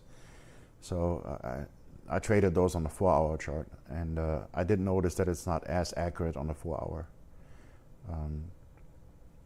You can go, I would say, comfortably as high as the 1-hour. I would not go higher than the 1-hour chart.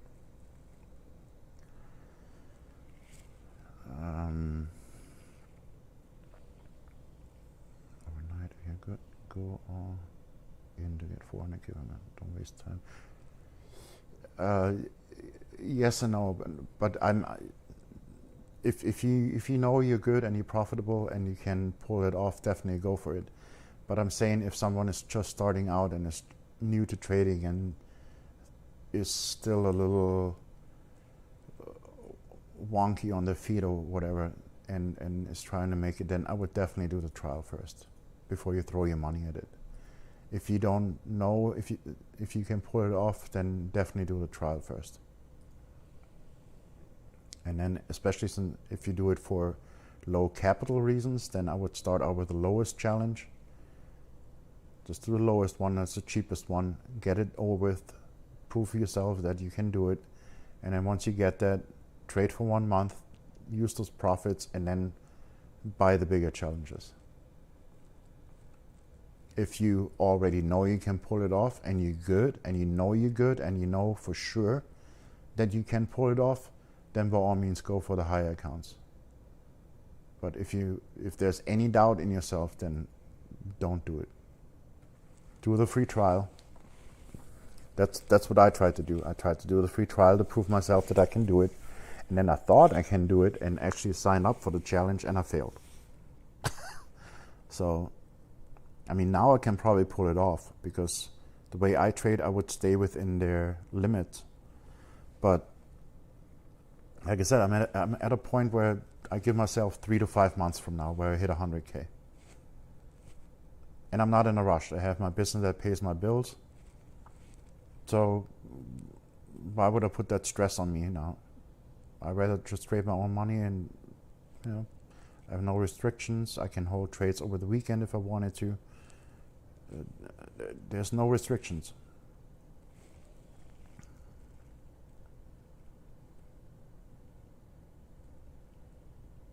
Yeah. You better be quick. I'm not gonna sit here another 2 hours for that trade to close, I'll tell you that. Don't do that to me. Yeah. No, but if that's gonna be a quick trade, then I'm definitely gonna end the trading day with $1,000 tonight. That's awesome. Not complaining about that. And we're up 5% on the challenge account. We're at 1,050.39 right now. You can see us down here if you look. So, and that's also a live account, by the way. This is not a demo account. This is real money. You can see the deposit here too. I'll pull this up. Yeah, here. See? It was an internal transfer. I just transferred that from one of my other accounts, but it is a transfer, so it's not a demo account. You can see that.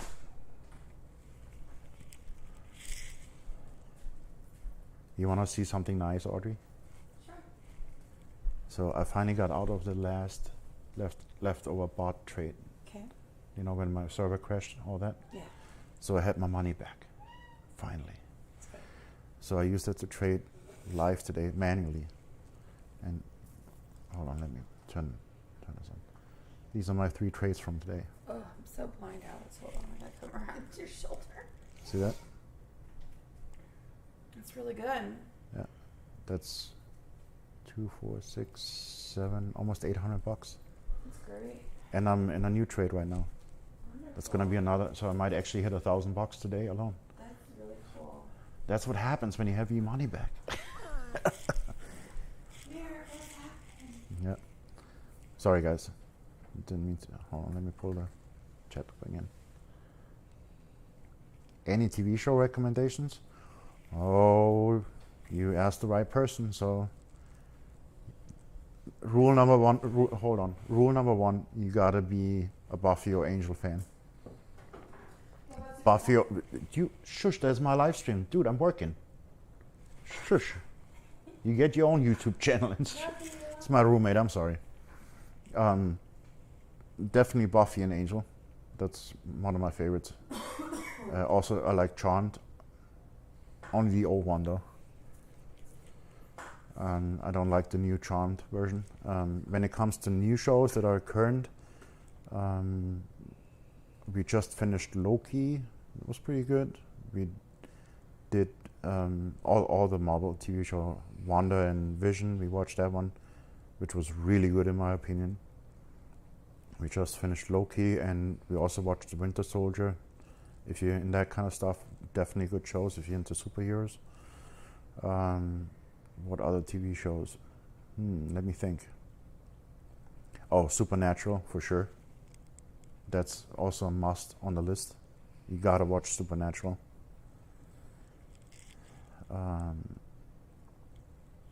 Definitely a good show. What else is good? I'm not into the more mainstream shows like, what is it? Friends and... What are all those shows, Audrey? I'm asking you now. Oh, my opinion now. Okay. No, not your opinion. I mean those mainstream shows, like Friends in that direction. What is something Anatomy?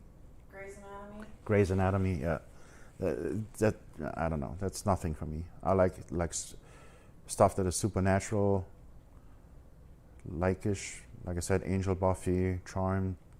I like those shows. I also enjoyed Eureka very much. That's a good show.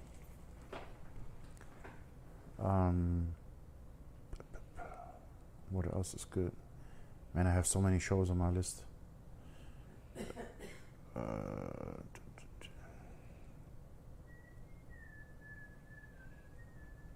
I don't know. But anyway, that's what I can come up with out of nowhere. I did not expect a question about my TV shows, but hey, I answer.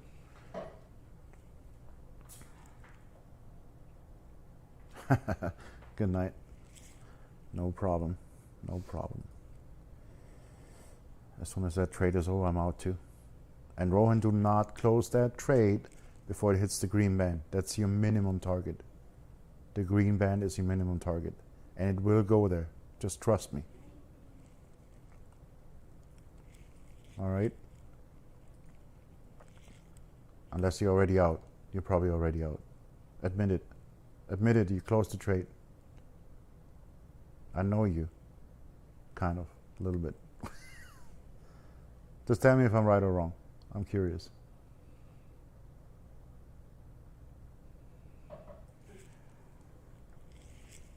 Don't lie. Do not lie to me. You still there? Are you refusing to answer? Oh, okay, good. Good. Good man, good man.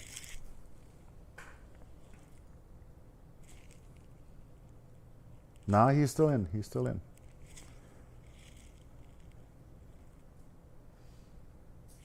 And I explained that in the beginning. You probably were not here when I explained that.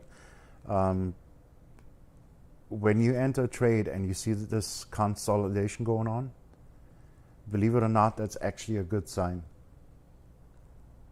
Or at least I look at it that way, because you know that the TMA band is pretty slow to update, right? So when you see price consolidating, it gives that TMA band time to adjust accordingly, which usually ends up to be a better move than, or a longer move. So if you enter a trade and then you see this, see like here, it came down and then it went up and then it consolidated. That's actually a good thing to see, that you know you're going to reach your target. That's the way you have to look at it. So when you see this consolidation going on here, don't stress out. Tap. You can literally tap yourself on the shoulder when you see that, because you know the trade is going to work out. That's how you have to look at it. You have to switch your mindset a little bit. Like I said, this is not a very conventional trading system. It's actually very unconventional, but it works like a charm. And the best thing about this thing is you can literally pinpoint the entries and exits. So don't stress out over it. And I just proved it 3 times. Well, I'm not going to count the trade that I dragged over from yesterday because I made so many mistakes in that trade it's not even funny anymore. But you know, the 2 that I took live, they were almost picture perfect. Almost. The last one for sure. But the other one I jumped the gun a little bit, but it was a difference of not even 4 pips. So if you see this, don't stress out over it. We are going up. Worst case scenario is that you're going to get a second position and then you cash out twice. As I explained to you earlier in chat, I allow myself to take up to 6 positions, so I'm not worried about it. And so far we've been 3 for 3 tonight. And if that trade closes out and goes in my favor, then I'm over $1,000 on the day. I'm not complaining about that. I'm definitely going to sleep well tonight. You have 2 positions? Greedy bastard. No, just kidding. Go get it. Why not? It's right there. Grab the money and run.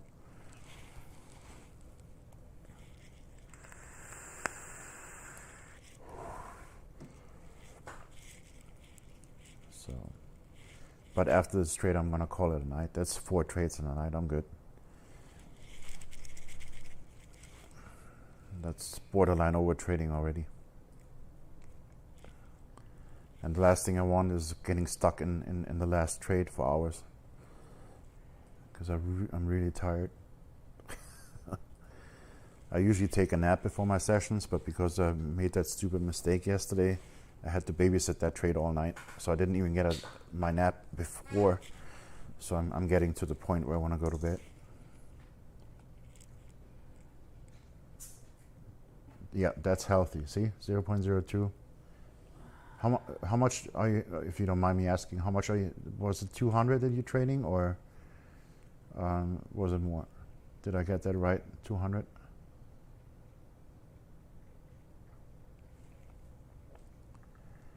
I would not, like I said, it's gonna, even if it's gonna come back, it's gonna go up. So don't stress out over it.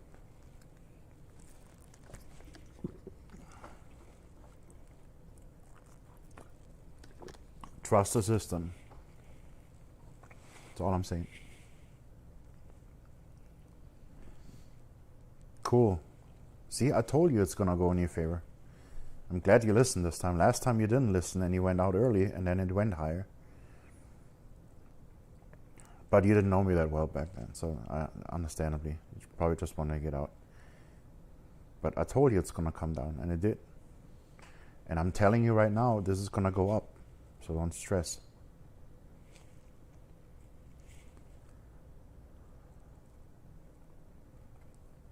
We have all the signals.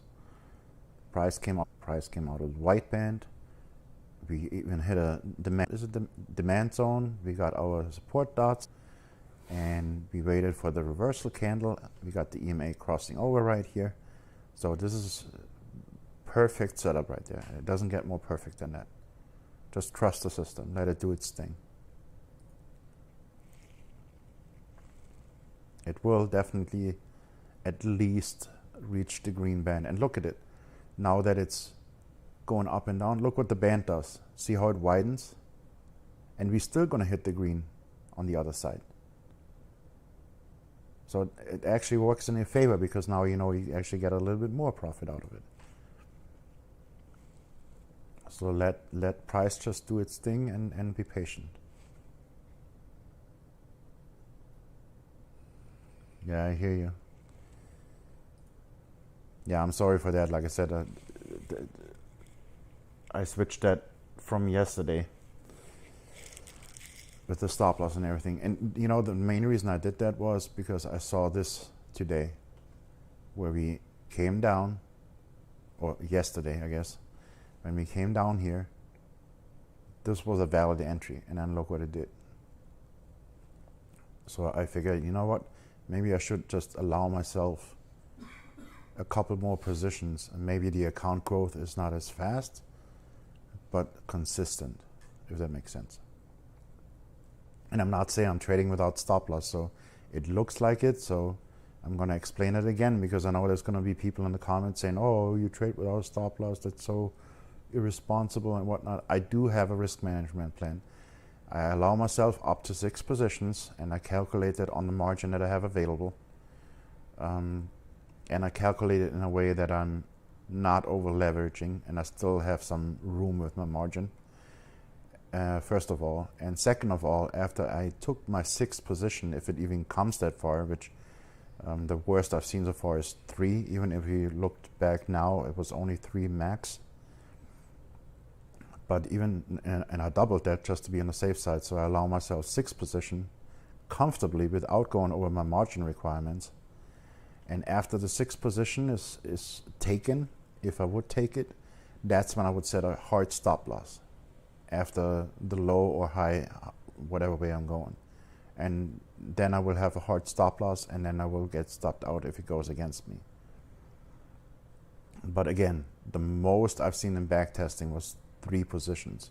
I'm a very, very conservative trader, and I always allow myself double the room that I need. You can ask Rohan when it comes to EAs. If they tell me $1,000 is required, and then some people whisper to me, yeah, maybe a little bit more would be better, you bet your bottom dollar I'm going to start it with 4,000. I'm going to double the safe doubling again, just to be on the safe side. That's the kind of person I am. So if I allow myself 6 positions, that means the max I've seen ever was 3. And I've tested the system for the last 3 months. I've never seen more than 3. So that's more than double. And after that, if I have to, then if I do have to take a 6th position, that's when I set my stop loss. So there is definitely risk management in place. I just don't use a hard stop loss, if that makes sense.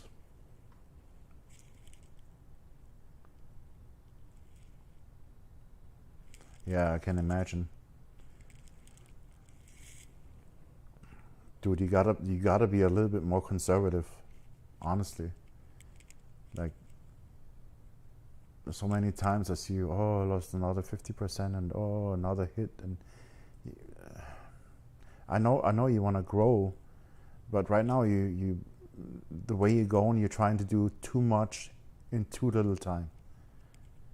So you have no other choice other than over leverage. You gotta be a little bit more conservative. It might take a little bit longer, but how long is it gonna take if you keep losing? Ask yourself that. You know, I'm sorry, I'm just trying to be honest with you. I'm not trying to be disrespectful. I owe you a lot, and I'm very happy that I met or found your channel and your Telegram group, but I'm just trying to be, the voice of reason for you. Let me put it that way. I'm not trying to be I can't even say it on YouTube. You know what I mean. Just a little bit more conservative. Trust me, in the end, you're going to be quicker that way than with swinging for the fences. That's all I'm saying. Think about it. And of course, this one is playing around now. Oh well.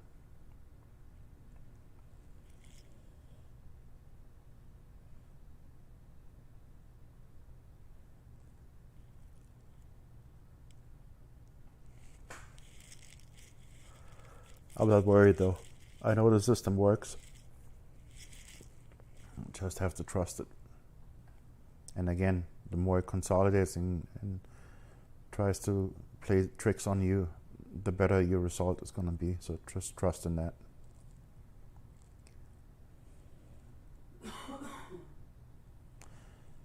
I'm definitely surprised that it did not go for a stop hunt yet. That's unusual on gold. Maybe it's still coming.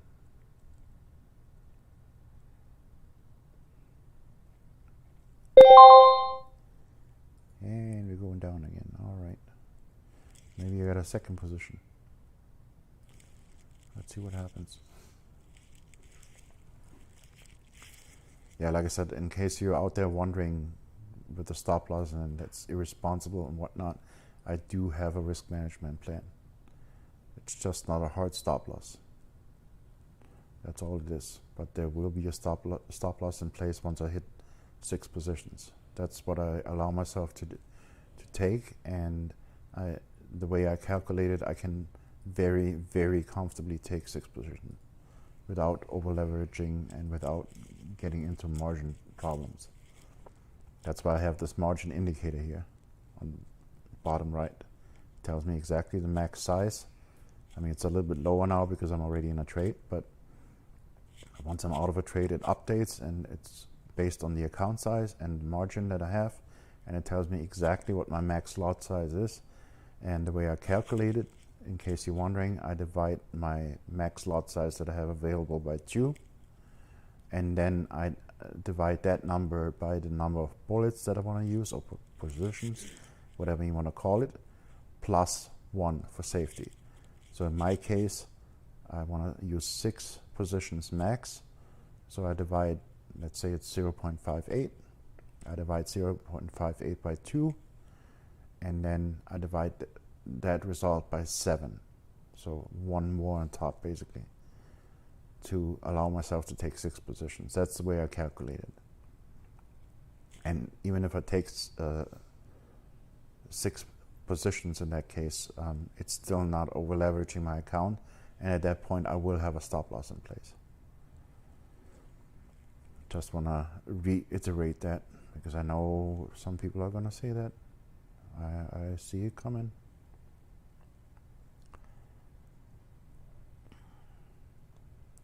See, I shouldn't have not listened to you, Rohan. I should have just walked away. You're a troublemaker. Now I'm stuck in a trade. Man, I want to go to bed. All right.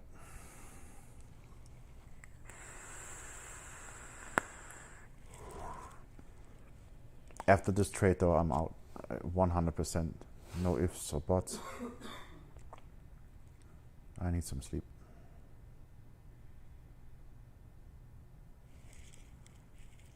Yeah, let me show you the, like I said, on the challenge account, up $50 right now. And then on my other account, I'm being very transparent, I'm up $250, $240, and $294.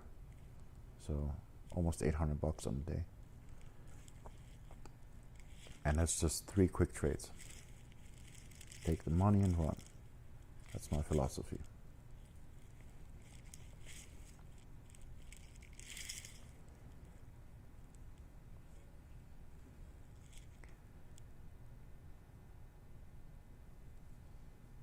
Also, you know, sometimes when I bring it like that far back, you know why they do that, right? Because there's people that put their stop loss to break even when it hits the middle line.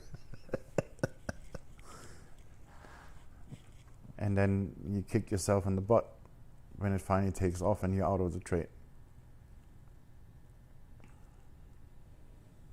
That's why I like to set my trade to break even when it comes close to the green band, because it's the first target.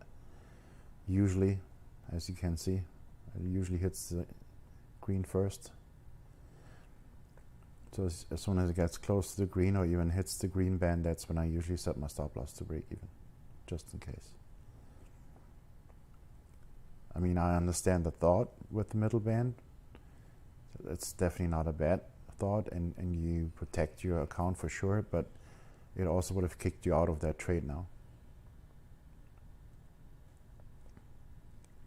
So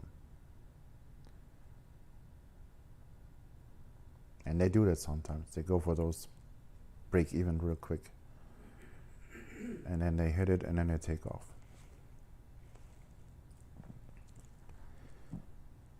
But what do I know? Let's see what happens. I mean, we're live here at the trading station. Whatever. I don't sound like a news report, I'm sorry.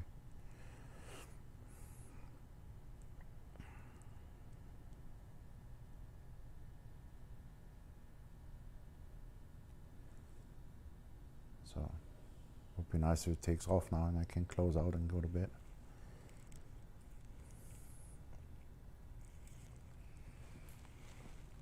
But even I wait until it at least hits the green line. So that's my minimum target.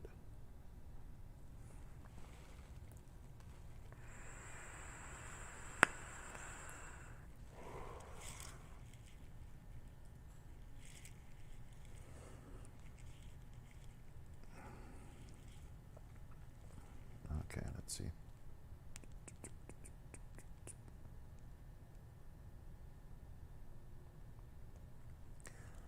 Yeah, all in all, definitely a much better day than last night. Last night was horrible. And it was the first day I'll go live with it. Man, I was so frustrated. You guys have no idea.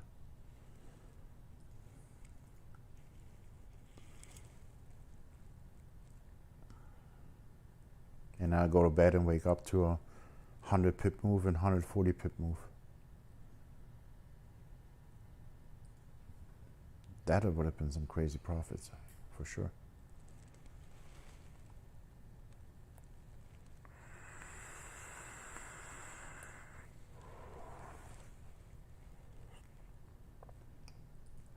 Yeah, this is the last trade for sure.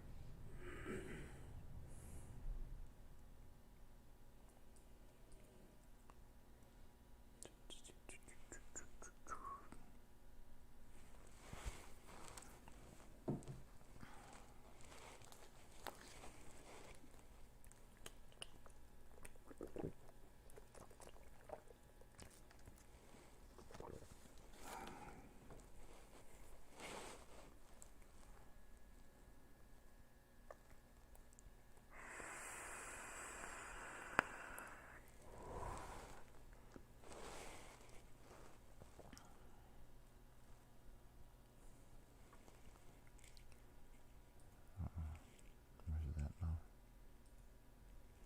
Ooh.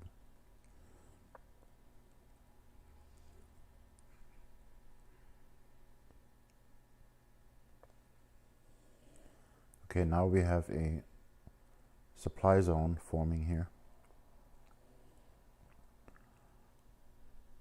And that's something I don't like. So once it hits that zone, I think I'm gonna set my stop loss to break even too. Because that's something I don't want to hear. I don't want to see. Sorry, I'm getting tired.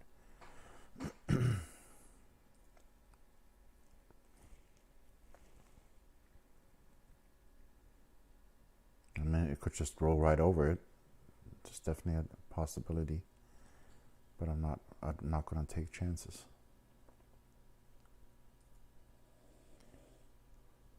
So yeah, when it hits that red zone, I'm gonna take half of my trade off. So I'm just getting ready for that. Oh, I have to do it here. Forgot. Sorry. Trade. Just gonna prepare that 0.3. And I'm also gonna prepare it on my account.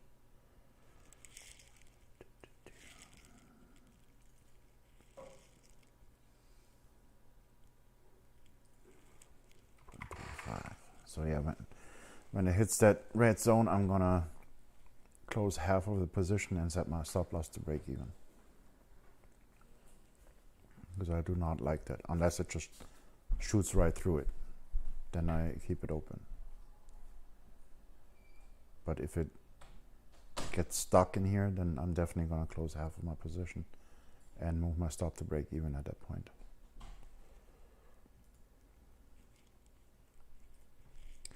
because I do not like that zone there. That's the one thing I don't want to see.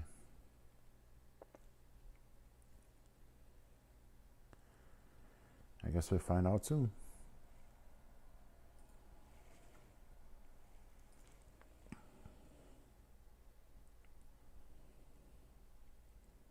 Okay, I'm getting close.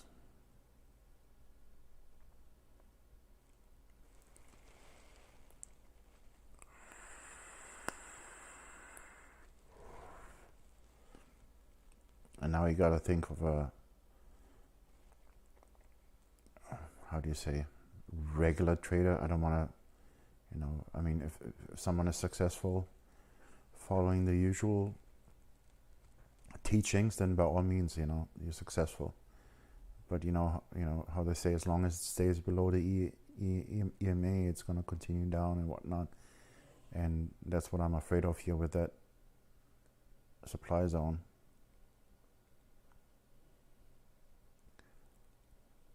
But it looks like that's pretty strong. Let's see what happens here.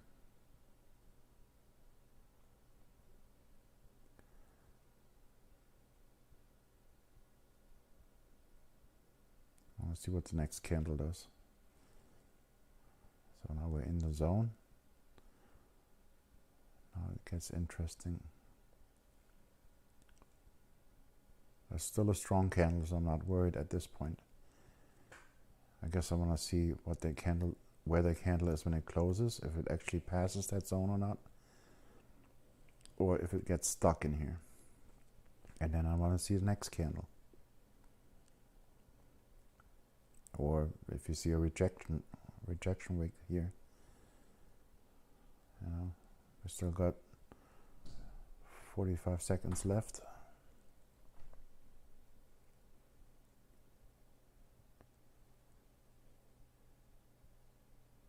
See if we can make it through it. And it looks like it's going through it. Or not. Holy moly, that was a rejection. Okay. Candle's not closed yet. Let's wait for the candle to close. But if it stays down here, I'm definitely going to close half of the position, move to break even.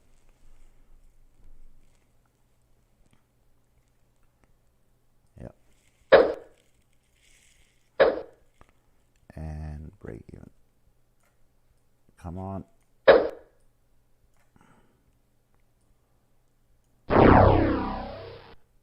What?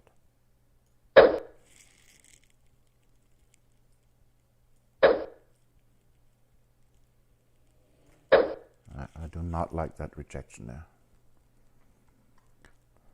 So I took a little bit of profit and I'm probably going to get stopped out here. Yep, stopped out and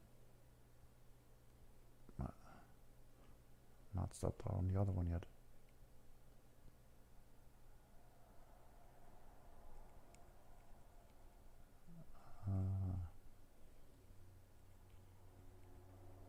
But I am now. Alright, so it was just a little profit. Okay. Yeah.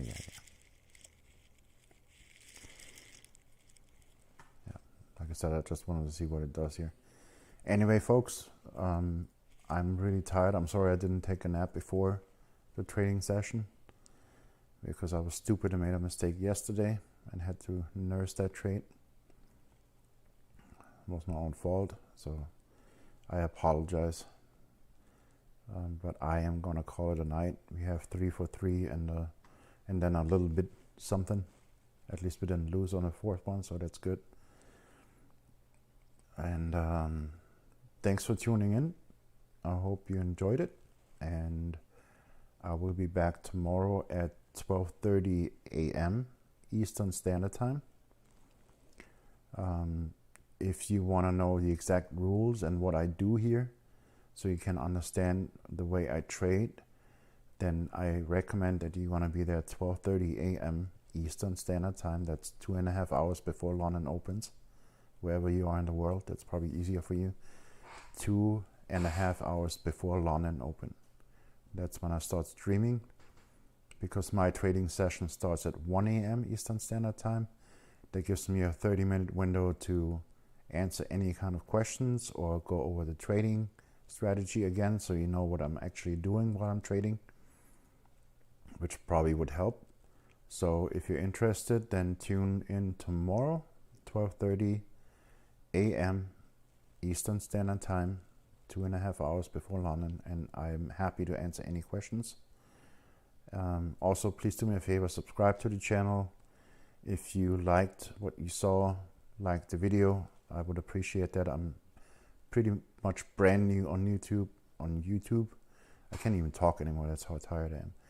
I'm pretty new on YouTube, so every little bit helps, and every subscription, every like helps my channel to get out there. And I'm not a very conventional trader, it's very unconventional what I'm doing, but it is working with pinpoint accuracy, and you could see that today. I mean, I don't know what else to do. That was a live trading session.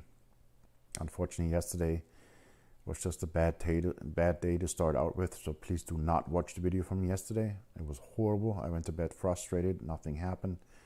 And on the first day live streaming, that's very frustrating. I was like, great, I'm putting myself out there, getting the word out, hey, live trading session, and then nothing happened. So I apologize, but you just have those days.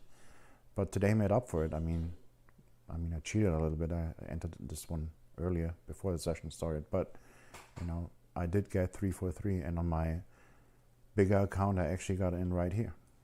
I took it all the way down, and then we got back in here all the way up, and then we got back in here all the way down, and now we got a little bit something. So as you can see, this is indeed working. It's very unconventional. It's not what they teach you anywhere else, but it's working. And again, pinpoint accuracy. That's the point. You all have a great night. Thanks for watching. And again, do me a favor, subscribe, hit the like button, leave me a comment or two. I would appreciate that. And thanks for tuning in. I see you all tomorrow night. Good night, everybody.